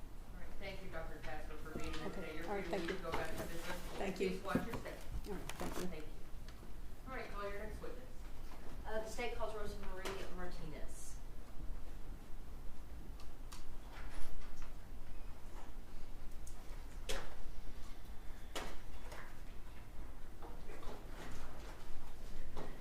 I'll just see that. Yeah.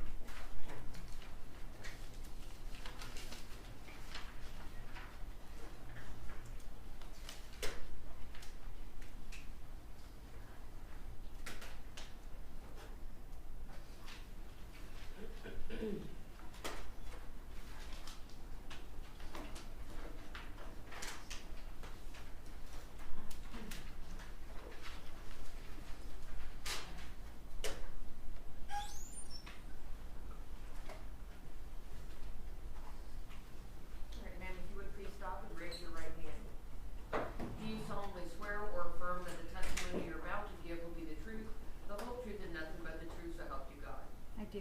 Thank you. You may be seated in the witness box. Please watch your step. You may proceed. Thank you, Your Honor.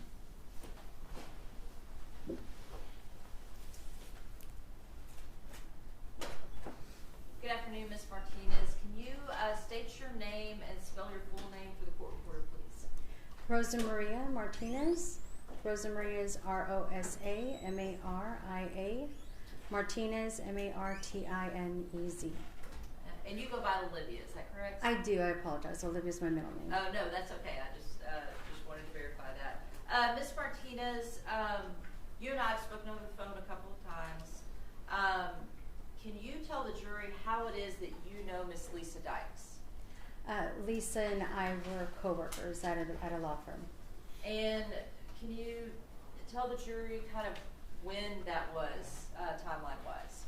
That was, I believe, in 2020. The year 2020? Yes, ma'am. Okay, and so what law firm did you all work for? Montgomery Law Firm. What did you all do for Montgomery Law Firm? I started out as a case manager, but then got promoted into negotiations. Lisa and I both did negotiations for the firm. Okay, and as a negotiator, what are your duties? What do you do? We are in charge of calling the adjusters, insurance companies, working out settlements for our clients. It's a personal injury firm, car accidents, stuff like that. Do you hold a paralegal certificate? No, I do not. Okay, do you know if Ms. Dykes did? I don't believe so, in all honesty, but from my understanding she did, but I don't know. Okay. However, this is a job that is in the legal field, and you have some, kind of legal knowledge about certain aspects of the law. Correct. What things, what skills do you have to be a negotiator? You've got to be really convincing. You have to be able to stand firm, and just pretty much you have to be knowledgeable, very detailed when it comes to certain cases. Okay, knowledgeable, well-spoken? Absolutely. Okay, and have to be fairly savvy? Absolutely. You said you have to be convincing. Yes. Now, you and Ms. Dykes, Lisa, you all shared an office, is that correct? Yes. Okay. And can you recall the last time that you actually saw Lisa Dykes?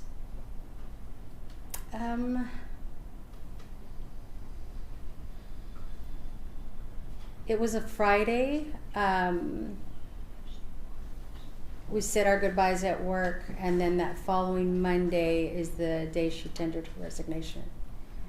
So it was that Friday, the last time I saw her. Okay, so Friday in October 2020? Yes, ma'am. Okay. And throughout the time that you knew Lisa, you know, I guess how would you describe her?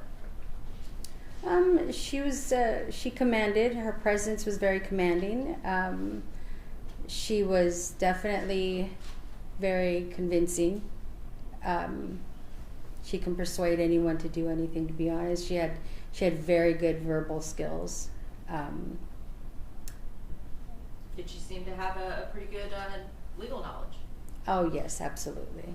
She was the one that a lot of us in the office came to for legal advice. Now, it's been a while since you've seen Miss Dykes. Do you see her here in the courtroom today? Yes, ma'am. Okay, can you just identify her by an article of clothing that she has on? She's wearing a pink shirt. Your Honor, let the record reflect that the witness identified the defendant in open court. Record will so reflect. Now, is that the same appearance that you knew Lisa to have during your time knowing her? No. Tell me how Lisa dressed on a day-to-day basis. She was very well dressed. Always had her heels on. Even if it was with some jeans, she would have her heels on, makeup on, red lipstick. Hair was always done. She was presented herself very well. Did you ever know her? Did you always know her to have the short hair? Yes, ma'am. Okay, so you never knew her when she had longer hair. No.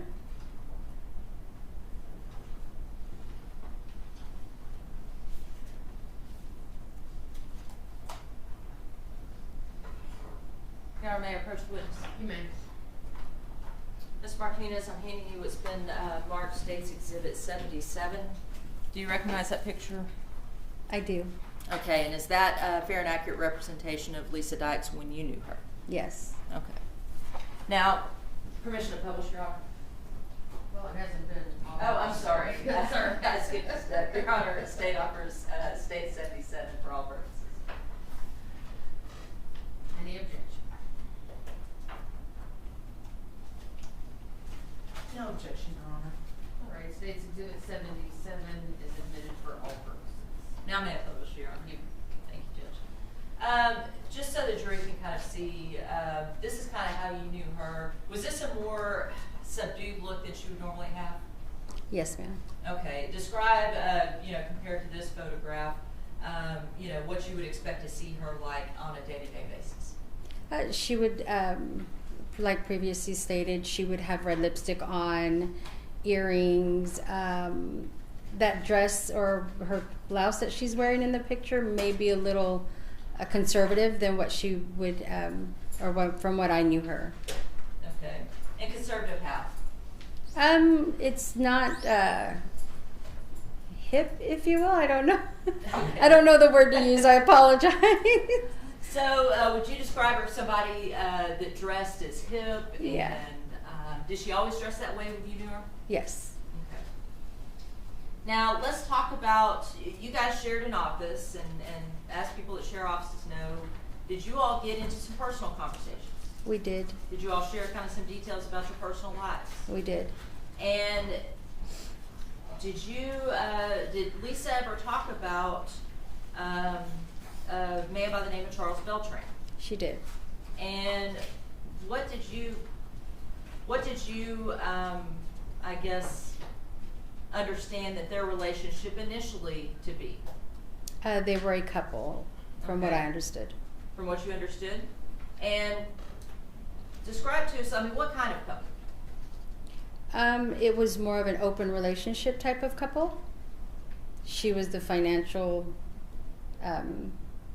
giver, if you will. Did she tell you some of the things she bought for him? Yes. What kinds of things did she buy for him? She would, I know that she got him a car. She did get him a bunch of retro type of tennis shoes that costed a lot of money, clothes, stuff like that. So like sneakerhead type of things that, Correct. Jordans and things of that nature that may cost several $100s. Correct. What about studio equipment? I'm not too sure if she purchased that. Okay. Were you aware that Chuck was much younger than her? Yes. And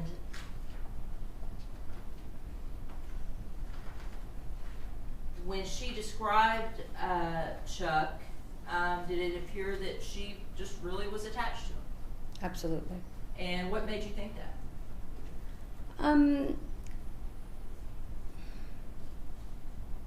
I'm not too sure. It was more of the way she would talk about him, the relationship that they had, the how happy it would make her to purchase things for him, type of thing.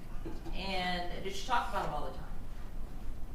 She did when we weren't busy at work, but yes. And during that downtime, she was talking about her personal life. Was it kind of all about Chuck for a while? Yes. At some point, did you find out that she had a friend named Nina Morano? Yes. And do you recall about when she started talking about her friend Nina Morano? I don't recall around what time frame that was, but I know I've heard of her. Okay. You said that you knew her in 2020, is that right? Correct. And how does she talk about Nina? She would talk fairly well about Nina. She was a really good friend. They were best friends. She talked about how financially stable Nina was, stuff like that. Did you learn that Nina's husband had recently passed away? Yes. And were you aware that Nina was an attorney? Yes. Okay. Did you ever learn, or at what point did she make you aware that she and Nina got married? Yes. We even had a little celebration for them at the firm. Okay. And knowing Lisa over the course of 2020, did it surprise you any that she married Nina, or what were your thoughts about that? No. She had talked about it for a little while, so I knew that it was in the works. Did she ever describe, I guess, the nature of their relationship and what it was based on? Just that they were best friends, and she did speak a lot about the finances when it came to Nina. Did she ever express to you that this marriage was an arrangement where she was madly in love with her? No, it never did. It never did, or she never did express that it was about them being in love. It was more of an opportunity. And what do you mean by an opportunity? Because of finances. Okay. Nina was well off. Yes, ma'am. Now, again, being in that environment in the same office, you talk about some personal things. Did you ever talk about the sexual relationship that she either had between she and Chuck, she and Nina, or the both of them? Yes. Okay. And did she describe, I guess, a sexual relationship with Chuck? She did.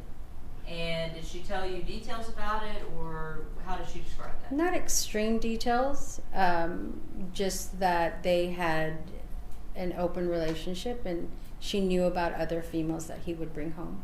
Okay. So she didn't talk to you about the down and dirty details of what her and Chuck did? No. Did she talk about her sexual relationship with Nina? She did. And how did she describe that? It was more of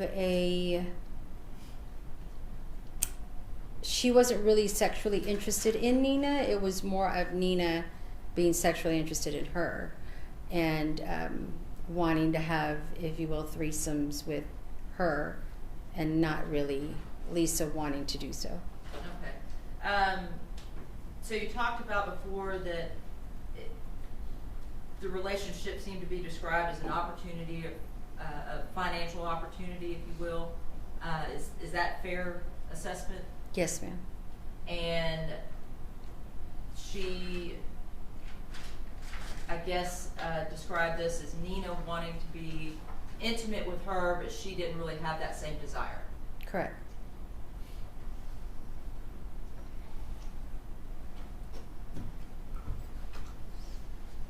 You talked about how she knew that Chuck was had other women. Did it ever seem to be an issue with her that he had these other women? Not that she expressed to me. Okay. Was it more about just making sure that he was going to stay with her? Correct. Was there ever a time or a woman that he slept with where she did express a problem? The one person that he could not sleep with was Nina. Okay, and when we say sleep with, did that mean sleep with the two of them together where it was a threesome? Or was it just if Nina and Chuck slept together alone? If Nina and Chuck were alone. Okay, did she ever express to you that she found out that they had slept together alone? She did. And what was her reaction to that? She was livid. What do you mean by livid? She was extremely upset. Very, very angry. Did she express who she was upset with? She was upset with Nina. Okay, and was it a matter of the fact that Nina had, I guess, cheated on her, or was it the fact that Nina had slept with Chuck? It was more of the fact that Nina slept with Chuck and Nina knew that she wasn't supposed to.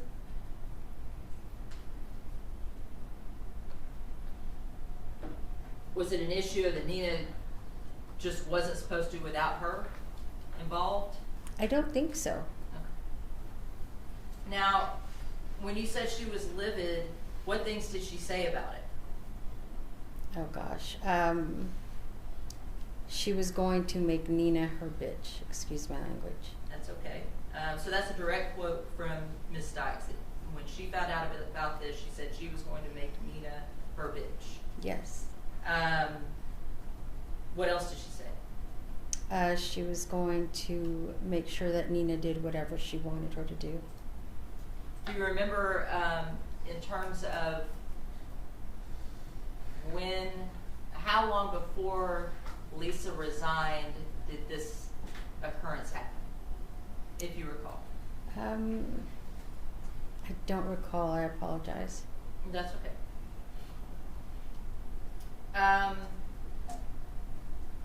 Did you ever meet Charles Beltran? I met him once. And where was that? With Lisa, we were at the on-premise bar. On-premise. And what do you know about the on-premise bar? I just know that Lisa's son worked there or managed the bar, and from my understanding, Charles was a security guard or door guy. Okay. And what was your impression of Chuck? It wasn't too bad. My first impression was that he was a little bit of a flirtatious. Okay. And it just seemed like it came naturally to him to be flirtatious. Did you all have a lot of conversation, or was it just a little bit? Yeah, not at all. Not at all.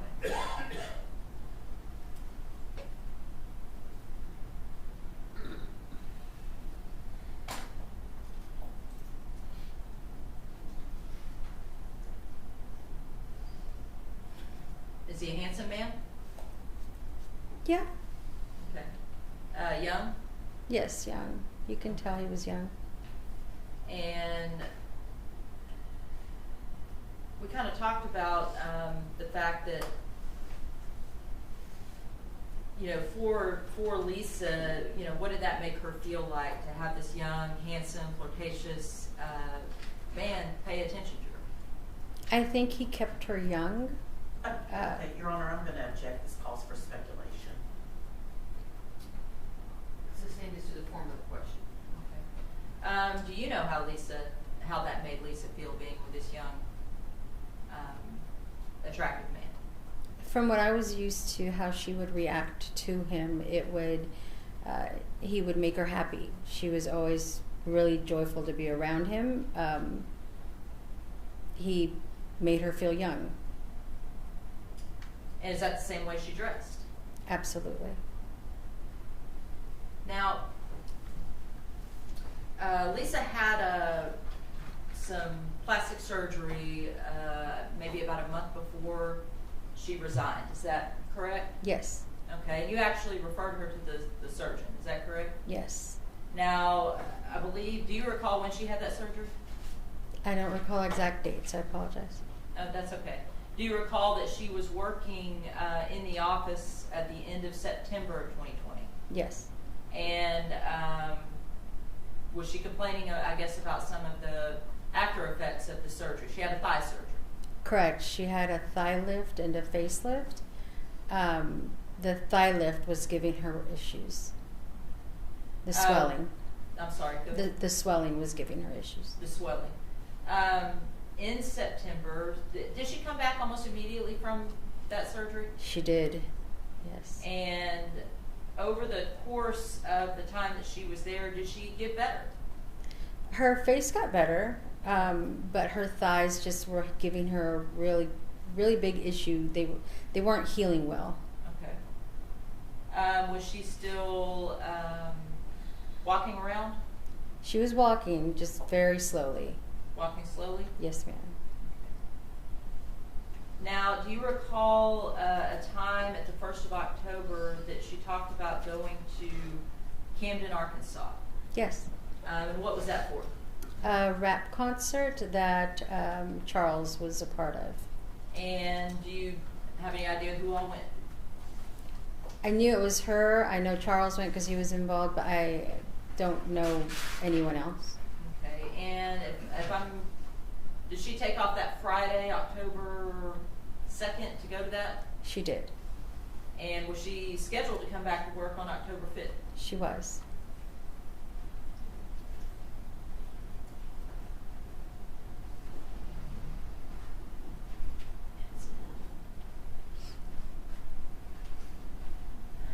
Did you talk to her at all that weekend?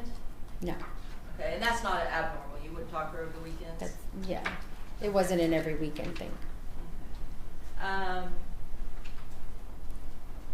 Prior to October 2nd, do you recall if she had traveled anywhere via airplane or anything else like that on a trip? Not that I'm aware of. Now, do you know how they got to Arkansas? I believe they drove. And do you have any idea where Camden is? About how far away it is? No, ma'am. All right. The show was that weekend, and you said that she was scheduled to come back to work on October 5th. Is that correct? Yes. And did she return to work that day?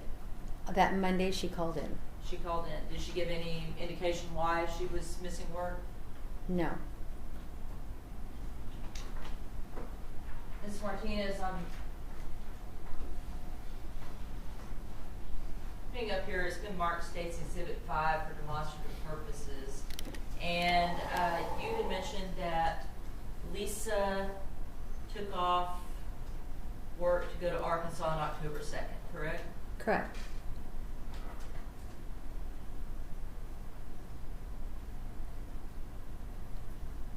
And then October 5th, she was supposed to come to work, and she called in for an unknown reason. Correct.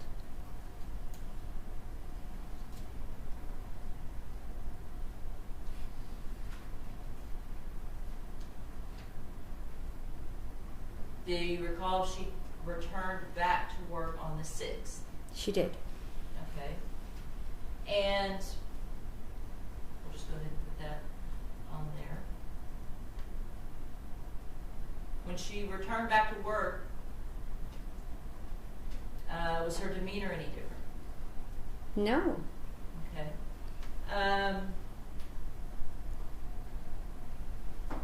Throughout that week, was her demeanor any different? No. At what point, you had talked about before, did you know that she had bought Chuck a black Audi car? Yes. Did she ever ask you about hiding that car? She asked if she could leave the car at my house. Okay. And when did she ask you about that? I would say that week. Okay. What explanation did she give? She had previously expressed to me that she had been trying to take the car away from from Charles. Yes. And so that's the impression I got as to why she wanted me to keep the car. But other than that, I don't know why. And did she mention anything about having to clean it? She did. She mentioned she had had the car detailed twice. And it was that week that she mentioned that. Yes, ma'am. Did she talk about possibly leaving it at an airport? Yes. You mentioned that she had said that, or asked her if you could leave it at her house. And, you know, kind of what thoughts did you have about that? About her leaving the vehicle at my home? Yes. I didn't ask specific questions to her about it, but I just knew that it only could bring problems, and there was just no way I was going to have a car that she was trying to hide at my house. Do you recall on October 15th, and this would be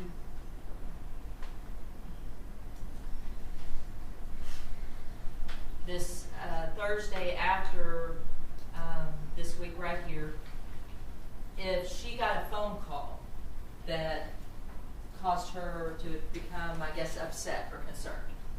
Yes. And were you in the same room with her when she received that phone call? Yes. Who purportedly was on that call? She stated it was an FBI agent. And how did she react to that? Her reaction was that it was a fraudulent call, that the person calling her was fraud, that there's no way it could be an FBI agent. Okay. Did the person leave a name for her? I believe he did. He gave her his first and last name. I don't recall what that is, though. Okay. And was this information that she kind of, talked about in the office? Yes. And her statement was that this was fraudulent? Correct. Okay. And that was on October 15th, is that correct? Yes.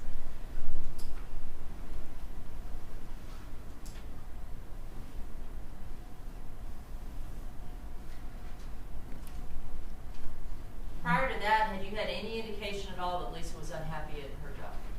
No.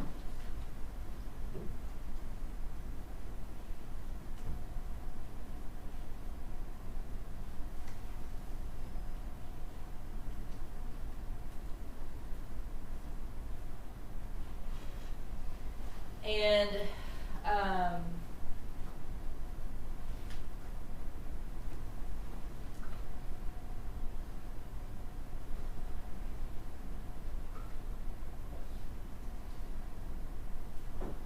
that next day she came back to work, is that correct? Correct, that Friday. And that was the last time you saw her? That's correct. When did you learn that she had called in and quit her job? On that following Monday. And did you learn what her explanation was? No. I was only told that she tendered her resignation. And did she tender it on that Friday? That Monday. That Monday. If I'm not mistaken. The day I heard about it, so I believe it's that Monday. Okay, so you heard about it on that Monday? Yes.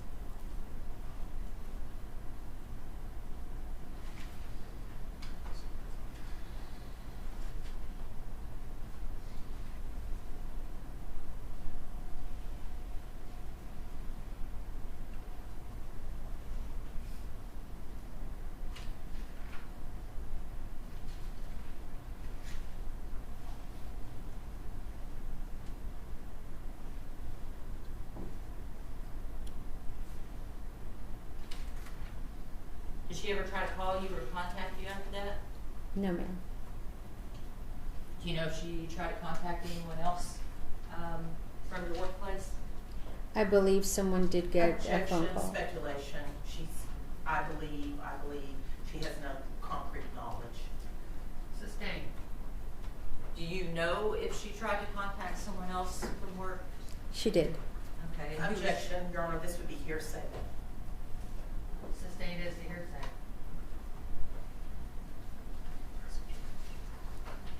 Your Honor, we're going to ask that the jury disregard this last Answer.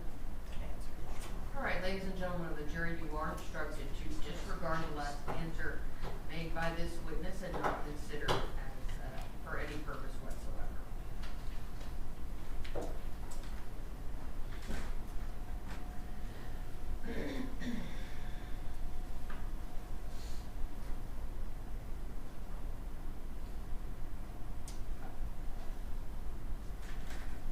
At some point, Ms. Martinez, did the FBI come in and talk to everyone at your workplace? Yes. And what information were they trying to find out? They wanted to know if we knew where she was, if anyone had heard from her. They also wanted to know if anyone knew where the vehicle was. Did you all give her the information that you had? Objection, Your Honor. This calls for hearsay. The form of the question, y'all, inclusive, a group, instead of her own personal knowledge of. Sustained.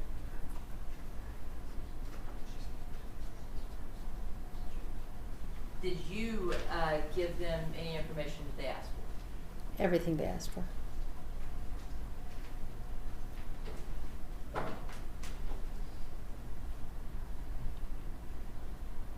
You previously described Ms. Dykes as a very persuasive person. Can you kind of explain to the jury what you mean by that? Yes, she had a way with words. She could persuade anyone to do anything, in all honesty. And Ms. Martinez, in the time that you were working with Ms. Dykes, did you all ever have any personal problems? Nothing personal, no. Okay. Did you have some work conflicts? Yeah, maybe a couple. Was it anything that amounted to, I guess, any disciplinary action for either of you, or it was just a matter of sometimes when you share an office space, those things happen? It was just a matter of meeting goals that we weren't meeting at the time. That was the only reason. Okay. And when I initially contacted you about your initial interview with FBI and talking to me, how did you feel about possibly coming and testifying? Honestly, I didn't want to have anything to do with it. I mean, you were reluctant. I was reluctant, yes. Okay. But you honored the subpoena that you got. I did. And just personally, how did you at that time feel about Lisa as a person?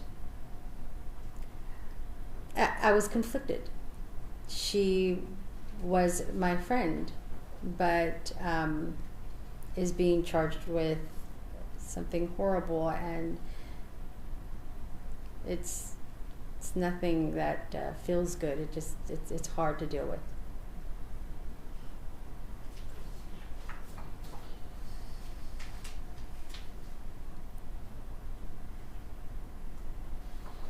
And lastly, Your Honor, may I approach? You may.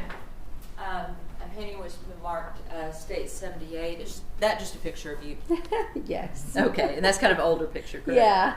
Okay. Your Honor, State offers State 78 for all purposes. Okay, no objection. Your Honor, pass the witness. All right, well, State's Exhibit number 78 is admitted for all purposes. Oh, sorry, Judge. That's all right. Got that correct. Cross-examination. All right, thank you, Your Honor. Ms. Martinez, I'm Valerie Baston, and I'm going to ask you some questions, okay? Yes, ma'am. You said that Lisa was very persuasive, Yes. but she wasn't persuasive enough to convince Attorney Montgomery to pay her bonus or give her more money.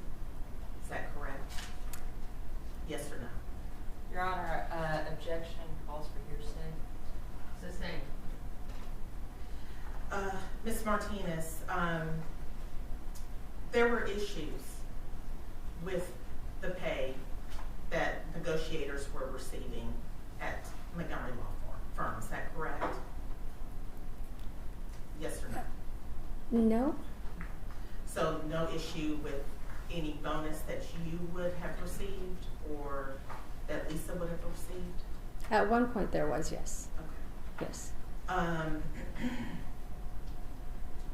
And you were actually in Lisa's office because Lisa was training you on negotiations. Is that correct? She did, but we shared an office the entire time. Okay.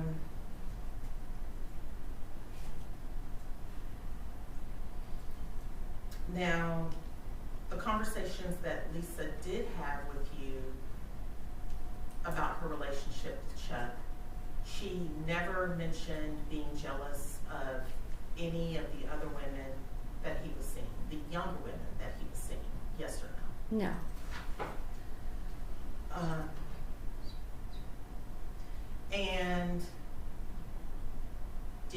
know that Lisa was supporting Chuck's rap career, that Chuck wanted to be a rap artist? Yes. And she had made an investment in his rap career. To your knowledge, do you know if she made an investment in his rap career? She spent money, if that's what you mean, yes. Okay. And did you have an opportunity to hear any of Mr. Beltran's music, Chuck's music? I didn't. Not then. Not until, honestly, after he got arrested is when I looked up his music. What was your impression of his rap music? I couldn't see anybody investing in it. Was it very derogatory towards It was women? definitely derogatory, yes.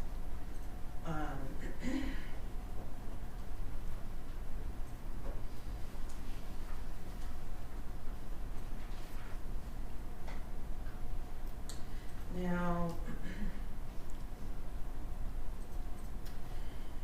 Lisa had gotten some plastic surgery, and you referred her to that surgeon. Correct. And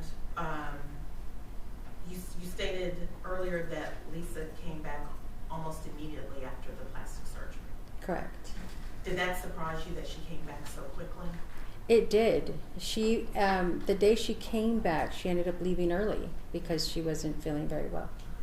Do you know why she came back to work so soon? She was always very adamant about being at work. She wanted to get a job done. So she was driven about her career. Absolutely. And to your knowledge, was she on any heavy medication like hydrocodone or? I don't know. Did she ever show you how her legs were healing? Did you ever see what was going on with her legs, or her thighs in particular? If I recall correctly, she did show me one leg, if I'm not mistaken, but and it didn't look very good. What do you mean by it didn't look very good? The wound was opening. I'm going to ask you this. Sometimes would she get bloody at work? She would, but it wouldn't seep through her clothing. Nothing like that. Would she have to change her bandages? Yes. Often at work? Yes.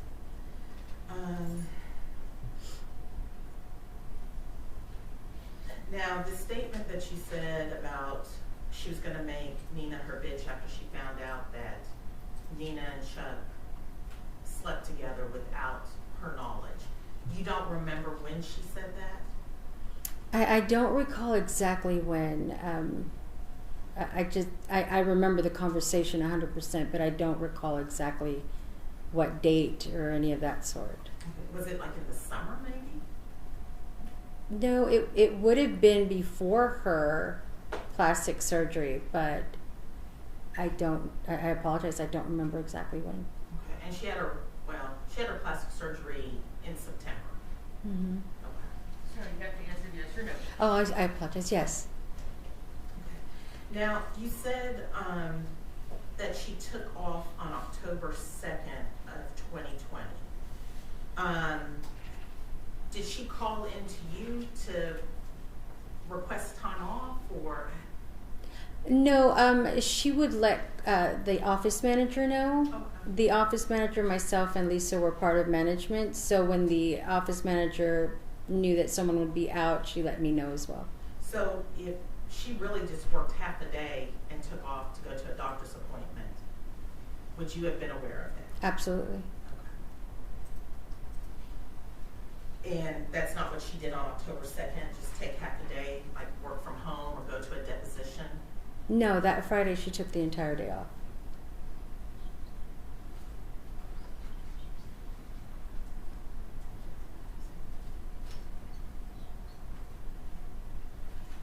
Are you still working for the car wreck Cowboys Cigar Montgomery? No, ma'am.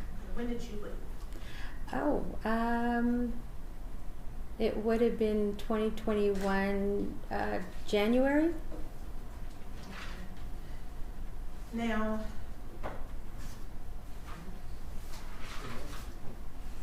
why did you leave? I was let go. You were let go. Yes, ma'am. And was that because goals weren't being met? Correct. Did you know when he was about to let Lisa go as well? Your Honor, objection here sent. Oh, well, Your Honor, she did state earlier that she was a part of the HR team, management team. So that would be something within her. Well, she can answer to anything that she told to the defendant.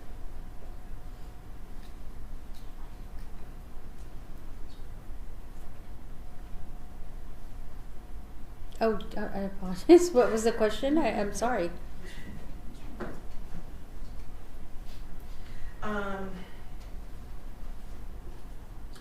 Now, about her, when she said that she wanted to take her car, the Audi that Chuck was driving over to your house, keep it over there. Was it piggybacking off of the conversations that she had with you about wanting to take the car away from him for whatever reason? Yes. Okay. And at the time, you stated, you told Ms. Pittman that you weren't comfortable with that. Correct. Is it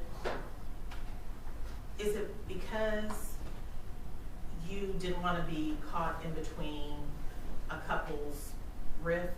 Yes, I didn't want those problems. So nothing to the fact, oh, this could have been the scene of a crime or have criminal evidence and I don't want anything to do with it. You were under the impression that there was a rift between them, a lover's rift between them, and you didn't want to be a part of that. Correct.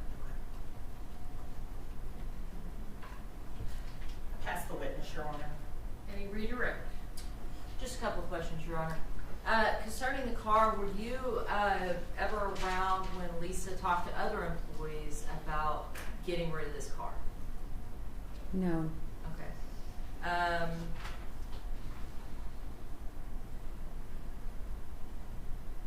And from your understanding, Lisa quitting just kind of came out of nowhere. Correct. You were in her office with her most of the time, so would you have been aware of any issues that were going on? Absolutely. We were in the office every day, all day, together. Your Honor, no further questions. Pass the witness. Just a couple more. Rephrase. Thank you, Your Honor. So, Ms. Martinez, as far as you know, you don't know what effect this surgery and the heavy medications Lisa was on how it was affecting her performance, or how your boss, Mr. Montgomery, saw her performance. No, I'm not aware of that. Pass the witness, Your Honor. No further questions, Your Honor. May this witness be finally excused? No objection from the state, Your Honor. No objection from defense either, Your Honor. Thank you for being here today. You're free to leave and go about your business. Please watch Thank you. your step getting down from the witness stand. Thank you. Do you have another witness you can call?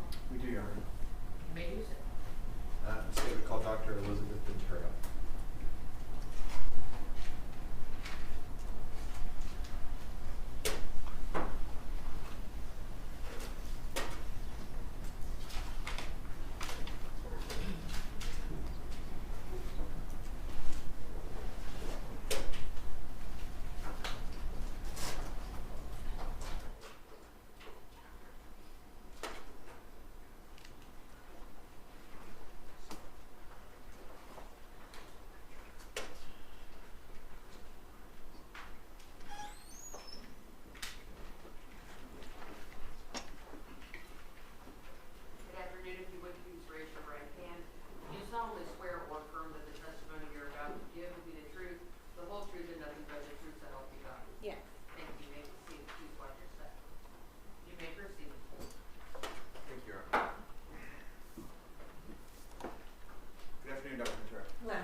Ventura. And Dr. Ventura, how are you currently employed?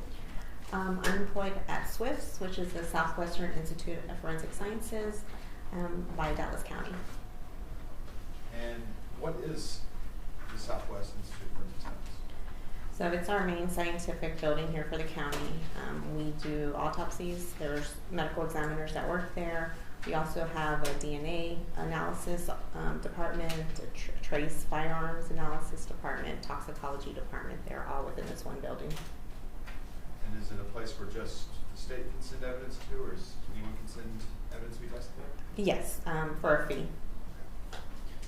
And the portion that you work at, that's the medical examiner's office? Yes. And that's all kind of under the umbrella, though, of that same entity of Swiss? Correct. Okay. And what does the medical examiner's office do? Our main duty is to perform autopsies, and from that, determine the cause and manner of death of an individual that has died. And before we get there, what are your trainings and qualifications to become a medical examiner? I have a bachelor's from UT Arlington. After undergrad, I went to medical school for 4 years. I went to the University of Texas Health Science Center in San Antonio. During medical school, I decided to pursue pathology. I got into a residency training program at Baylor University Medical Center. Pathology is a 4-year residency program. After my training there, I took the boards, and I'm board certified in both anatomic and clinical pathology. After my residency training, I decided to do a subspecialty in pathology, which is forensics. I trained at Swifts for 1 year as a fellow, and I have been at Swifts ever since. And I've been there for about going on 11 years now. And so now let's talk a little bit about that. You testified as a medical examiner first in this case. Yes. Okay. Here in Dallas County? Yes. A number of times, is that fair? Correct. Okay. And you testified in other counties as well, because other counties will send cases or autopsies that may need to be done as well, is that right? Yes, we have a lot of surrounding counties that don't have their own medical examiner system, so they will send their bodies to us for a certain fee. And so now talking about the medical examination process for an autopsy, you talked about making conclusions for a manner of death. Yes. Okay. Can you tell us kind of what are manners of deaths? Like what is it that you're looking for? What are the different types of manners of death? So there are 5 types of manners. There's natural, which is the one that we see the most. We have accident, suicide, homicide, and undetermined. Accident, an example of that would be a car accident, someone who fell and injured themselves, that would be considered an accident. Homicide, of course, it was a person died because of the intentional actions of another individual. Suicide, they killed themselves. And undetermined is when we cannot determine a cause and manner of death due to the circumstances. And what triggers the MME's office doing an autopsy on someone?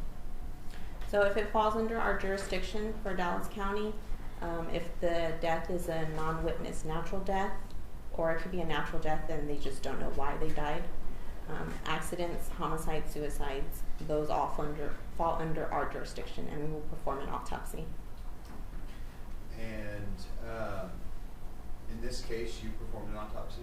Yes. Commissioner Fletcher? You may.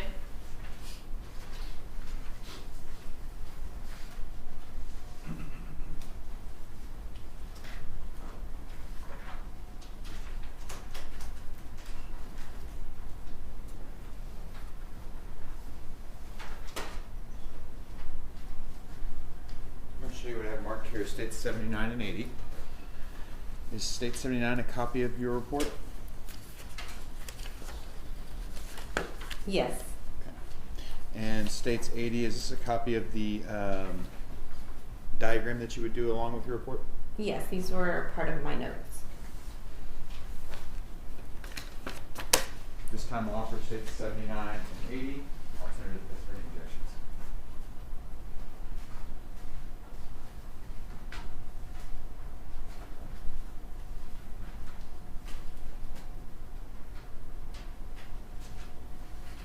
No objection, Your Honor. It's been previously tendered to the defense.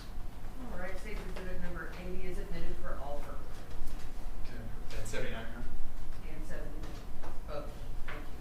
Permission to publish, Your Honor? You may.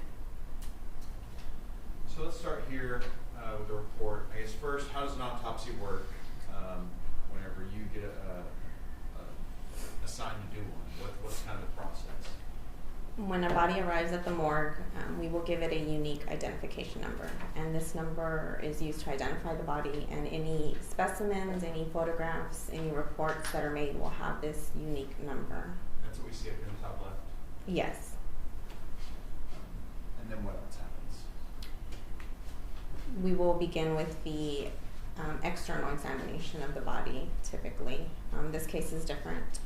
We've received bones, but in a typical case, we will have a body that still has skin and sometimes clothing with it. So we will document all the external findings of the body, any clothing they had, any therapy that they had received prior, either at the hospital or at the scene of where they died. Their height, their physical characteristics, all of this would be documented, as well as any signs of natural disease to the body or any signs of trauma to the body. It would be all included in the external examination. After that, we begin with the internal examination, where we will open the body and examine all of the internal organs. So the heart, the lungs, the liver, all of that will be taken out of the body, cross-sectioned and examined for, again, any signs of natural disease, any signs of trauma to the body. And we also examine the brain, so we'll open the skull. And so you'll do that no matter what the investigation is, no matter what the autopsy is. If it's there, you're doing that full, thorough investigation, regardless of how obvious it may be or whatever the case may be. Correct. And then, like I said, this case is a little different. You don't have a body and any soft tissue to examine. Yes, that's correct. And so what do you do when you get a case like this, whenever you get just the remains of someone who was tossed out in a field morgue? So we still examine whatever we receive. In this case, there were multiple bones separated that we received. So when I received them, I still, used the unique identification number in my photographs. I examined the bones to see if there were any obvious signs of trauma to them. Sometimes if you have an intact skull, you can still look for maybe gunshot wound holes or any type of blunt trauma to the head. So in this case, when I got the bones, I was still looking for any tissue that may have been attached to the bones, any signs of trauma to the bones. And we see here one portion of the ME's office work would be to identify the person you're doing an autopsy on. Is that right? Yes. And we see here in this report that that's being, you document that it hasn't happened yet, but it's being established by dental comparison. Correct. I guess it's fair to say there's a number of ways the medical examiner's office would investigate and try to identify either the remains or the body of someone, right? Yes. In this case, it's being done by the dental examination, and there was an identification made, is that right? Yes. Okay, and that was Marisela Botello Valadez. Yes. And then so we see here in your report, you included the forensics anthropology consultation as well. All right, so before that, here's just kind of where you explain what you received. Is that right? Yes. And the jury's seen these photos already, so then we see down here below is where it looks to me that you copy over the forensics anthropology consultation that happens. Is that correct? Yes, I added to my report. Okay. And are you the one that asked for that anthropology consultation to happen, or I guess the medical examiner investigator? How does that work? Yes, so it's up to my discretion to use the services of our anthropologist. We haven't always had one, and in this case, we were lucky to have one, and so I asked for his consultation in order to examine the bones more thoroughly, clean them up, and do a thorough examination of them. And he did that? Yes. And that was Dr. Crowder? Yes.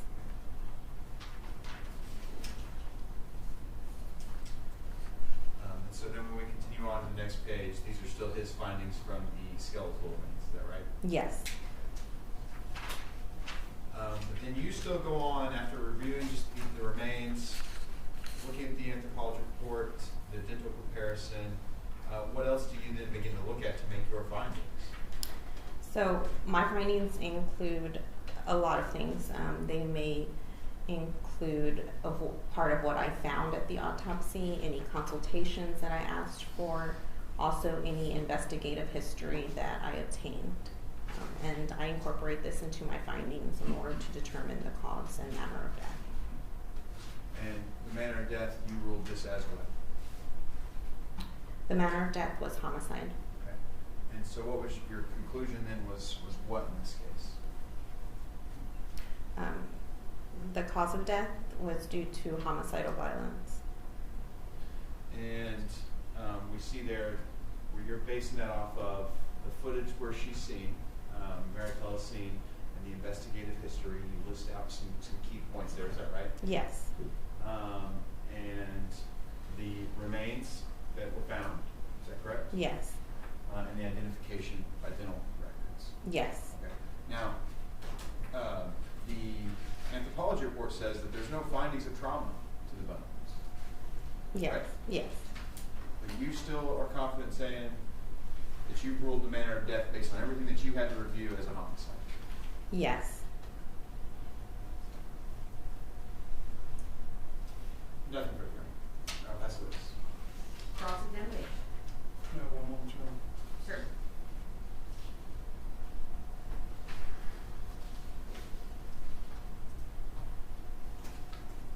Now, Doctor, I guess you do the actual autopsy, right? Yes. But as far as, I mean, when these bodies are recovered, oftentimes y'all send a member from your team out to assist with the investigation, don't you? Yes, our field investigator. And in this case, that would have been Casey Gould? She was our deputy investigator, and she typically goes out to scenes where bones are collected.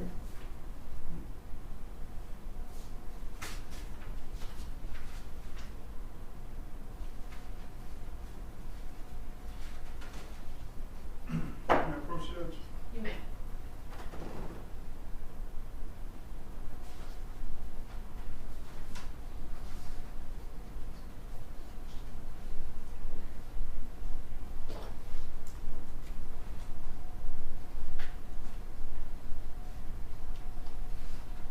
When you say that when you are making the determination of the manner of death, you also take into consideration the investigatory or the investigative history that was given to you, right? Yes. And that would have been primarily given to you from Ms. Gould? Yes. Okay. And let me get this one.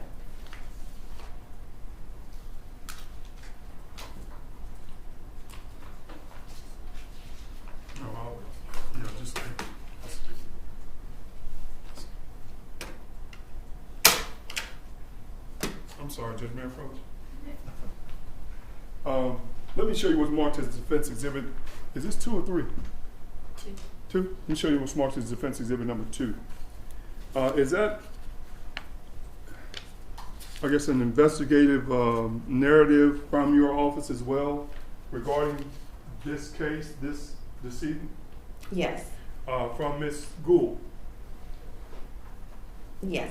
And is that something that when you're talking about information that you would have used in determining the manner and means of death, that's information that you're referring to? Yes.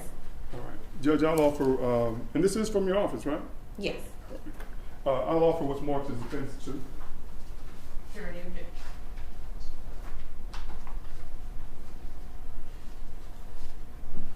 And which one second?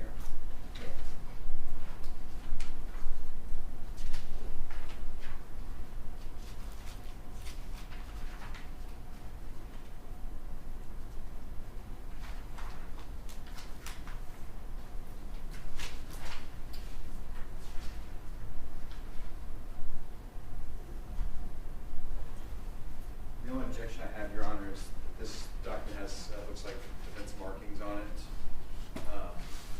I'll rephrase. With the exceptions of the markings that are underlined, is this a document from your office? Yes. I'll offer. Oh, okay. You want this clean one? Is that what you're saying? Yes. All right. Give me mine. Thank you. No objection. All right. All right, defense exhibit number 2 is admitted for all purposes. Now again, when you talk about the investigative history, and it's Casey, I thought it was a man, but it's a woman. Yes, it's a woman. Right. She actually goes out to the scene, right? Yes. And observes, I guess, the body as it's found. Yes. All right.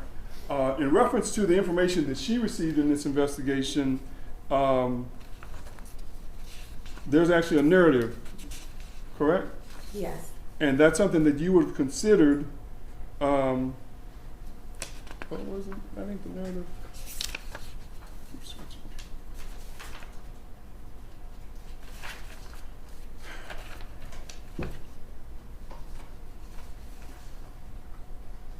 Okay.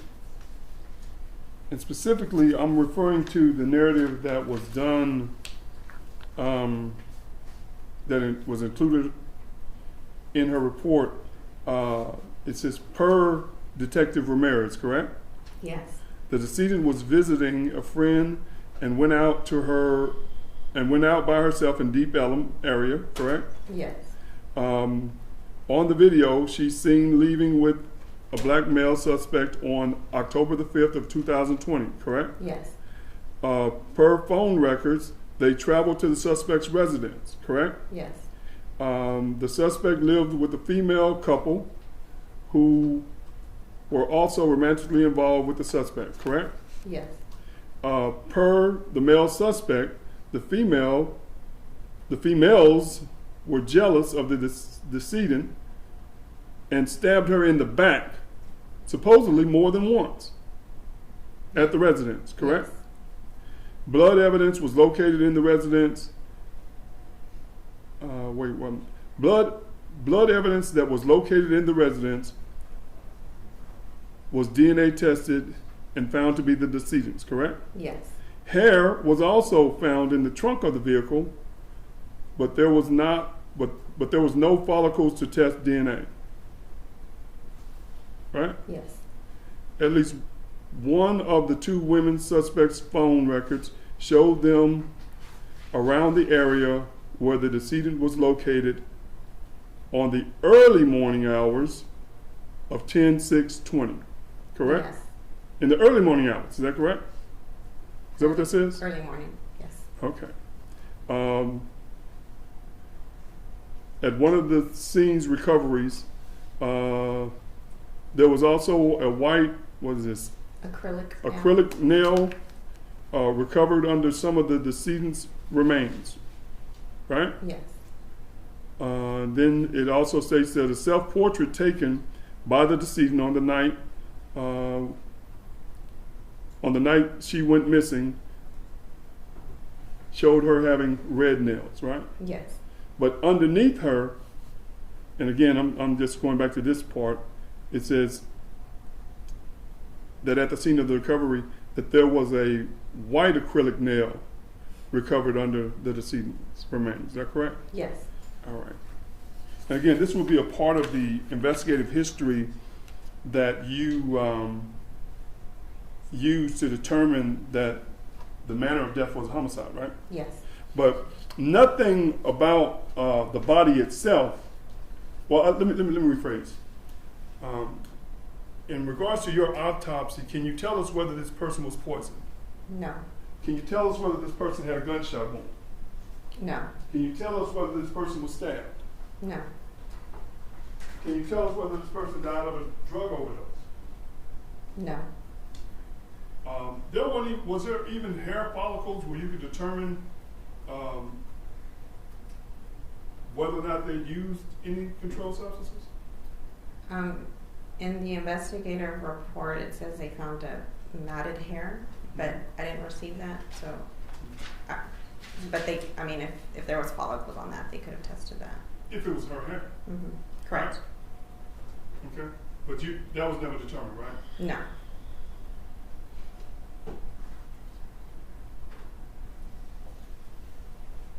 Oh, more importantly, may I approach Judge? You may. I want to make sure we're clear. They find this body, basically, I guess, bring it to Swift's, as we commonly refer. for you guys to do what y'all do, perform the autopsy, all this stuff that's in these reports, right? Correct. But as far as the time of death, in your report, you specifically indicate in your report. Let me show it to you. So, is that right? Which one? Well, Which one? it's on the final report. Okay. You got the final report? Yes. Where's it at? 5 p.m. Okay, okay, let's talk about the date of death. In your report, based on your investigative, I guess, not your investigative, but based on everything that you guys received, you got the time of death in your report as 3/23 of 2021. Is that correct? Yes. But that's actually just the time she was found, right? Correct. You have no idea, based on your autopsy, when this young lady died, do you? No. Okay. And the time of death, you guys put in your report that she dies at 5 p.m. On March the 23rd of 2021. That's just when she's found, right? Correct. Okay. You have no idea, again, what her time of death was? No. Or her cause of death, other than the fact that, based on everything y'all did, you believe it's homicide? Just homicidal violence, what I have. Okay. Thank you, doctor. Judge, I think I'll pass it with you. Any redirect? No, Your Honor. May this witness be finally excused? No objection, Your Honor. All right, thank you, doctor, for being here today. Dr. Ventura, please watch your step, and you are free to leave and go about your business.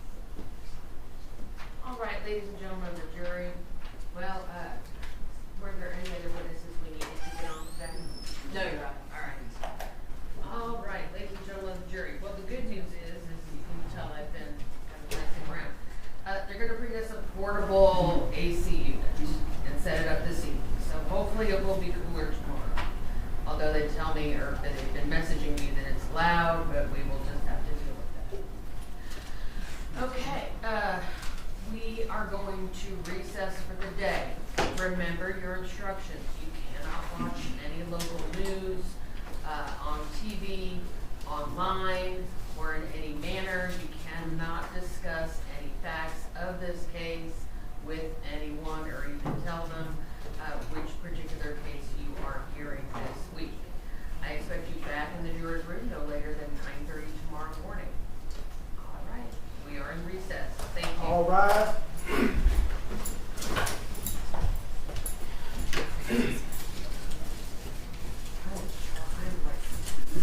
Halfway to Weldon.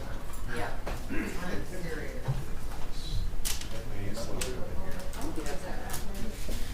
There we go. I am so sorry.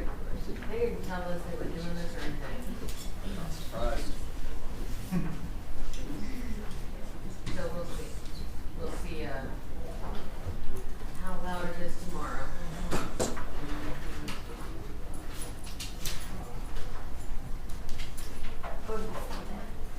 Thank you for your efficiency. Really appreciate it. We'll try to. It is what it is. We're all good.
Zach, I'm just now realizing you're saying, hey man, don't be underlining stuff on the jury. You can't. That's not the report. He said, oh, you're talking about, well, okay. Yeah, you see, they started and highlighted it. Right here, look right here.